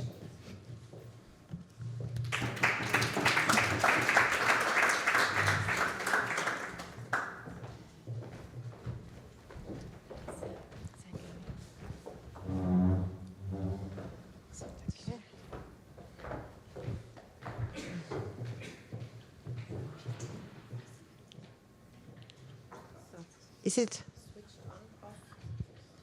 Müsste gehen. Yeah? Yeah. Okay. So good afternoon from my side, and thank you very much for the nice welcome and introduction. Danai and myself had already the pleasure to take part at two ministerial conferences, one in Geneva and one in Abu Dhabi, as part of the Austrian delegation. As these occasions, we got quite a good insight about this multinational organization and how difficult decision-making in a 166 members organization is. The WTO Ministerial Conference takes place every 2 years, and they play a crucial role in shaping international trade policy and agreements. The conference is the top decision-making body of the WTO. There have been so far 13 conferences from 1996 to 2024. Danai, my first question is a very easy one, just to set our participants who are maybe not so familiar with multilateral trade policy in a picture about the World Trade Organization. So why do we need a multilateral organization like the WTO, and what are the benefits, especially for companies? That is indeed a very easy question to answer. From a company perspective, because I'm here to represent the Austrian industry, what companies are really looking for is open markets. Open markets that they can access under clear rules. And this is something that the WTO provides for them. So I'm representing the Austrian industry. We're a very small country, very export-oriented. 60% of the Austrian GDP is being generated by exports. So of course, being able to access other markets is really essential for our wealth. And I think that the WTO is often taken for granted, or maybe that a lot of people are not familiar with which benefits we have because of the WTO, because we're so used to it. For example, to give one concrete example, is the most favored nation clause. That's a very technical term. Maybe a lot of you are not familiar with it. What it means is that if one country provides certain benefits in trade to another countries, such as lower tariffs, for example, it has to provide the same benefit to all other WTO members.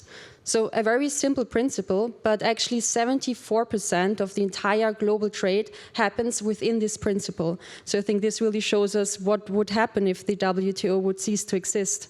And that's also something that shows us just how important the organization is.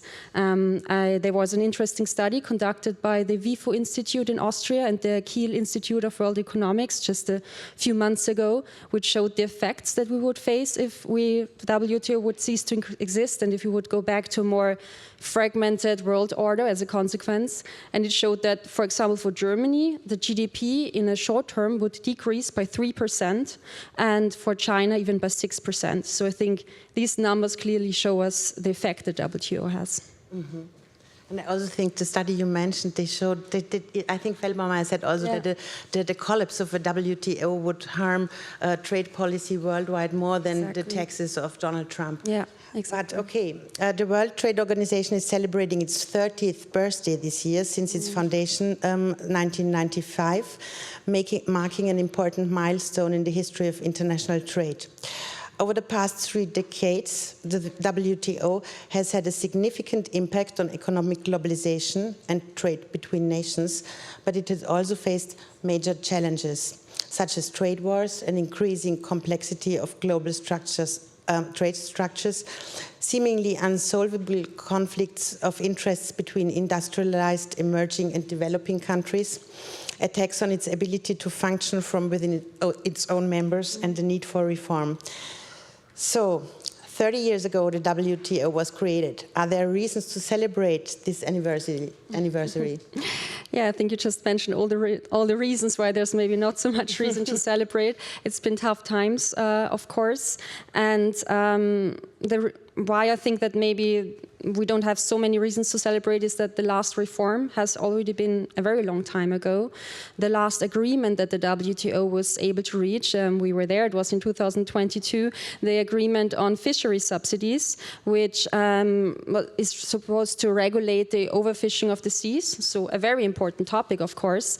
But speaking from an industry perspective, there are so many other issues we need to tackle, which we haven't succeeded in, as it got very difficult to reach agreements amongst all 166 members. So that, of course, gives us maybe some reason to be pessimistic, but I do want to stay optimistic. And something positive, you mentioned that it's 166 members today.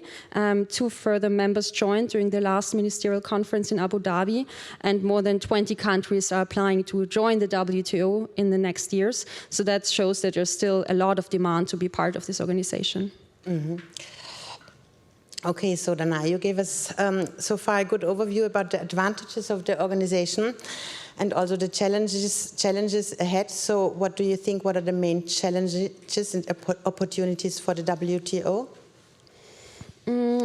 I think an issue which is at the same time major challenge and major opportunity of the WTO is its diverse membership, because we have so many different markets, so many different countries that are members of the WTO. We have the Western developed countries, we have United States, European Union, Australia, we also have countries like China, India, who's presenting itself more and more self-confidently on a WTO stage, South Africa and so forth. This, of course, is a challenge because it's so hard to reach agreements amongst so many countries with so different interests. And we saw that also the past few years that it has gotten really hard to reach agreements.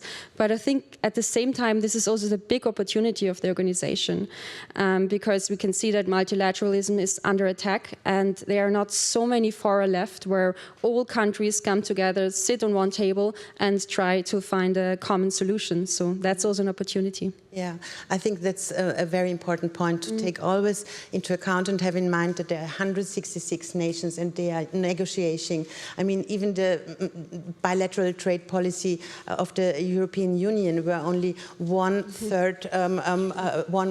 partner from a third country, and 27 member states are on the side, but it's a smaller, like pot of interest, and even an average bilateral trade agreement lasts, I think, with an easy negotiation partner, lasts 5 to 6 years. And so it's no wonder that multilateral agreements are really very, very difficult to reach. Exactly. But there's a little, I think, also a little, way out at the plurilateral, but maybe you're mentioning them later. Sure. Okay, the plurilateral agreements were only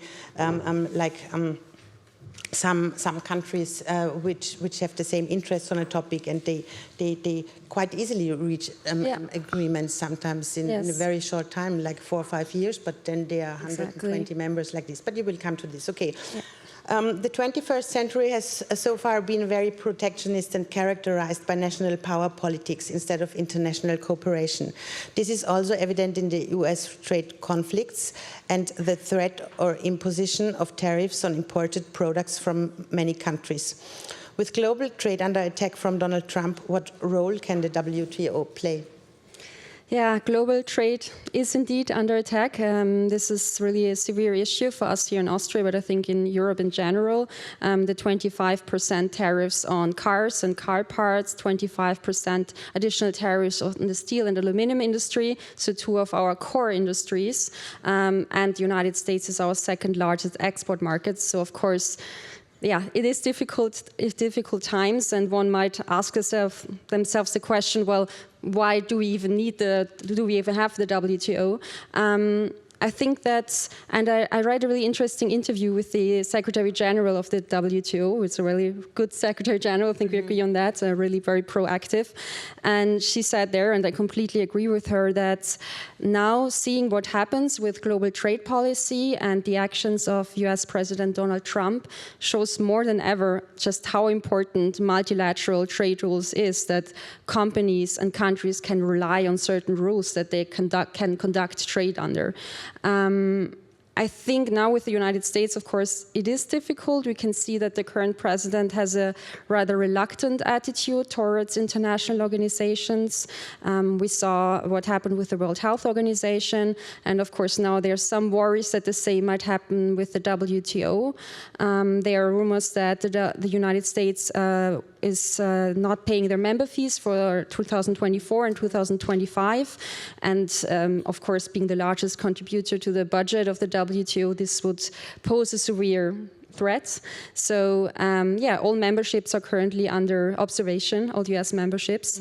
And I think it's also quite, of course, I mean, as United States, as an economic power, it's easier to negotiate bilaterally because you're the big country, the largest economy. So when you're negotiating with a smaller partner, of course, it's really more easy to push through your own agenda. But then again, that's exactly what is so great about multilateralism, because every single country gets their voice, and also smaller countries get their voice. And that's also why I think that I hope that the United States will not leave the WTO, but even if they would do so, I think it will still stay relevant, and we see that there's still countries wanting to join the organization. Yes, I agree fully with you, and not only the US is a difficult partner for the WTO. They're used to it, no? With if you think about India or Indonesia or South Africa, so I think the WTO will survive also Donald Trump or a difficult. But there's another problem apart from survival, as we all well know, is due to a consistent and long-standing US blockade of the appointment of judges to the appellate body. The arbitration system of the World Trade Organization no longer fully operational. This is, I think, a very serious point, because the dispute settlement is something like the crown jewels of the WTO, because they stand for enforcement of all these rules. And so how do we bring the US back to a binding dispute settlement? Yes, I agree with you that it's really one of the core tools that the WTO offers because, well, the dispute settlement body, it offers states the opportunity to settle their disputes if they disagree on something. For example, you might have heard about the Airbus and Boeing case, which went on for several years until the United States and the European Union reached an agreement. So it has been a success story so far. And since 2019, the appellate body, so the last instance of this dispute settlement mechanism, is not working anymore, it's not functional anymore, because the United States has been blocking the appointment of new judges.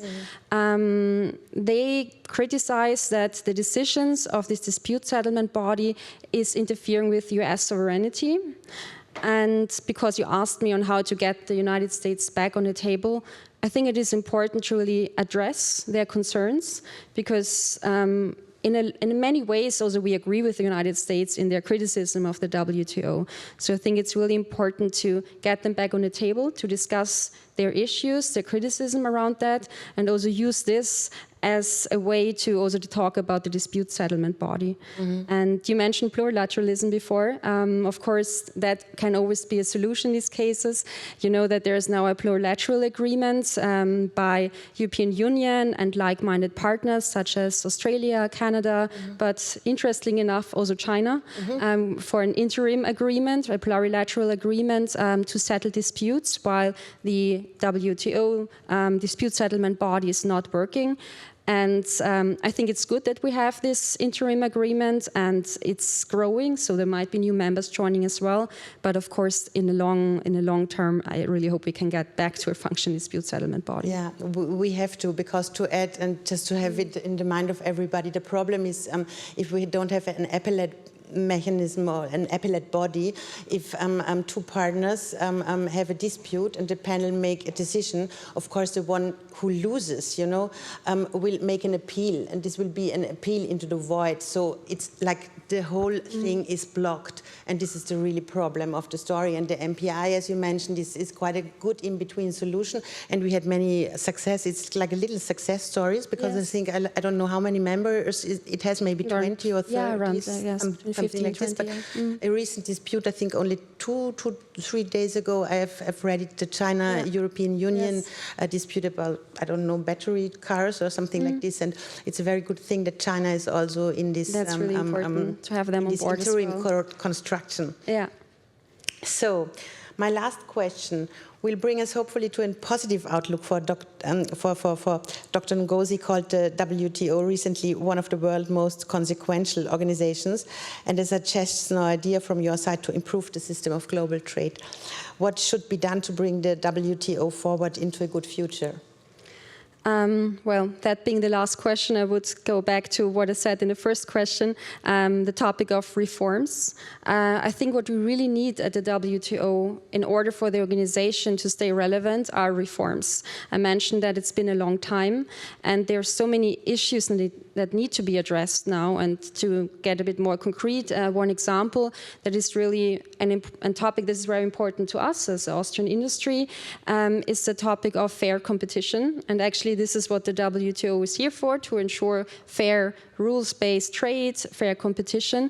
And this is something that has been quite difficult in the past few years, because the world has changed since 1995 when the organization was being founded. So new members emerged, already mentioned China, for example. And what our companies are facing is that when they're active on third markets, they are competing with companies from, to stay with the example, China, who are heavily subsidized, while in the European Union we have a very strict EU state aid law, which is a good thing, but still, of course, it's hard to compete with another player that doesn't have to adhere to the same rules. And this is something that we originally had, we have an agreement in place actually on that at WTO level, an agreement on subsidies, but states don't notify the subsidies, and there's no consequence on that at the moment. And also we need to better adapt to new realities. Another big issue we have are overcapacities.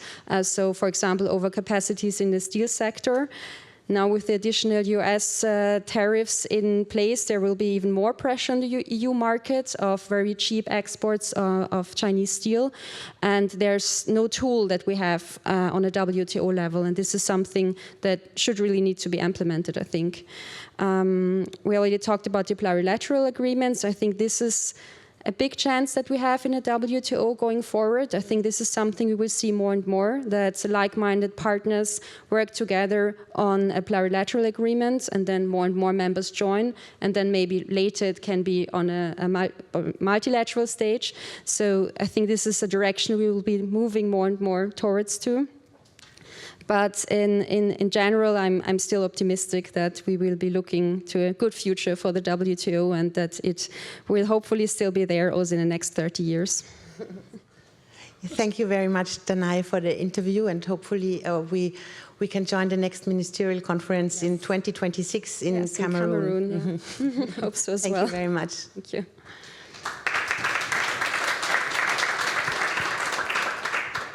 We would have 10 more minutes. Can I open the floor for questions? Of course. Yes? Okay. Who would like to go first? Okay.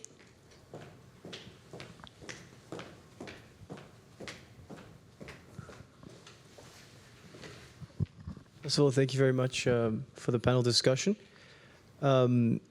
The appellate body that you refer to, essentially this mechanism that has been blocked by the US for now quite a while, the appointment of judges, the US kind of came up with this alternative MPIA. No, the European Union. So yeah, the European Union came up with that, right? So this MPIA mechanism as an alternative.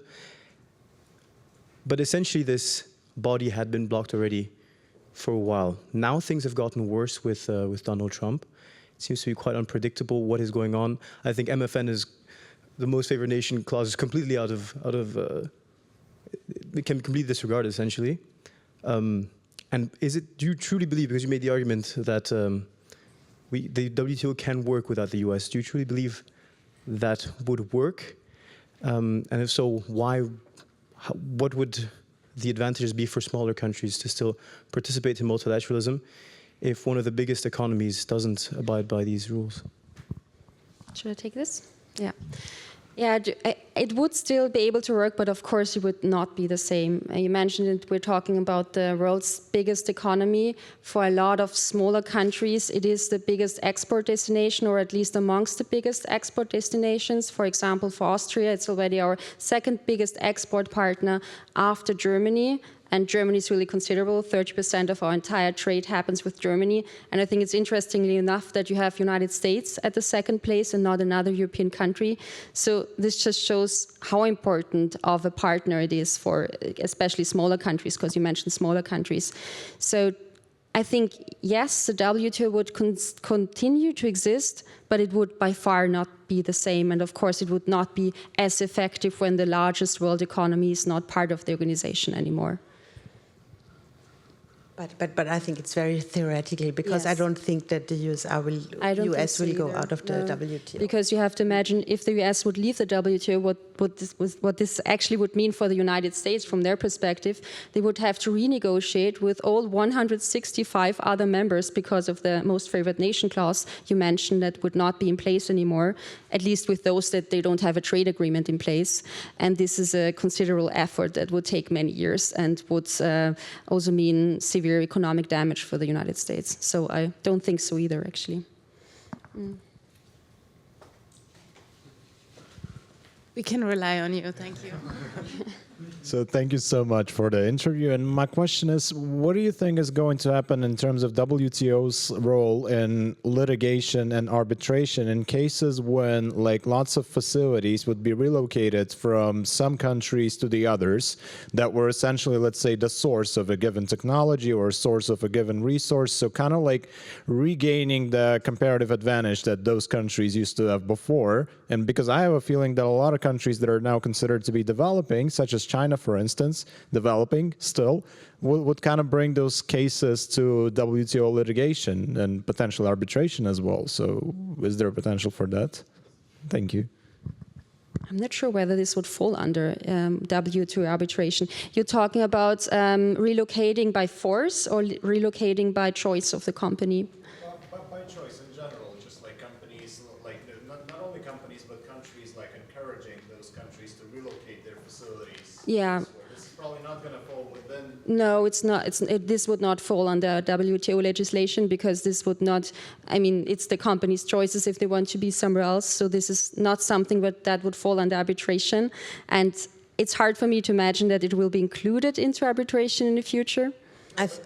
Sorry to interrupt, but if the country pursues a certain like industrial policy, so such as the United States is doing now, for instance, that it would be practically like impossible for companies to stay elsewhere to outsource some of their parts of their value chain. So it's the state that is at the core of the whole thing. Yeah. Did you want to answer that? No. I just thought if countries are hopping and sourcing out their production, for some reasons that's maybe more interesting for investment protection cases because you have better, protection in some places. I mean, this happened already in the past, but I don't know if this is your point. But I don't see any point to the arbitration system of the WTO. Hi, thanks again. Thank you for the panel. Maybe a simplistic question and kind of a coffee table question, but what do you think about the logistics of trade and the tariffs? Because I keep reading how, of course, over the past 50 years, trade and supply chains have become such a complex network, such a complex net, like a very complex fishing net that you can't really dissolve. And the question is, could these tariffs be actually implemented in the long run? Because, for example, one car being manufactured in the US, which is just one car, has to go through the border 7 times until it is fully assembled. So it goes Mexico, US, US, Mexico, always with new parts, always with new, exactly new parts. And then you have companies having headquarters in different countries. So basically, from the logistics point of it, it seems like extremely difficult to just say, okay, we slap some tariffs and you pay and that's it. How do you go then with calculations? So could this be a reason that tariffs in themselves stay just a threat and not much more in the long run? I think that this, yes, I think that's why tariffs have to be seen more in the short term. I think the reason why Donald Trump now is imposing this tariff is just to start negotiation, to put a threat on the table, and then try to force the opponents to negotiate with good terms for the United States. It's nothing that can be there in the long term, because you know that with China, for example, the United States put a 145% additional tariff, and we can already now see that the prices on the US market are really going up. Inflation is even worse than it was before the election, and it was the main reason why voters, or one of the main reasons why voters elected President Trump, because of the inflation. And now we see that these additional tariffs have a really negative impact on inflation. So I think from an economic perspective, these additional tariffs can only be a short-term threat, or even only stay a threat. You also mentioned that, and we saw that with the reciprocal tariffs that he announced and then delayed again. So I think there's a lot of tactics behind it, and it can be in no one's interest to have, in the long term, these high tariffs. But I think you had a good had a good lecture of U.S. tariffs and tariffs in general this morning, no? From my colleague of the Austrian Federal Economic Chamber. I think he put or raised this exactly this thematic thing. Okay, so we came to an end for this session. Thank you very much for this insightful interview on the WTO, and yeah, please give a warm thank you clap for. Thank you.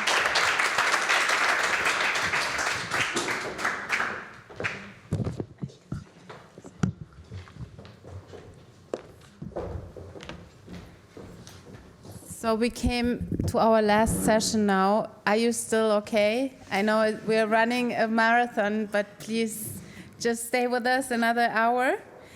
I'm very pleased to introduce now Professor Paul Timmers. He's a professor at Leuven University and the European University of Cyprus.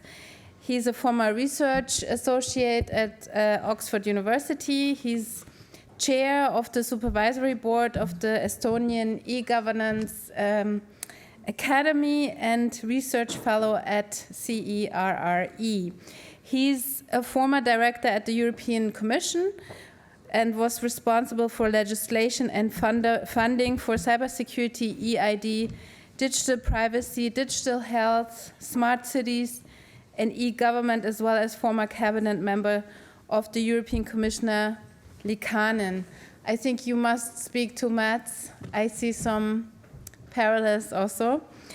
He's also the co-author of a very recent report called Eurostack, which has been worked on with the Bertelsmann Foundation. And I can truly recommend, so if you Google Eurostack, you'll get to the report, and I'm sure we can share it later with all the participants. He didn't come alone, he brought his partner, Georg Serenci. Welcome today. He's a consultant focusing on quantum technology, on satellite communication, AI and spectrum policy, and regulatory and competition issues. His career spans more than 45 years, starting as a researcher in nuclear physics, then turning to industrial research and development in various high-tech industries, such as software development, solar energy, aerospace, and telecommunications. So please give a warm welcome, and thank you for coming here. Thank you for being with us and talking about Eurostack. Thank you very much.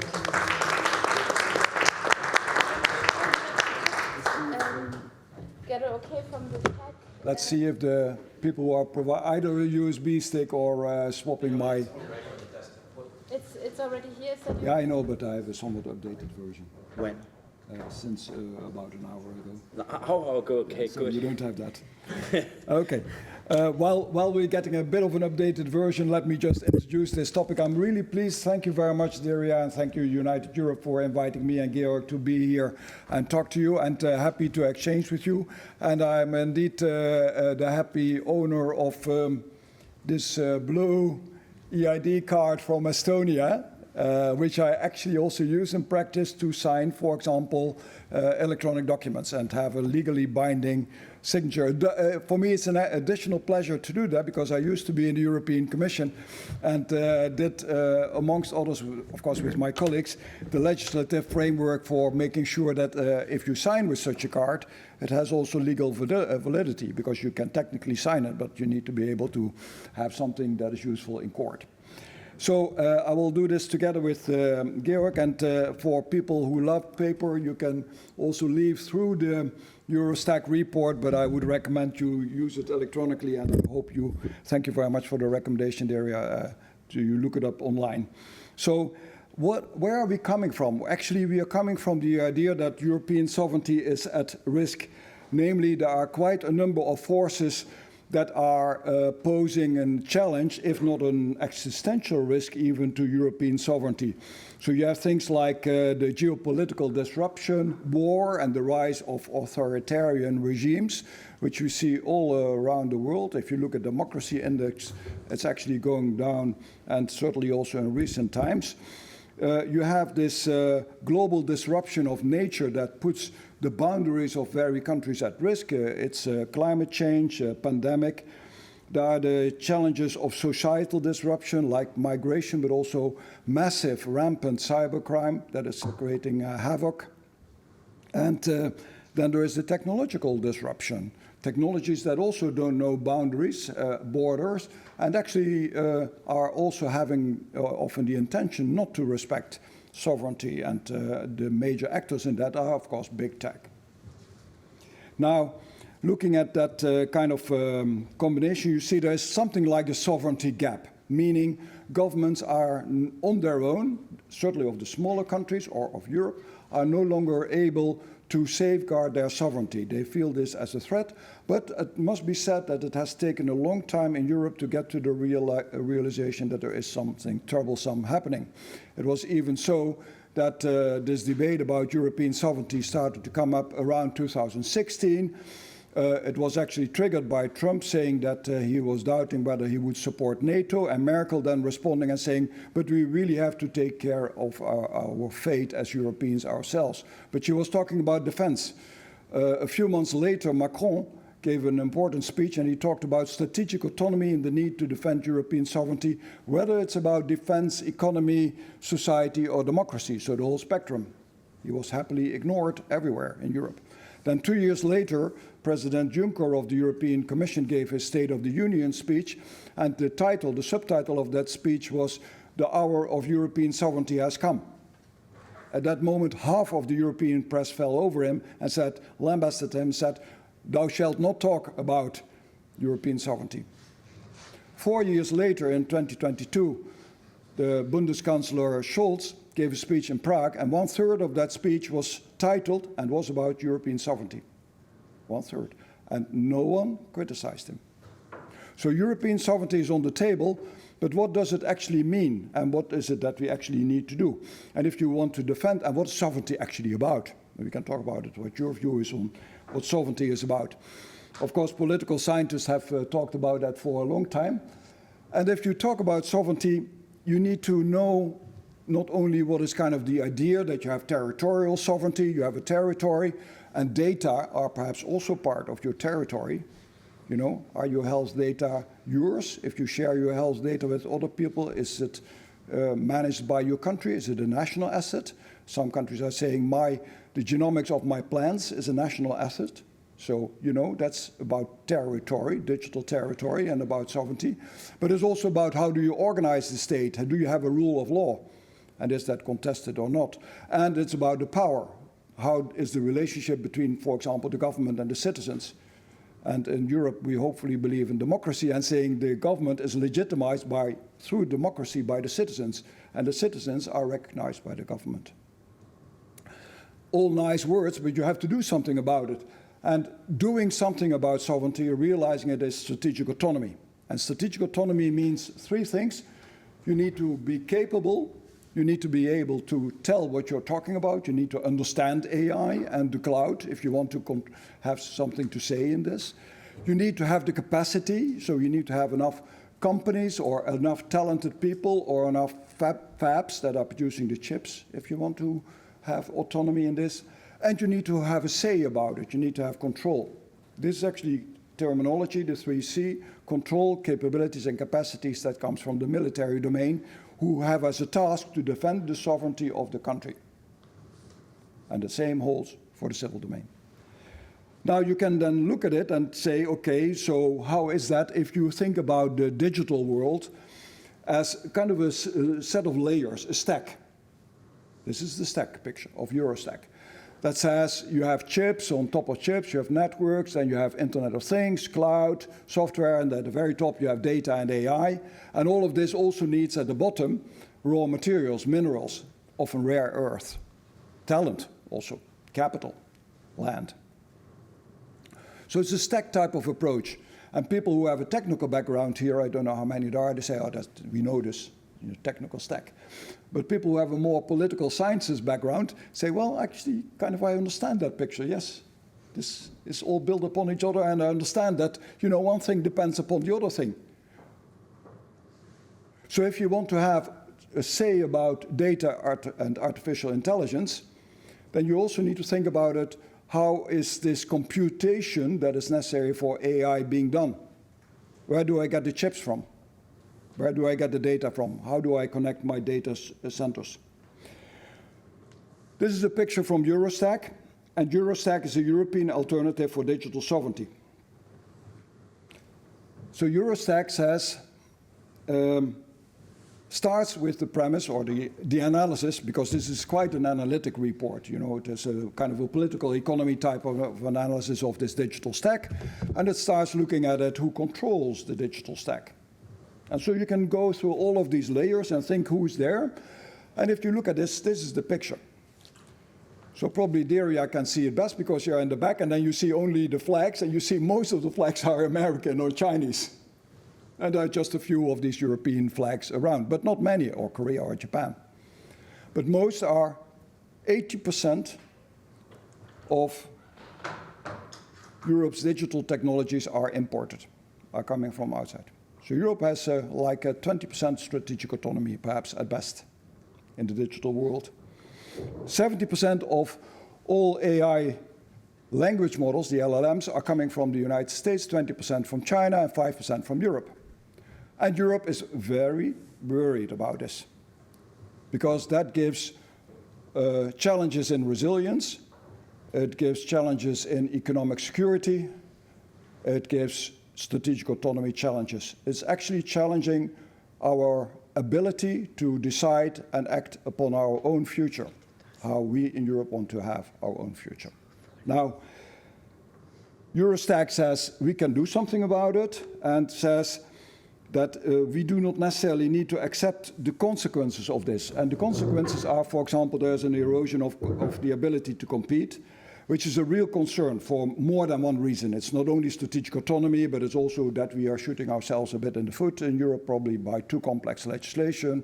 There's a certain mindset which is perhaps not enough innovation-oriented, but there's an erosion of ability to compete if you don't have the control over the digital stack, which is nowadays determining much of economy and society.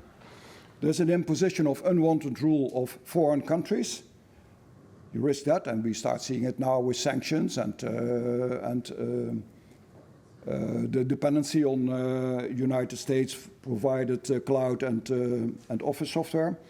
There's a reduced resilience of critical infrastructures, because if you don't have them in your hands, you don't know which vulnerabilities are there, and you get things like intrusion, for example, massive intrusion from China, pre-positioning in order to disrupt our critical infrastructures. One example, IP theft, espionage, the market dominance with the risk of abuse of market power. And that's why there are European laws like the DMA, Digital Markets Act, and ultimately the inability to protect our democracy. Eurostack then says, we have analyzed this and then we have to get to action. So we know the dependencies, can we do something about it?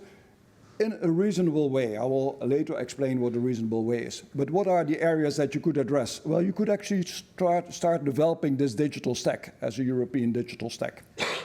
You can look at deploying high-impact digital services, like for mobility or for doing genomic research or for enabling health systems, by creating these as challenges. And this could very well, the text says it also explicitly, build upon European assets that we already have, such as electronic ID systems that are functioning actually in Europe. And so why not use that?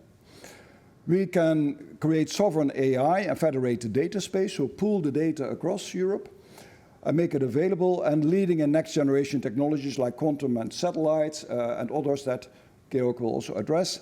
And then ultimately also scaling innovation, perhaps through Europe First procurement and strategic investments through a strategic sovereign tech fund, which is estimated to be, has to be about 300 billion euros. This estimate is actually not coming directly from Eurostack, but it's actually coming from the Draghi report. It's corresponding with that. And we can talk about it, whether that is a lot or too little or whatever you think about it. So what is Eurostack and what is Eurostack not? It's a modern, comprehensive digital industrial policy. And by that I mean, kind of past industrial policy was more about investing in R&D or investing in physical installations like factories. But this is about combining all the tool sets that you have in public policy into something that is smarter. So for example, if you introduce and you invest in quantum, then you also want to make sure that there are no barriers in the internal market in Europe for quantum technologies.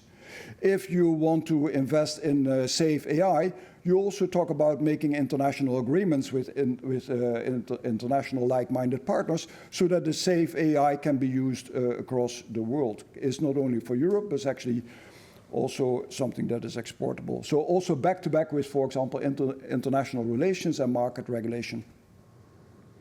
It's about hitting the ground running, because we have a lot of stuff that is actually really good in Europe and that functions, but it's just small, or it's fragmented, or people don't know about it, or they listen to the marketing stories of big tech and they believe that they can only buy hyperscaler cloud software, which is not true.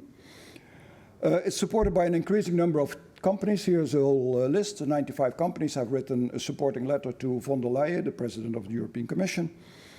It's now referenced in the German Koalitionsvertrag. So from next week onwards, I guess we have a new German government and Eurostat is being referenced there. So I hope they put their shoulders under it. There's a French digital minister who has explicitly spoken about it. It's discussed in the European Commission, in governments and industry associations. It's not a protectionist approach. Because as a matter of fact, it says explicitly, this is not about doing everything only in Europe and only for Europe. It's actually being smart about what we develop. It's not about not getting our promising developments killed by foreign capital, but nurturing them and making them good working internationally. It's also not about doing the whole stack. That's not realistic. Hyperscalers are there and they are massive. It's, I would claim, not an excessive investment. 300 billion sounds a lot, but I don't think it is, because 300 billion is actually leveraged by public money. And you probably all know that public money has a leverage factor of about 10 to 15. So we are talking about 30 billion public funding that has to go into that. And 30 billion is kind of like a manageable investment at European level. It's not about a new bureaucracy. At the same time, it's also not a single organized movement. So you don't see at this moment a Eurostat office and a Eurostat CEO or so. It has to build upon a set of initiatives that are emerging now. The wider context, because digital strategic autonomy is nice, but it's only one part of the picture. Europe is also talking about financial strategic autonomy. 2 days ago, there was an interview with a Belgian astronaut who was very worried about Europe not having the capacity to launch satellites, and he was talking about space strategic autonomy. You can put a label on many things, and okay, you have to therefore think in a balanced way, you know, where does it matter? So there's a wider context. There's an EU digital decade policy. There are the Draghi and Letta reports. You may not have heard about it, or perhaps you do, but certainly the Draghi report is leading. The European Commission has come out with policy over the past few months, since the beginning of 2025, and a lot of that relates to strategic autonomy. The competitiveness compass, the Rearm Europe, so the proposal to have an 800 billion investment in defense in Europe, which can be done back-to-back with civil, so with the Eurostat. Preparedness union to be prepared for disruption, simplification of legislation and others. So let me turn to a few examples and give the floor to Georg, who can illustrate a little bit in two advanced cases what Eurostat could mean and what some of the challenges are. You can just push the button.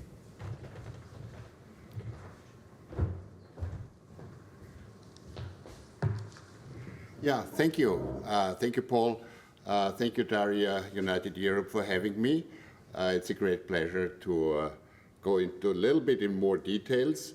We'll speak about quantum and satellites and how important they are for the European autonomy.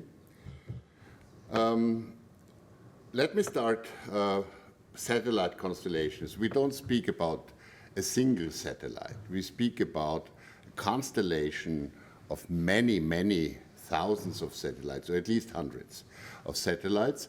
And they, in cooperation, so to say, together, they are serving as a kind of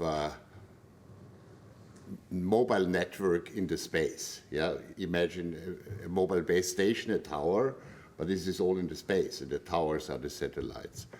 And this became very fashionable. Actually, when I was working in the satellite industry, and that was in the 80s or 90s, there were first plans coming from Microsoft. Yeah, it was called Teledesic, first of this idea. But at that time, it was much too early because the production cost for a large number of satellites were enormously high. So this was never in kind of, was not realistic. Now we have Starlink, and I don't know whether you have seen this so-called Starlink satellite train on the picture on the top. This is fascinating to see that, because some people think it's UFOs or something like this. Yeah, it's not. It's not. When I mean, they're launching in one batch of 50 satellites or so. And when they are ejected from the rocket, then they are coming like this train of satellites.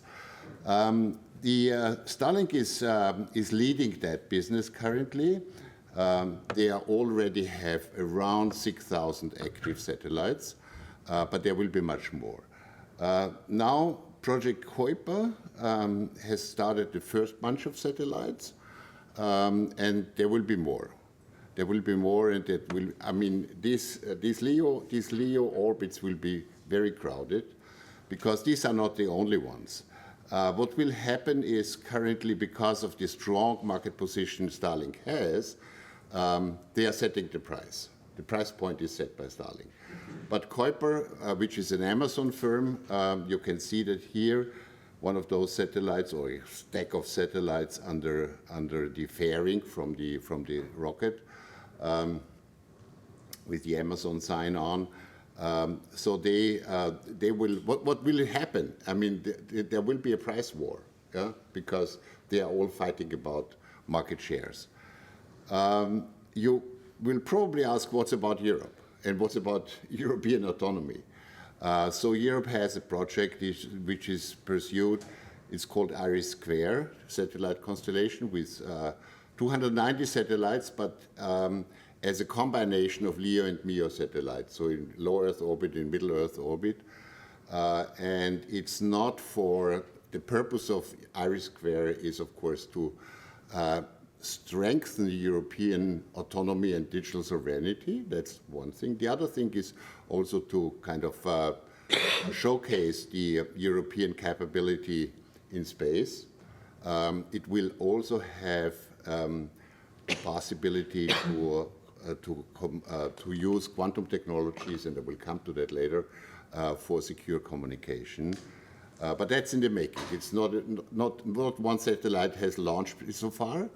And space, the capability to be able to send objects to space and manage it from Earth is one of the most important things for Europe to increase its capabilities and its sovereignty. So this is a little bit of an eye tester for you, but I will come to the real important things. So it plays a transformative role because satellite can help very much for increasing resilience. And resilience and security of digital systems is one of my hobby horses because it's so important. The digital system, the digital networks are the kind of central nervous system of our society. We are completely dependent on it in the same way as we are dependent on electricity. And we have seen that in Spain and in Portugal recently. And all this stuff cannot work without electricity, and electricity cannot work without digital. So they are twins, kind of twins. So it is important for the resilience of the terrestrial networks to coordinate them with non-terrestrial networks. And the most important element in the non-terrestrial networks are satellite constellations. In case we have an outage on Earth, which can happen anytime through to climate-induced things, avalanches, landslides, floodings, heavy rain, whatsoever. You have seen many of those things. The most famous probably was, or infamous, in the Ahrtal in Germany, when a whole long valley was completely destroyed. All the infrastructure was destroyed.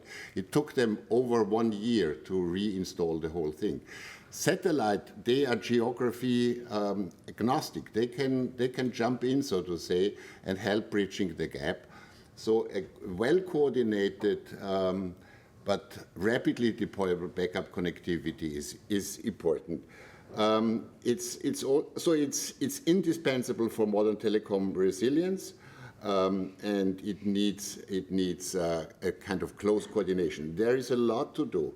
And for the resilience and satellite, there is one thing I wanted to mention, which is very important. How many of you are kind of familiar with telecom networks or heard about telecom networks or technology behind that? A few of you. Oh, that's great. Yeah, fantastic. And one of the driving forces in the development of telecom networks is network sharing. The elements of networks are more and more shared. Network sharing, spectrum sharing, so many things are shared among the operators. Also when it comes to mergers and acquisitions between those operators. But sharing networks means reducing redundancy. And redundancy is a very important element in the resilience, because if you don't have redundancy, if you don't have parallel lines or parallel infrastructure, your resilience goes down.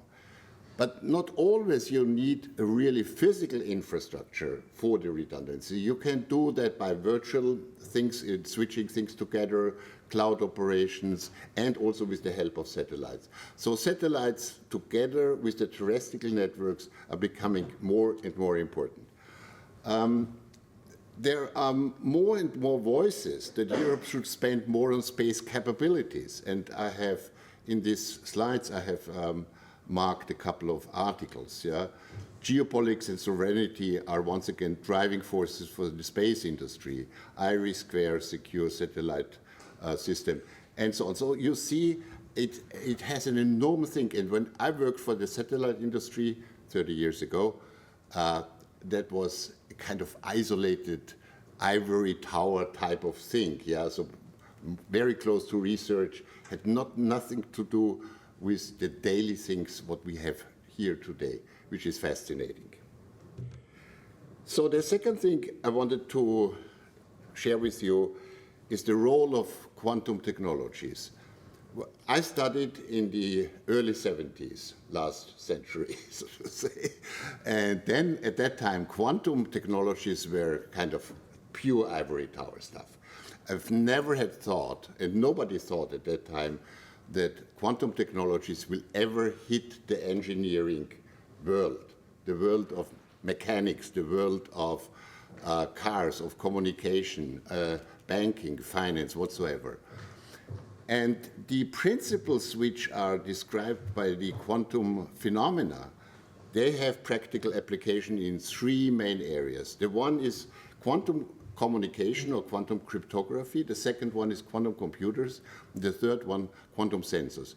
I'm sure you have heard about quantum computers. So a new kind of exotic type of computers, which are not working with normal bits. You all know the bits is the little element, and that can have two states, either 1 or 0. A quantum bit or qubit can have an indefinite number of states between 0 and 1.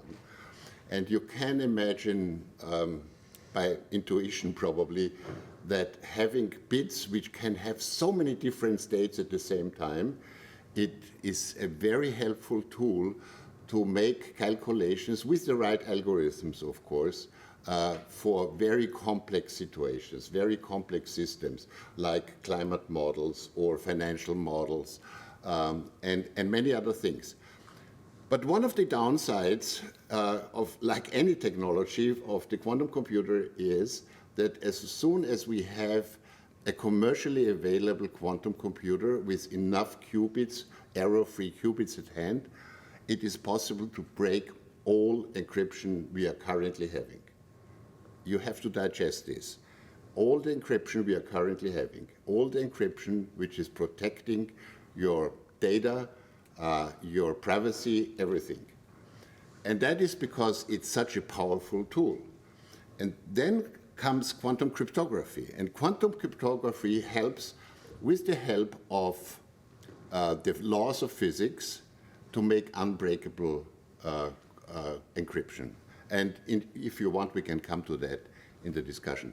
And a third area is quantum sensors, which is sounds a bit exotic, but quantum effects can help with many things to detect very, very weak signals. You have probably heard about the GPS spamming and spoofing, which is not, I mean, in the Central Europe, it is not very often, but in Northern Europe, in the Nordics or Northeast Europe, or in all the areas which are near to war zones, there is a lot of GPS spamming. jamming and spoofing. And that's because modern weapons are all dependent on signals coming from the geolocation satellite systems. And that's the reason why they are jammed very often to protect infrastructure from attacks with such weapons. And quantum sensors can help to use completely independent things like the irregularities in the magnetic field of the Earth for very, very precise positioning, navigation, and timing methods. So I will go further here. Okay. You can go a bit further. I will present the last one. There's the one on networks. Yeah. Okay. So let's switch now. Yeah. So, Eurosec has initiatives to increase what Europe has as an opportunity. Let me just go to this one. To increase strategic autonomy in quantum technologies, and it's actually a really interesting area because the cards have not yet been dealt in quantum, because quantum is still very much an emerging technology. So here there's an opportunity actually for any country to think about it. So how would I organize myself when such a sensitive, powerful technology is becoming a reality? And I don't want to have an extreme dependency on actors outside my control, so to say. I want to have a reasonable understanding of that. And so in quantum technologies, Eurosec also proposes a series of actions that will reinforce the European position. But also thinks about it, how do you do this internationally? And that's very appropriate because 2025 is the UN year of quantum. So often when I speak to my political science students, I ask them, so now today is the day you are being asked by the European Commissioner.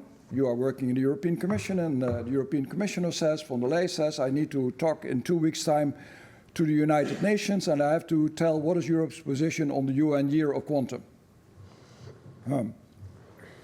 What am I going to tell? Quantum is good for everybody? Well, cloud is good for everybody. Chips are good for everybody. That's not the answer. So what am I going to tell that is a good, credible policy proposal that safeguards Europe's strategic autonomy and keeps quantum open for the world, because it's actually a technology that is of benefit for humanity. It's difficult to think what you then would do. So you have to talk from a position of strength. You have to talk from knowing that you can say something about this technology. At the same time, the most sensitive parts of this technology you cannot afford to give out of your hands. So think about it. You know, I hope you are in policy making or steering industries, or the people. You're certainly the people who are determining in the future. Well, this is one question. There's also another layer. So you see all these layers. Let me just pick another one. That is the network layer, closely related to quantum and to satellite. But this is about the telecoms network, but also about the internet as we know it. And Eurosec says essentially, let's pursue network sovereignty. Europe's position in telecom networks is not that weak. There are several, two major companies, Nokia and Ericsson, that are providing a lot of the equipment, but they are, of course, in competition with other providers, in particular Samsung, Huawei, ZTE, are competitors. But so there's a basis to work on. Challenges in Europe are that the regulation is too complex and has to be simplified, and that this network world, telecom network work in particular, should not work in isolation. It should actually think about synergies. To give an example, 2 days ago when the electricity went down in Spain and Portugal, the electricity system disabled using your mobile networks. And actually, I'm pretty sure it disabled the defense of Spain and Portugal.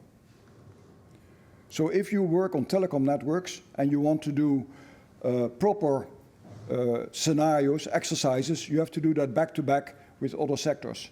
You have to do that together with your energy sector. You have to do that together with your defense sector, for example. There's a great opportunity in edge cloud, which is having processing of the cloud in the edges of the network. And this can be done in the rollout of 5G. So there's all kind of technical stuff, but you can see that this means doing pilots and investment and learning from experiments across all over Europe. We also have to look into the internet architectures themselves, because the internet itself is up for improvement. It's struggling with its security. There are increasingly borders erected in the internet, and the internet had once been designed to be fully open. Even more, the original founders of the internet actually said internet is so distributed and so open and so available for everybody that it is not in the old world of sovereignty. The founders of the internet actually said, you governments of the old world have no role in the cyberspace that we are constructing with the internet. The internet is no longer like that. The empire struck back, so the internet is very much regionalized these days, and has not become as trustworthy as it needs to be. Resilience exercises are said, and also across Europe, because Spain and Portugal depended upon the connections with France. And some people said immediately, but you have to isolate Spain and Portugal from France. And others are saying, no, you should not isolate it.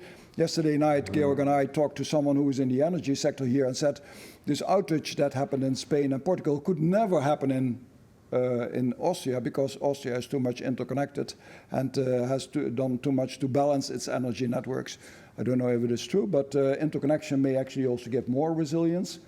More investment, that's the big complaint in the telecom sector, is not enough invested in Europe. And there is a new legislation coming at European level. And there is this civil-military synergy. Leveraging public procurement. So can we actually go to Europe first public procurement? And is that compatible with the World Trade Organization? What we just talked about, rules. So can you actually do that without having to resort to the national security clause? Because if you say this is all about national security, you can do basically everything in the WTO is outside the game.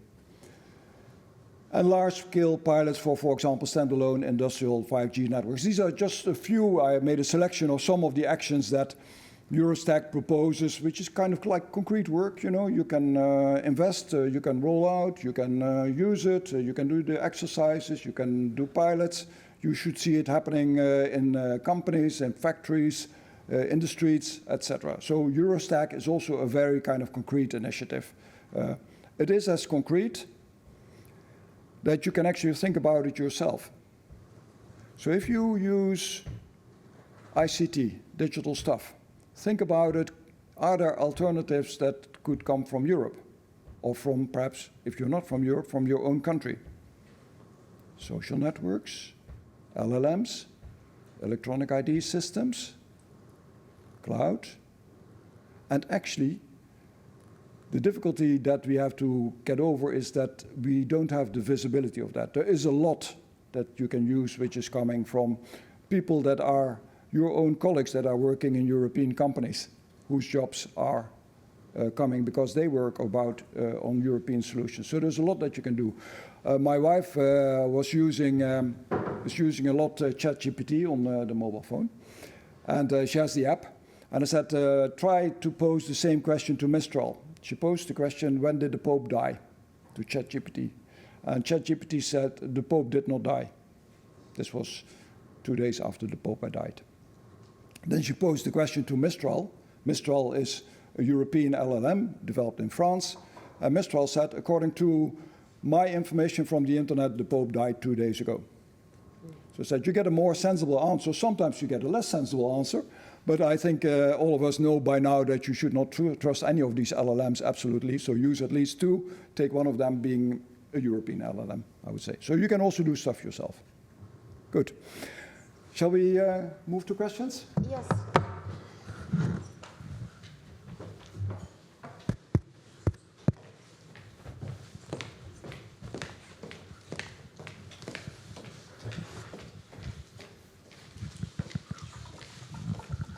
Thank you, both of you. Professor Timmers, I think we met already last year at the REMIT conference. I was there as well, so It's nice to see you again. I had a question on all these reports. There are a lot of reports, Draghi letter, the Eurostat reports I had heard of, but only because of I saw the nice design. I thought, oh, this is a good idea. But how do we go from presenting all these reports to actual action? What is missing? Yeah. Yes. You put the finger on where you should put the finger. We have to go from urgency and analysis to action. No, we don't need more reports. And I must say I'm even a bit irritated by more reports.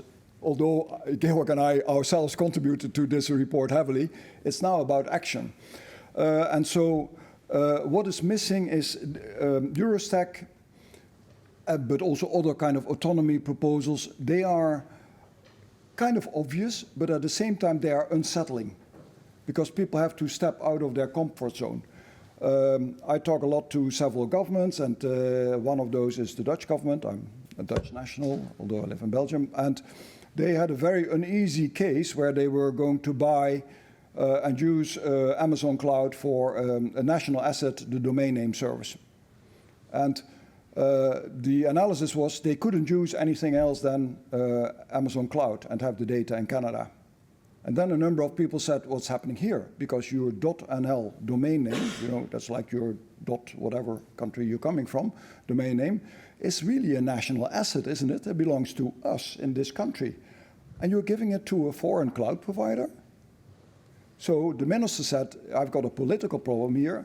I want to know what are the alternatives. And it turned out they did not really think thoroughly about the alternatives. So he did 3 studies. 1, what is the functionality that you need? 2, what about privacy? 3, what about national security? What is the functionality that you need? The outcome was these hyperscalers, Amazon, could actually deliver the best functionality. But they did not ask European cloud providers, when can you deliver the same functionality? Perhaps not now, but perhaps in 1 year or 2 years from now. Point 2, privacy. They said, well, personal data is involved in domain names and it does go to Canada, but okay, it's not so serious. National security, the National Intelligence Services did an investigation and said, don't do it. So the minister pulled back the decision and said, you can only do a limited transfer to Amazon Cloud Services, and you have to find alternatives. And now they are finding alternatives. So I think it's also making the mental leap, taking the effort, and it will cost money. It's not for free. It is out of the comfort zone to go into action. This means you also need to make it feasible. So money will be needed. Political leadership will be needed. It's very good that it is in the coalitionsverdrag. Very practical stuff is needed. There are now websites coming that say these are the alternatives that you can choose, and so good are they. And more of this kind of practical, action-oriented work is needed. I must admit, it would all be easier if there was a very firm kind of combination of countries that says, now we are going to do this, and we are behind it. But that's not the way Europe works. Okay. Hi, I'm Natalia. This has been a very interesting presentation. So there has been a lot of discussion regarding the sustainability of AI, and I would like to ask you if this is environmentally a sustainable practice.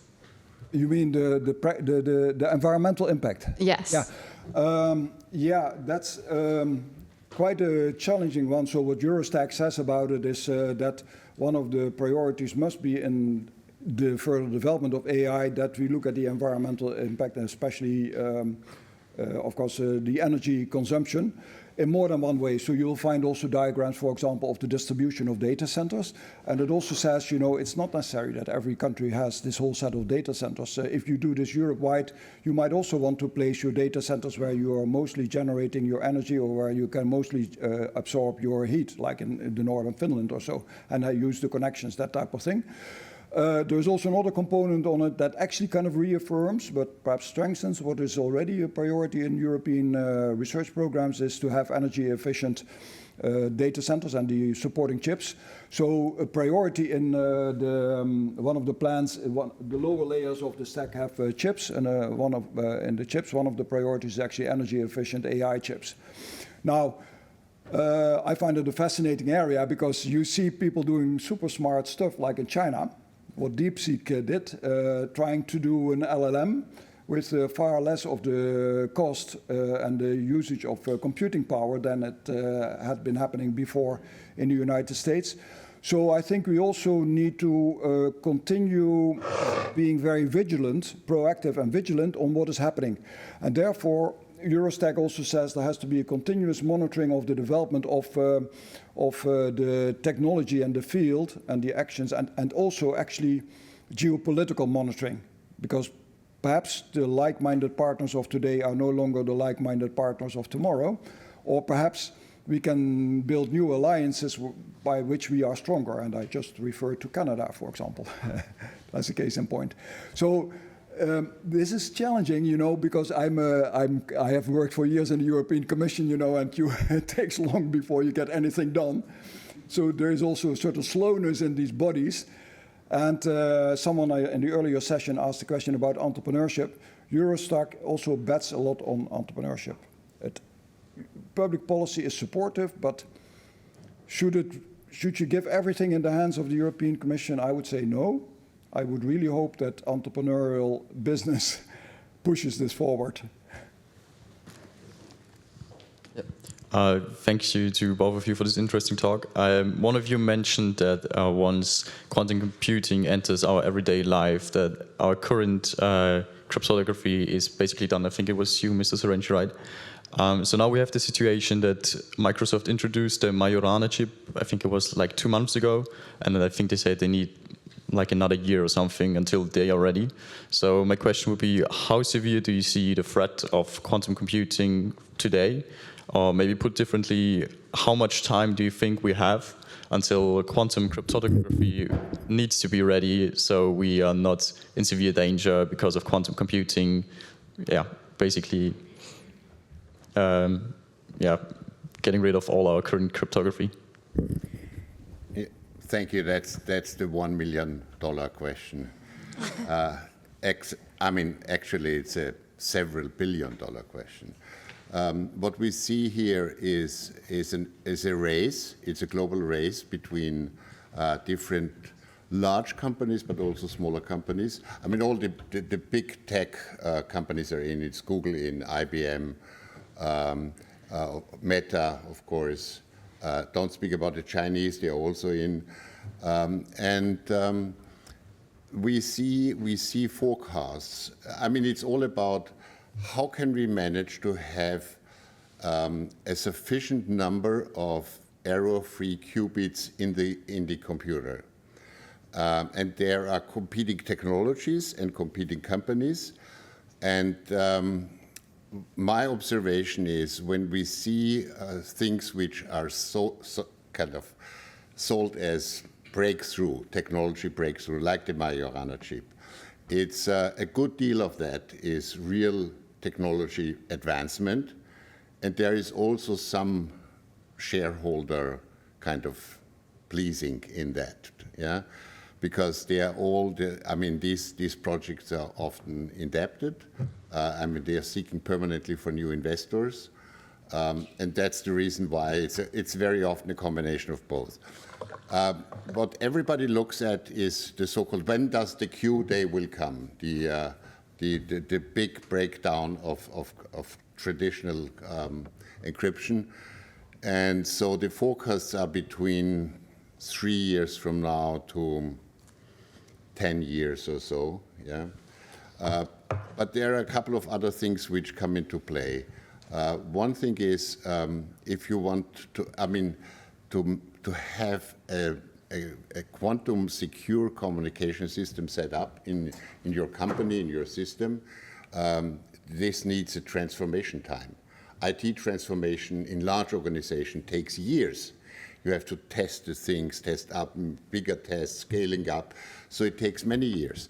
So even if it's on the very, very short path, so only 3 to 5 years or so, they have to act now because you have to prepare.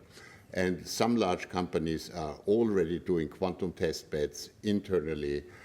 So the chief security officers and the chief information officer are working together, say, okay, let's test different equipment and see how it works, how the interoperability is. That is one thing. The other thing is there is a strategy which is called harvest now, decrypt later.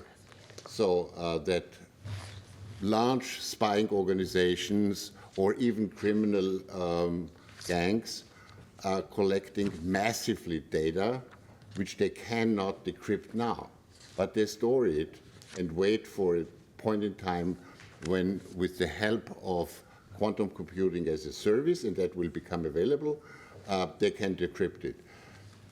I had interesting discussions about this, and one of the, in a large company, the chief security officer told me, oh, I mean, Georg, don't tell me that. This is a blown up thing, it's all from the quantum community and they want to sell their stuff. And I said, have you ever heard about PRISM? Who knows what is PRISM? You've heard about it. Thanks to Mr. Snowden, it was revealed that there is a massive harvesting of all kind of data on all channels from the NSA. And they store it. It's exactly this. So he was a bit silent when I reminded him of this. So this all happens. And that's the reason why we have to be very careful. And then the projection, how fast this goes, these are not linear because there are breakthroughs, there are kind of exponential situations as well. And it's not the situation in where people should be complacent. Thank you. This is really interesting. I think I know what my next book to read is going to be. Probably Eurostack. I would have so many questions actually, to be honest, but I would just make two, and probably we could hold a full day only with Eurostack report. My first question is regarding action, given that we discussed about action, and it seems that a lot comes down to lack of knowledge of alternative from the people. So what could a campaign look like simply to let people know that you use this, but there are these alternatives, these are these European companies? Because I would say 95% of people just go with their daily routine. They don't think much about alternatives. They don't critically think too much because, yeah, everybody has a busy life. So that's my first question. What would a, I don't know, continent-wide campaign look like? What would you do? Oh, well, we can discuss that over a beer. Well, let's design a campaign. Yeah. Let's design a campaign. What would you do? So people that are struggling with this question are, of course, those that are serious users of ICT today, like governments buying a lot of ICT, banks, others, yeah? I would have an answer. I would donate money to United Europe, and I would ask them to do a European-wide campaign. To do this? Yeah, it's a good option. Yeah, I mean, it has to start somewhere. It honestly has to start somewhere and then get the ball rolling. Yeah, so I think that's part of it. So we are working with a number of people, and we would love to have actually support for that. So let's talk offline also about that. Indeed, making visible what is a catalog of alternatives. Yeah. But okay, you shouldn't be kind of naive in the sense that, you know, there has to be some qualification to it. You know, it has to be stuff that meets, so to say, the criteria for being European alternatives. And you also need to be honest and not oversell. Because, you know, this minister was not quite wrong asking, you know, what is the functionality that you need to have to manage a domain name system? There is apparently some functionality that they needed to have that the European providers could not give. So the back-to-back with that campaign is talking to the providers and saying, it's not quite good what you have. Do you deliver it in 1 year from now? So it's also an industrial action, you might say, working with providers and saying, we have looked at your stuff. It can do a lot, but it's not quite delivering what users want to have. Can you do better in a year from now? Agree. And exactly to that point would be what was my second remark, actually. So the first point would be what a campaign look like for alternatives that we can make. And then there are these companies where we simply cannot deliver the same quality. So I would say that you cannot really make a second Apple or Microsoft or Amazon. You can't really compete with them.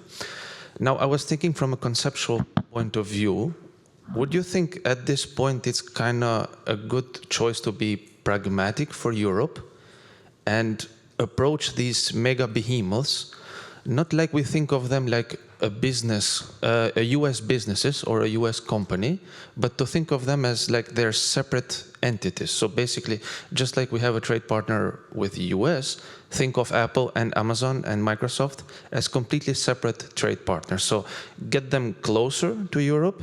And we actually saw sparks just 2 days ago from Amazon with the US administration that they were posting the tariffs on their website. Yep. So maybe it's also a bit pragmatic to benefit from that, bring them closer. And I say this always into areas which we know we cannot compete. Yeah. So what is the meaning of the word pragmatic in this context? That's what you have to think about. So pragmatic is not only let's fix it for today, but it's also for let's not get into the same problem tomorrow.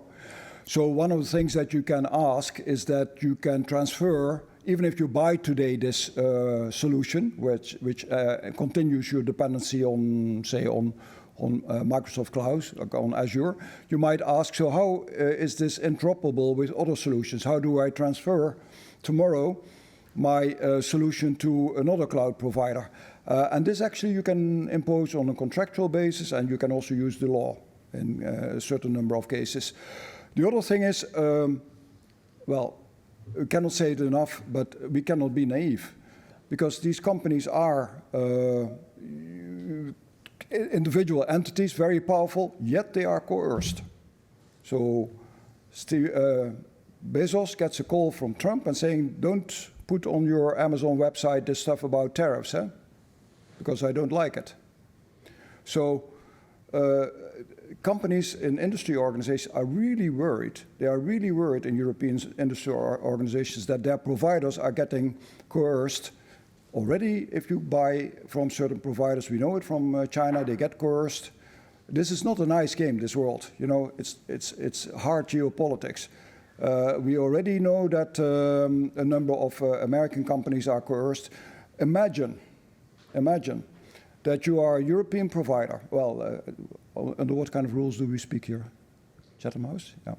Imagine you are an American provider, a European provider, and you have signed up to diversity, inclusion, and equity, because you actually think it's not only fair, but it's also good for my business to have a diverse business. And you're hearing, well, if you want to operate in the United States and have your factories there, scrap this stuff about diversity, equity, and inclusion. Imagine that this is a company coming from a certain country like Sweden, which has a good reputation on diversity, inclusion, and equity. What are the Swedish employees going to say to their management? So there are hard conflicts ahead if we go on in this way. And we have already seen some of these conflicts in the past. Companies manage to navigate in that, but we are not sure whether you can continue to navigate. So I would at least hedge my bets in this strategy of pragmatism, Agree. to say the least. Maybe I would, please. I would like to just talk about the incentives in general from the perspective of individual companies, but also states. So as I see, the Eurostack has some certain actions, and one of the things, especially when you look at the aspect of procurement, it kind of, especially with the discussion we had before, it puts Europe in a disadvantaged position when it comes to innovation, scaling, and incentives. If a company that you mentioned previously, and the government says, look, we need this service, you don't have it, Amazon does, can you develop in a year? What would be the incentive of a company? Yeah. How about we don't think what, the market is looking, so the market tells us whenever they need, and then it gives us time to innovate a year and two, and then it goes against the whole idea of the Eurostack. So it's kind of, in my mind, it is challenge of why would someone do it if we're talking about the European protectionism agenda in which we're going to dedicate our money to our companies, so we kind of increase them. It's good in practice, in theory, but in practice, it basically makes them too lazy to innovate. Yeah. So there's a challenge in between. You want to reach there, but somehow we're cutting the road along the way short. Well, perhaps I start, and then Georg can perhaps take that question to the field of quantum, for example, or satellites. How would you do that? Because no doubt, Elon Musk has been super innovative. in the field of satellites, for example. So one of the things is that what are some of the incentives? Incentives could be that you actually have a large market ahead of you. So you are developing this underwater drone that uses AI to inspect pipelines and etc. You're developing it in the Netherlands. Then you need to know that this drone you can sell all across Europe, all across the whole Union. So don't come with all kind of barriers in the internal market and don't invent them, or don't come up with that once the product gets into the market. Be ahead of the game. So I would say, think about it, if you now want to sell this drone, this smart AI drone all over Europe, where could there be a barrier? And one of the barriers will, of course, be national security, so people will hide behind the national security flag, and then you have to already now prepare the ground so that ministers say, well, this kind of investment that we do in smart digital independency in defense, for example, is sellable all across Europe. There are no barriers in the internal market. That will give a big incentive. There's another kind of thing, and this is, I would recommend that you read up Danny Roderick, who is the political economist, international economy, political views he gives on that. And he has described, he has actually recently analyzed how are some of the Southeast Asian countries so successful in what they do, whereas they do a degree of nationalism, economic nationalism, and he calls his article Economic Nationalism Done the Right Way. You find it, I think, in Foreign Affairs or perhaps on one of these. Economic Nationalism Done the Right Way, Danny Roderick, and he says you have to make a difference between when your industry is developing and it's still very vulnerable and when it starts growing up. Then actually you have to expose them to the international market, because otherwise you get protectionism, you get bad stuff, So you have to expose them to the rough international market, but don't let them get killed right in the beginning when they are still growing up. And that's kind of the policy that they, and quantum, I guess, might be one of those examples. Yeah, I mean, quantum is definitely a very good example, because I think what many people, even policymakers in Europe, do, underselling the capacity what Europe has.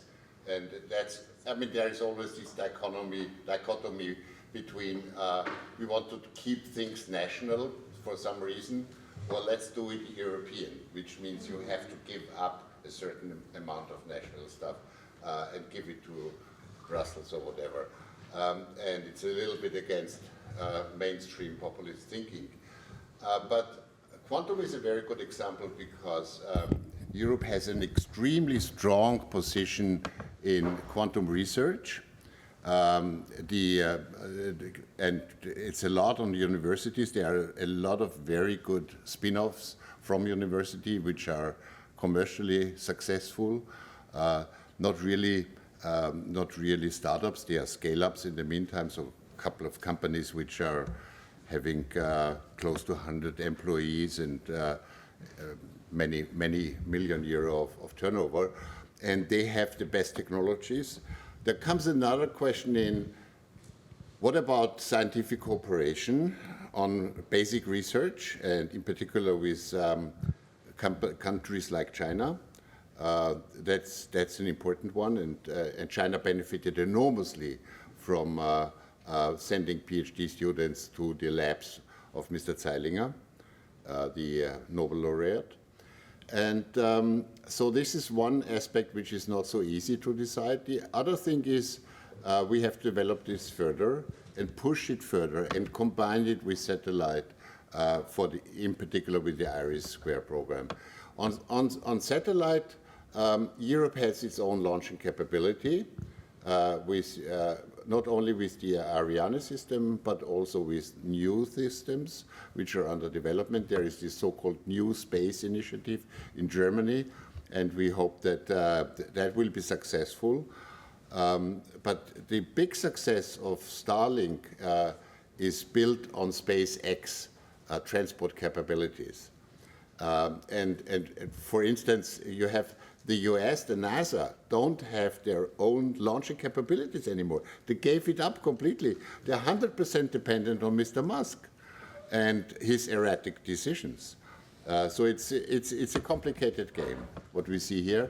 But I think for both areas, both satellite and quantum, Europe has good opportunities, and let's use them. I think that's a very good closing remark. Thank you very much. That's all we have time for today. But I heard you when you said that's a topic we should maybe do for an entire day. Thank you very much for all your contributions. I would be very happy if you get in touch with us, with United Europe, and let me know how you would like to contribute or if you have new ideas. I think your voices should be really amplified and heard. And I'm happy to listen to you, and also I'm open for suggestions on how we could amplify your voices. So thank you everybody for coming.